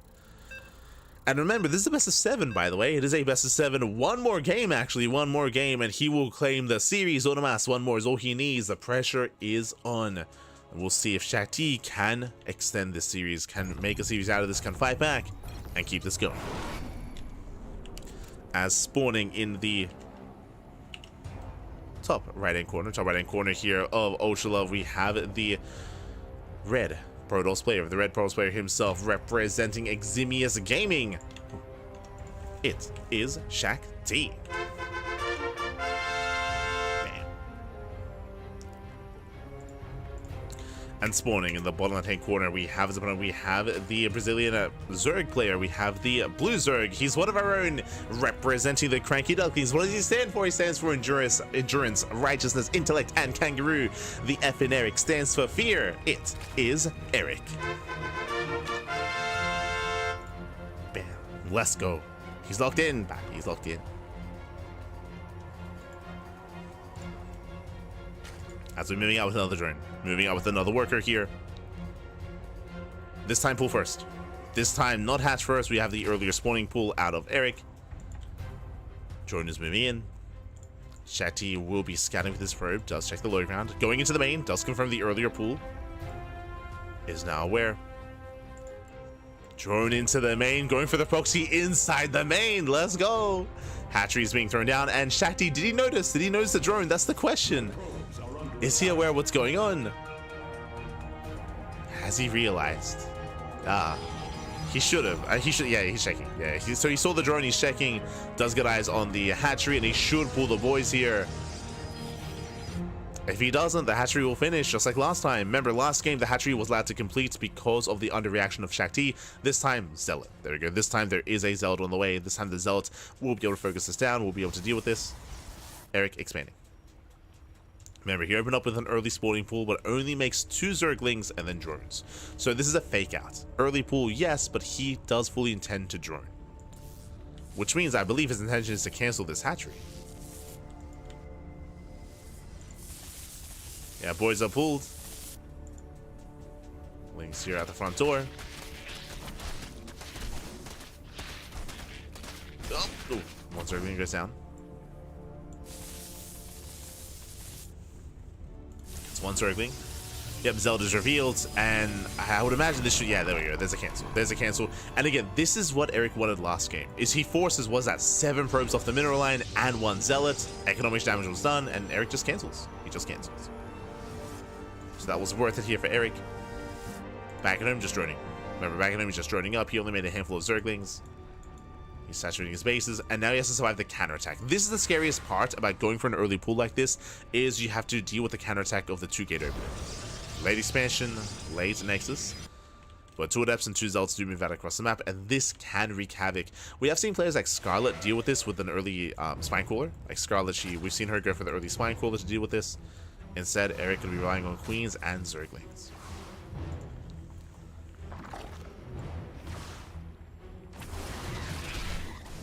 He's taking ready for the surround, not bad.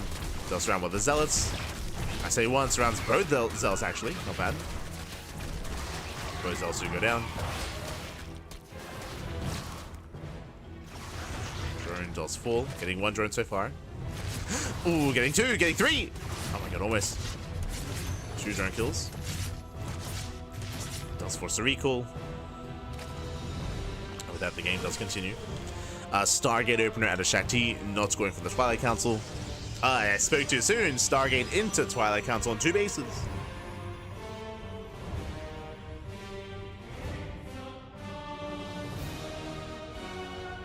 This is going to be committed. I wouldn't be opposed to seeing Shakti go for like an Oracle, sorry, go for a Void Ray and then hide the tech and hunt down the Overlord. And then go into Glaives or even Dark Templar. I do think there's potential here, but it's going Oracle. He's going Oracle, which means the Overlord will see everything. The Overlord should confirm. I spoke too soon as the Stalker will zone away. Very suspect. Stalker does zone.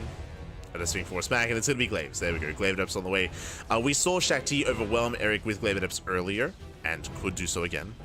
If Erik doesn't go for Roaches, if he doesn't go for a Balin Nest, then he's going to be vulnerable to those Adepts.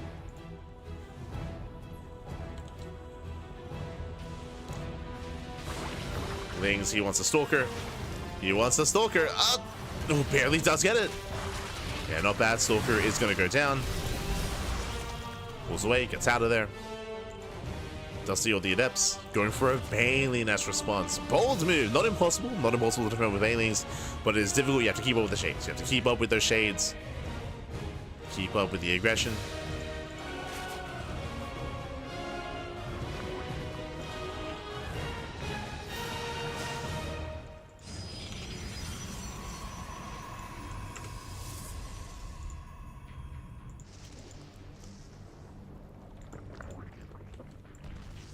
Oracle has arrived. Here come the mass Adepts. That's a lot of Adepts here for Shakti.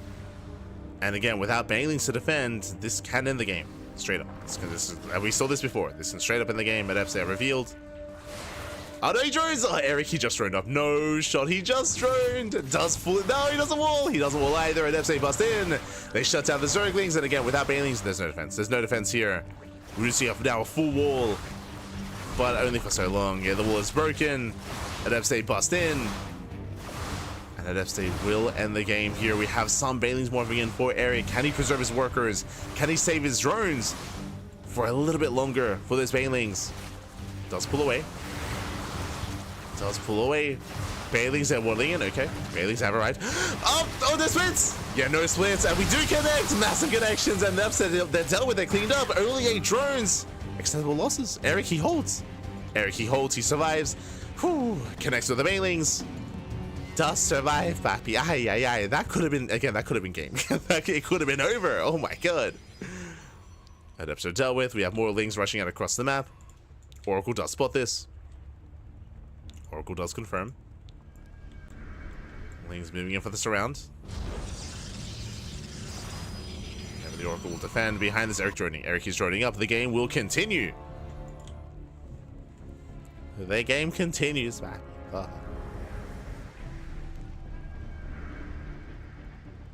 We have a back and forth. We survived. Aye, aye, aye. As Lings, they attempt to find a way, and they catch 1, 2 probes. Just the one. Just the one worker. Bailing run by, setting up. Let's go. Bailing waddle by even. More Death warping in. Sorry, more Zealots even. Charge is not yet done. Working towards Temple Archives. Working towards Archons.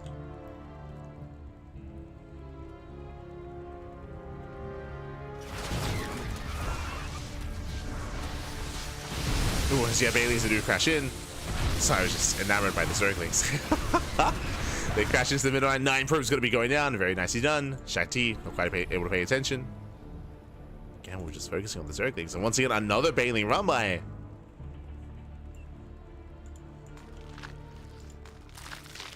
Here they come. We have 4 Bailings on the right. We have a Bailing here in the center. We'll see if Erik is able to distract once again. The Bailings are waddling in. Once again, distracting Shakti. Shakti, he does pull away in time. Whew. Does pull away. Still losing 4 probes. Still losing 4 workers.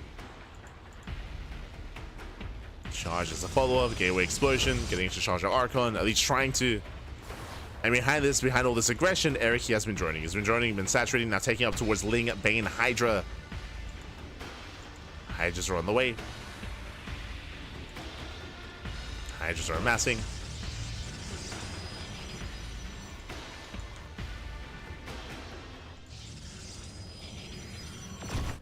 again, waddling in. Once again, 5 probes. Not bad. 5 more workers going down. Shakti once again late to react, late to pull away. And now Erik, he's up to 3 base saturation. He's just doubling down and focusing, fixating on purely Ling Hydra production, bailing speed as well. Shakti, he pushes out. No storm. Remember, no storm. Just charge the Archon. And never mind, that's a lot of Immortals as well, to be fair. That's a lot of Immortals. And he waddles in. 3 more probe kills. And here comes the all-in for Shakti. I mean, both players have a very low economy. But I'm concerned here. That's a lot of Archons and Immortals. Lingbane Hydra will struggle against this. Just trying to bait out the Zealots. Banelings, they do not want to connect on the Archons. They're trying to race past. We get some decent connections. Hydra, they start to step in. But the Zealots. Yeah, Banelings have to rotate. Nice control. Yeah, rotates back around, deals with the Zealots, but there's not enough Hydras. None left over. 3 Immortals, they overwhelm. And Shakti may have just done it. Here, as you mentioned, like 3 Immortals and 2 Archons. That's a brutal army. Oh, nice around though. Does surround the Immortals. Okay. Gets 1, gets 2. Takes out all the Immortals, surrounds the Archons as well. Shakti overextends. But we have 3 more. Oh god, there's 3 more Archons on the way. More Zealot Warbins as well. We saw how much it took to survive. But the all-in continues. The all-in does continue here. Going for another warp in. Yeah, Erik, he cannot fight head on.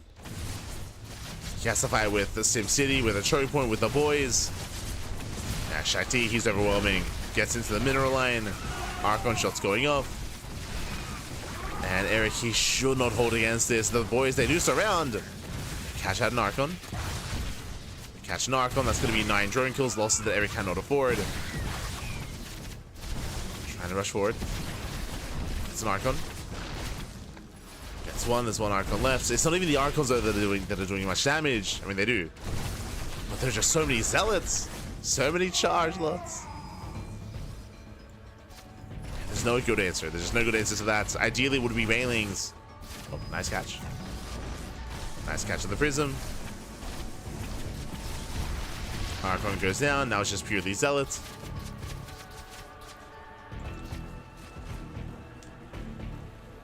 And Erik, he's holding on, but alas, the drone counter is non-existent. He's down 20 workers. The economy's in the gutter. Erik is all in.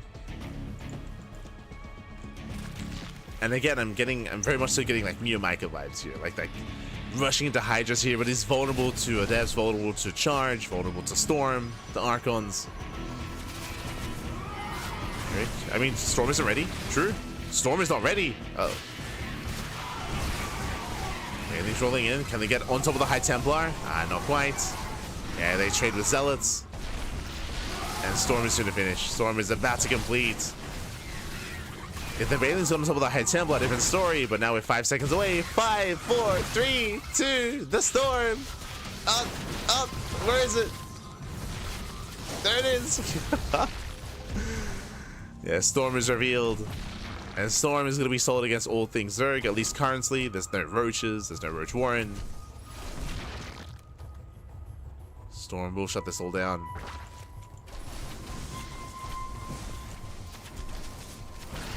Erik desperately trying to hold on. Trying to. Oh, Ling Rumbai at the set. Let's go. Go for Ling Rumbai. Does at least distract some reinforcements so the hatchery goes down.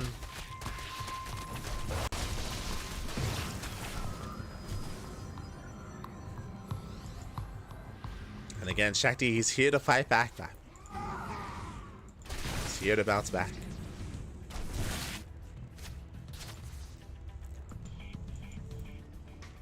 So he cleans up all the Lings. And Erik down to pure Hydra. Down to Ling Hydra.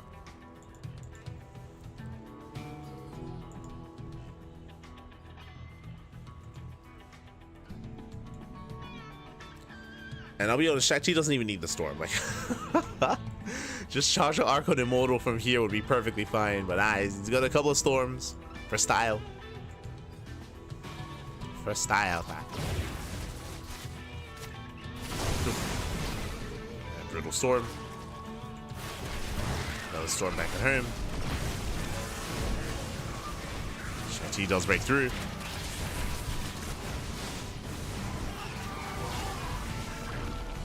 Does break through that main army. Getting into the midline, more storms just popping off. And Erik has nothing left. At this point, nothing left. GG, well played. And Shakti, he will put another point on the board. He will fight back. He will extend the series. GG. Whew. GG, well played. Again, we'll extend the series. Once again, early on, Erik, he was doing well for himself. He was getting damage done. He was killing workers. He was going for these bailing round buys, but he was not ready for the push, not ready for the eventual breakout from his opponent. As we saw, Shakti just snowballing out of control with his Charged Archon Immortal move out. We saw that Erik, he was barely holding on there against the Adepts initially, then followed by the charge lots, but just too many extensive losses. Too many losses there. Too many losses too quickly.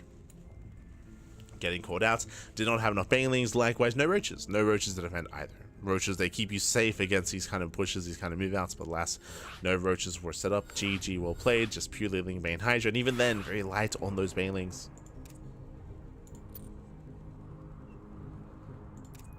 And with that, we're getting into game number 6. Oh boy.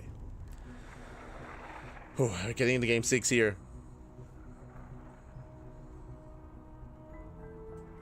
Bearing in mind that Erik, he does have a 3-2 lead, and one more game is all that Erik needs. If Shakti wins this game, we're going to the ace match. We're going all the way to game 7. Let's go.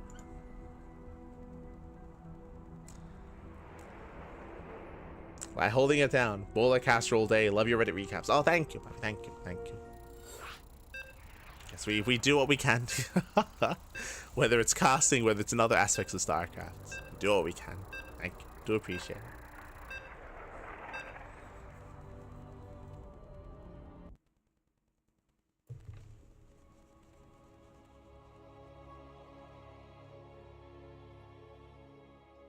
Here we go.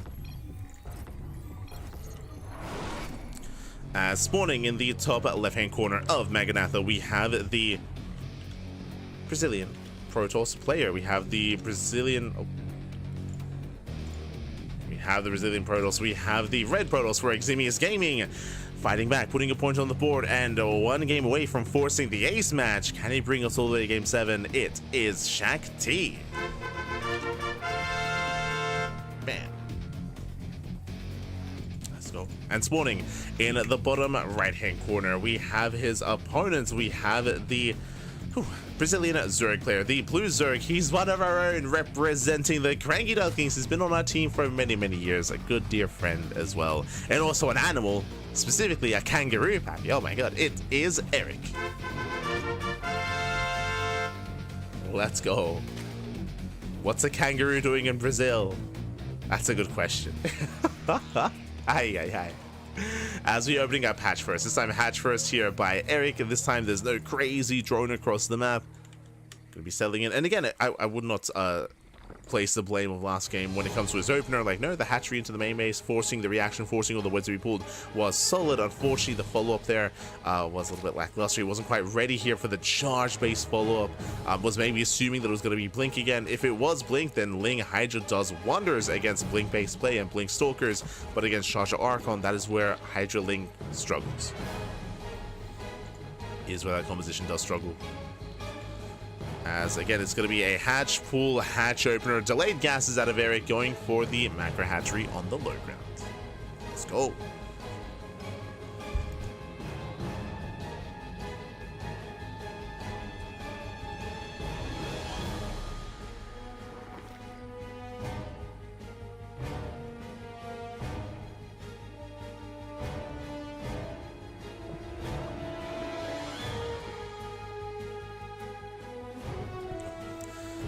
We go.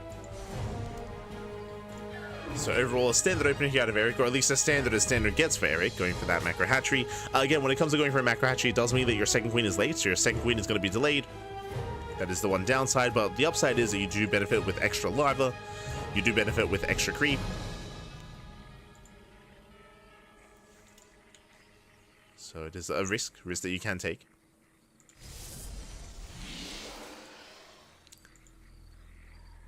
As it does move out.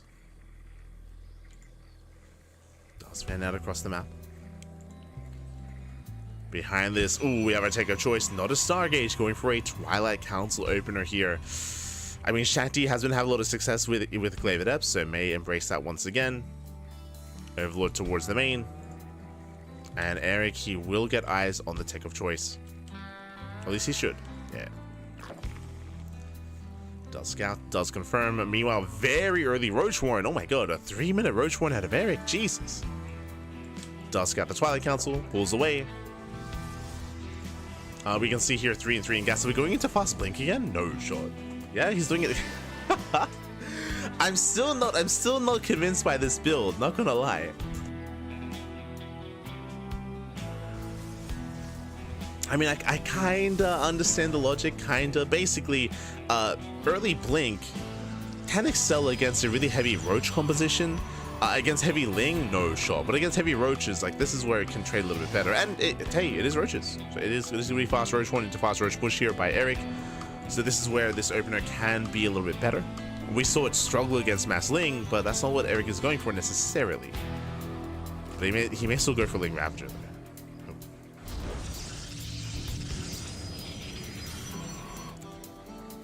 As Hallucination does get eyes on the roaches. Erik, he will cut workers at 33.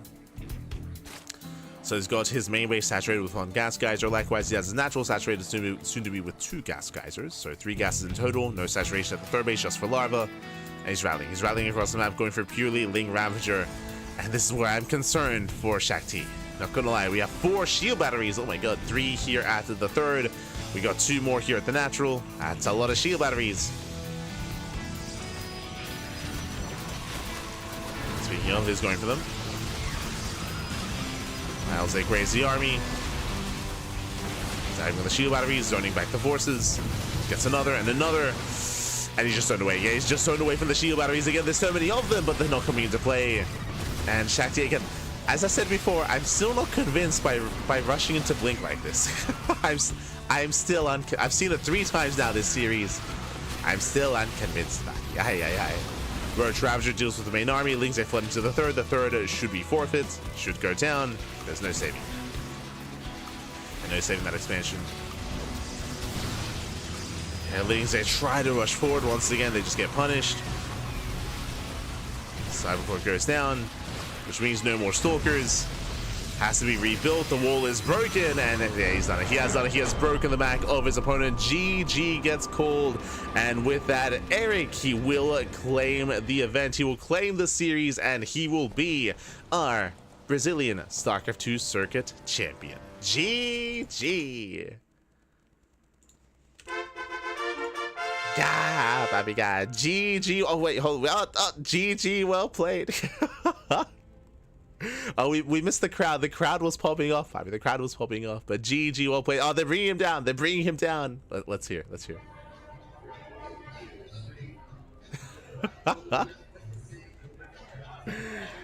Oh, but GG, well played. Oh, let's go. They're bringing him down. Raise the trophy, Papi. Raise the trophy. Ah. Este Erik. Oh. Don't break it. Let's go.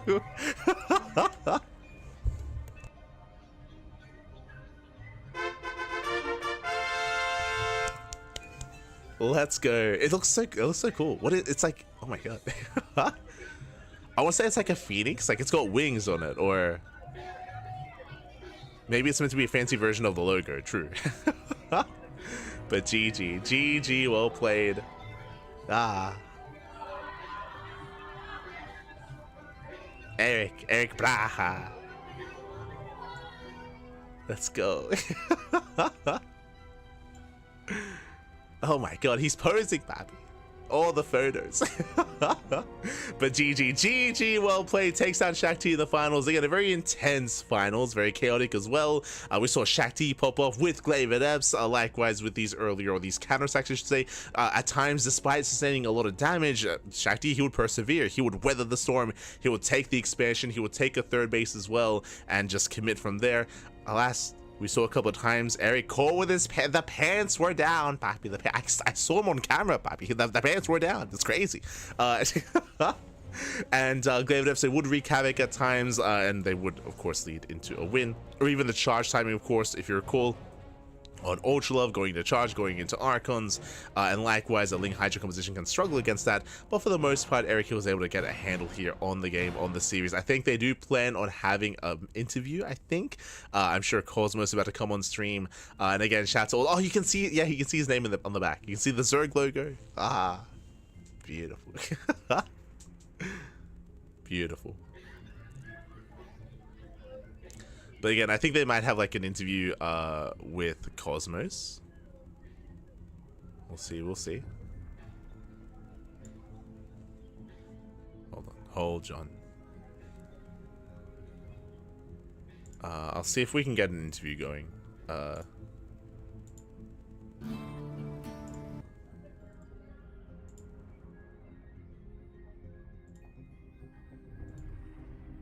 We'll open up Cosmos' stream. Oh, let's go. Hold on.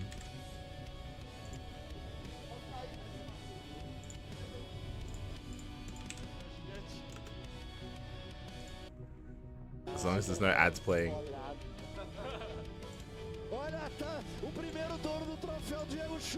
Let's go. Hold on there.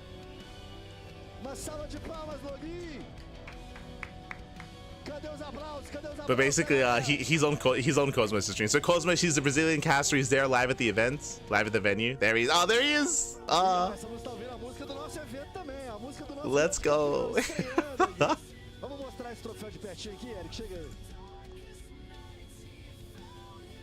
Oh, we get a close up of the trophy. We get a close up.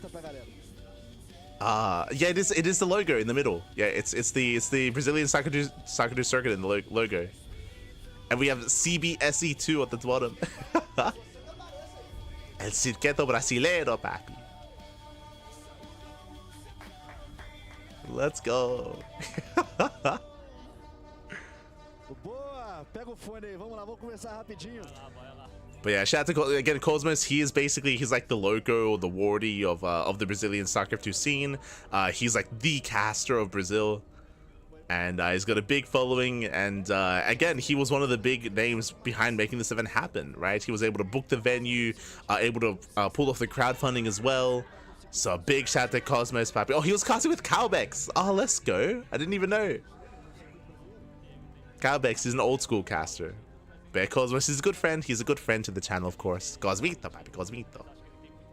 Porque ele pegou, Eu quero saber o seguinte, presenciar um pouco diferente, pra você é diferente, jogar aqui com torcida bate nervoso diferente, uma vontade maior de ganhar. If anyone can understand Portuguese in the chat or Brazilian, I would appreciate translations. I understand a couple of words here and there. É diferente, principalmente por questão de não é algo que você faz todo dia, o tempo todo, e você tem uma mesa diferente da sua que você joga, você tem o barulho das pessoas ali, treme a mesa quando o pessoal tá gritando e tudo mais.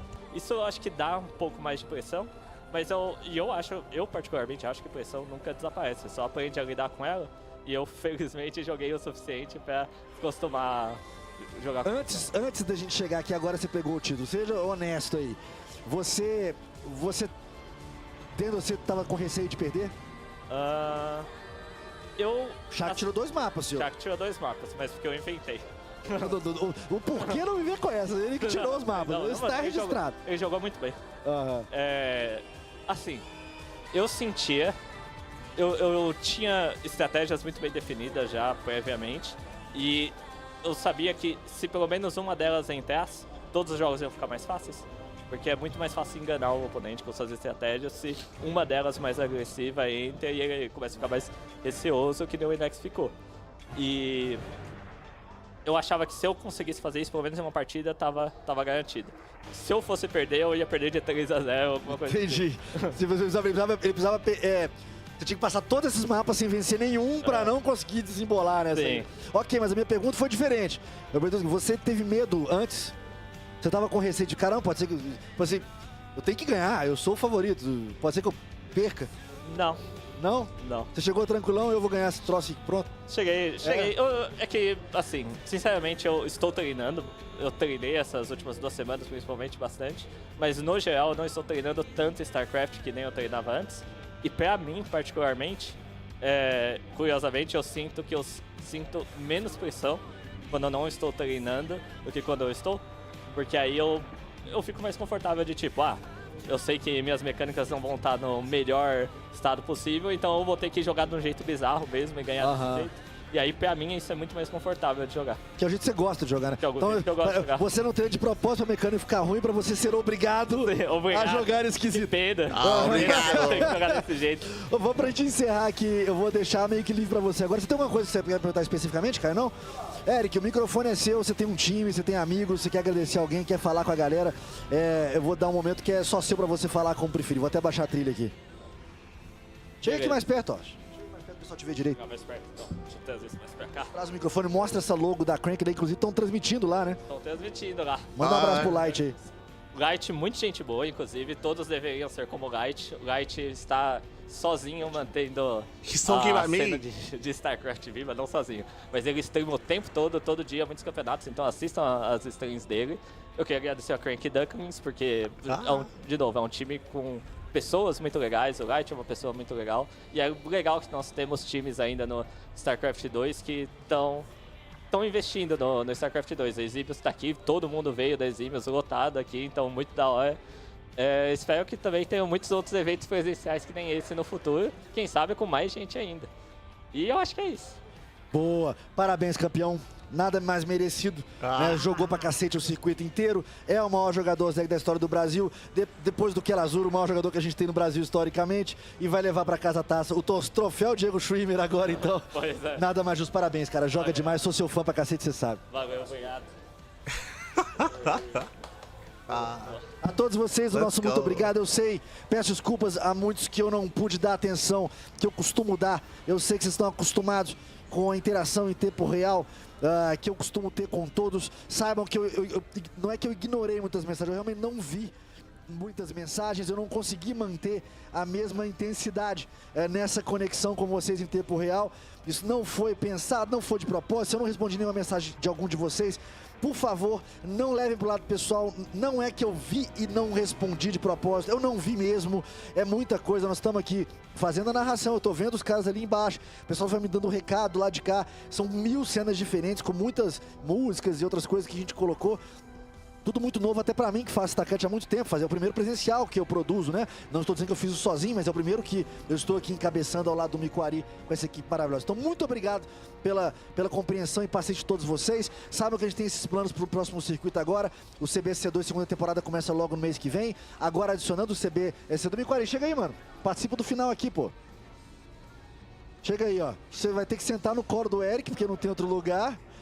Fala aqui, eu imagino que você deve querer falar uma coisa. So he's wrapping up and he's doing shout-outs at the moment is what I'm understanding. Erik, he did give us a shout-out. I understood that. He gave me a shout-out. He was talking about the CranKy Ducklings and how much we support him. I vaguely understood that, but I would love to get translations. Quanto eu para fazer isso aqui acontecer. E esse trabalho, não foi só nós, muitas pessoas nos ajudaram. Falamos de várias aqui, mas né, nós lideramos isso aqui. I might like ask Cosmos for a translation after to see what happened, or Ice Guy as well. Então, Miquari, primeiro prazerzaço ter você como parceiro, mano. Caralho, bom demais, bom demais, bom demais. Do caralho, vamos fazer muita coisa foda e manda aí dar um recado pra galera que eu sei que você deve querer falar com eles. Salve, pessoal. Primeiro, deixa eu botar o... He thanked CranKy Ducklings praised Live. He told everyone to follow him because Live does a lot of things on his own for StarCraft 2. Oh, look! Cara, primeiro, muito obrigado, tá? Todo mundo que veio aqui. Thank you for the translation. Thank you. No circuito, So his favorite drink is Coca-Cola. He likes com muito coração cannon rushes mesmo. and walks up the beach. E, cara, essa final não seria possível se não fosse pela boa vontade de diversas pessoas. Todos os finalistas, a Exímios que patrocinou a Hellfire, a a Login, tá? O pessoal que fez a música, a Impress One. Então, tipo, muito obrigado a todo mundo pela boa vontade de todo mundo. Muito obrigado, Cosmito, por ter acreditado lá desde o começo, quando a gente apareceu com a Code for Giants, para poder fazer essa loucura junto. Caião, tenho que agradecer ao Games, agradecer ao Edu também, que fez um corre absurdo hoje. Tá? E a gente fica muito feliz quando a gente tem um evento cheio, quando a gente tem a galera louca gritando. Isso pra gente é incrível. E basicamente é isso, a gente vê vocês no CBSC2, né? Porque vai ter. E a gente vê vocês também na CFG Latam. E mais uma vez, muito, muito, muito obrigado a todo mundo que fez esse suporte pra gente. E até a próxima. Pelotão, de novo, muito obrigado. Desculpem novamente para quem não deu atenção, não foi de propósito. Muito obrigado por tudo que vocês fizeram até aqui. A galera toda tá lá embaixo. Muito obrigado. Aquele abraço. Eu sei, a gente não pôde falar muito sobre isso, mas agora finalmente eu vou poder aí dar um abraço em todos vocês, tirar um monte de foto. Muito obrigado. Vocês vieram vários de muito longe. Não é passado despercebido o esforço que vocês fizeram para se reunir com a gente aqui. Isso é incrível. É uma sensação muito gostosa saber que a gente constrói. Cria realmente laços de verdade, de amizade. Again, for those that are maybe unaware, there was a big crowdfunding initiative done by the Brazilian StarCraft 2 community. They were able to crowdfund, to book the venue, to pay for travel costs for the players as well.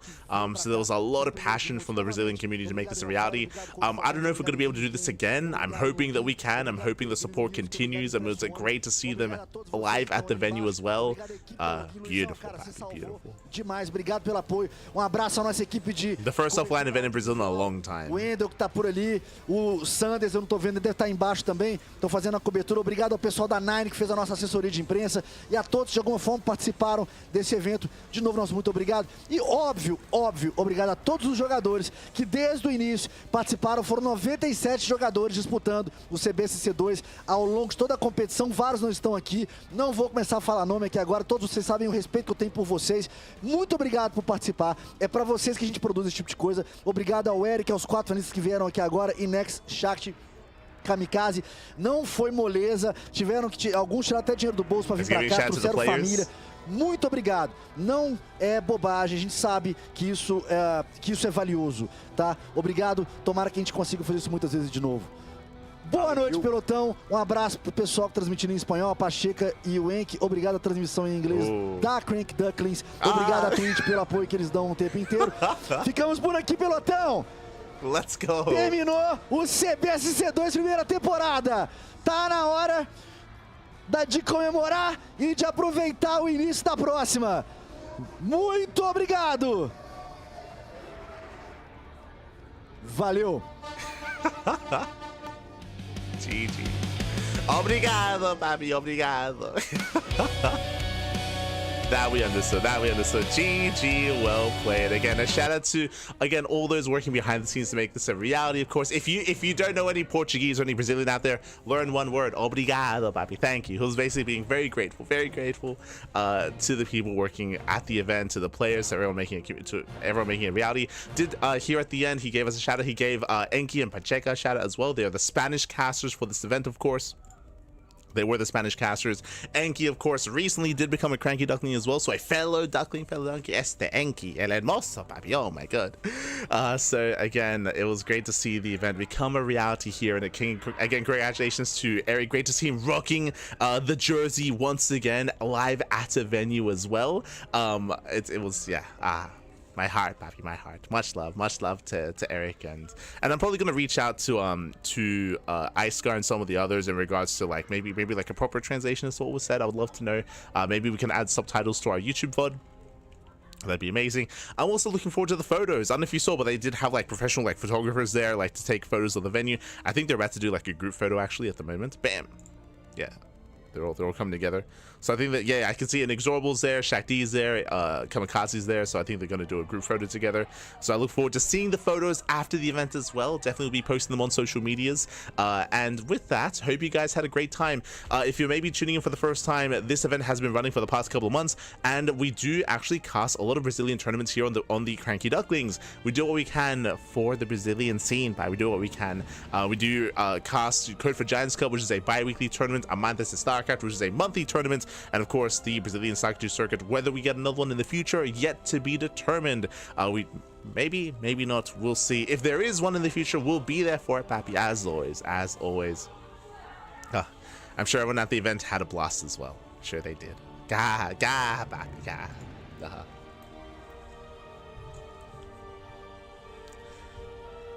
Thank you everyone who attended the events in person. Thanking the 97 players who participated. Yes, oh my god, the signups were, it was a massive bracket. It was a massive tournament. So many players, so many players. Crazy. GG. He'll say the crowd for support for sure. But yeah, with that, thanks for watching. Thanks for tuning in.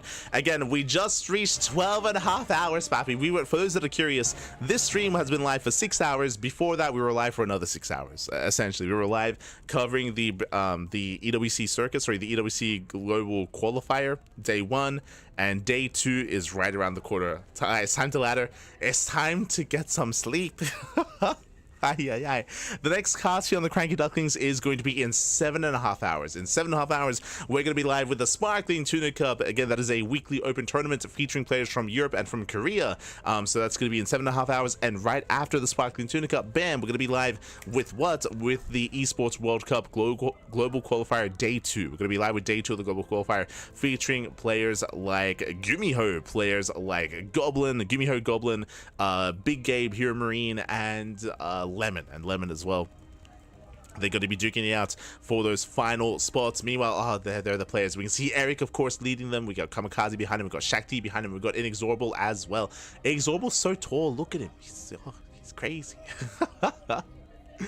But let's go. GG, well played. And with that, we are going to be wrapping up here for the time being. Again, I'm going to be reaching out and asking for like translations, just so we can maybe add some subtitles to the YouTube VOD.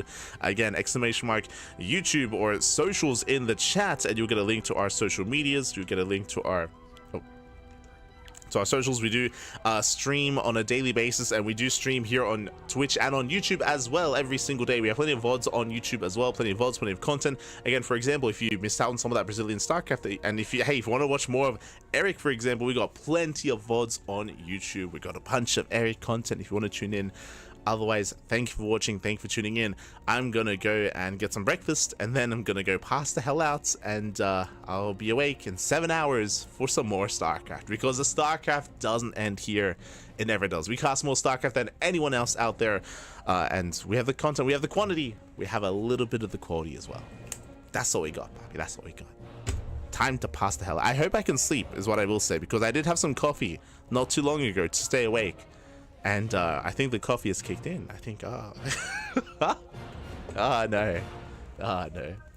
Otherwise, stick around. I'm going to be giving another StarCraft 2 streamer a raid. Let's see, who is live? Who is live at the moment? Who can we raid? Who can we send everyone over to? Let's go. Whew. Oh, Charlie Cox is... Oh, apparently there's a Bolivian tournament. There's un torneo boliviano, papi. There's a Bolivian tournament going on. What else do we have? We have... Nina is streaming. Gamer Richie is streaming. We'll find someone. Tempted to raid those doing the Brazilian tournaments. There's a lot of people streaming it, actually. I see Facebook, Ryojin, Nata. There's a lot going on.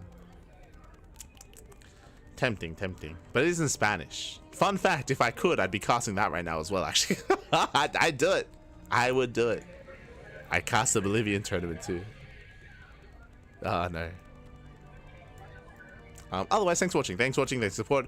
Again, we're going to be back in 7 hours, or we'll be back in around 12 hours time for the EWC Global Qualifiers. Otherwise, we'll see you guys next time. Until then, ciao, papi, ciao. See you next time. Hasta luego.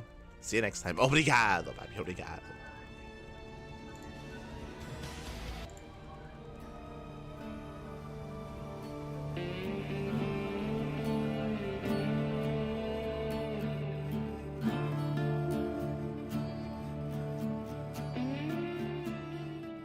Ano de circuito, 40 competições, milhares e milhares de reais em premiação distribuída, 97 participantes. Tudo termina agora. CBSC2, a decisão. Quem será o campeão brasileiro de StarCraft 2? Puxou os VCS, mano. Ele puxou os VCS, pelotão. Mas na hora que eu vi a vitória, cara, com um arrepio na coluna. Ou algo assim que eu cheguei a regalar o olho e falar, cara, eu consegui. Eu consegui. Mostrar pra todos porque eu mereço estar lá entre os 4 melhores do circuito nacional de StarCraft 2. Gavi que vai puxar os VCS pra defesa. É a última defesa do jogo do Ian. Derrubou o pilar, apagou tudo! Apagou tudo, mas tem que se defender com 4 tormentos. Sem temor algum, campeão da resistência, seu espírito é um. Já doeu, já caí, já senti o gosto do chão. Nunca fui especial, forjado na desilusão. Eu sei bem e só acredita, apenas não te empurra. Focar é treino, é repetição, na forja do campeão.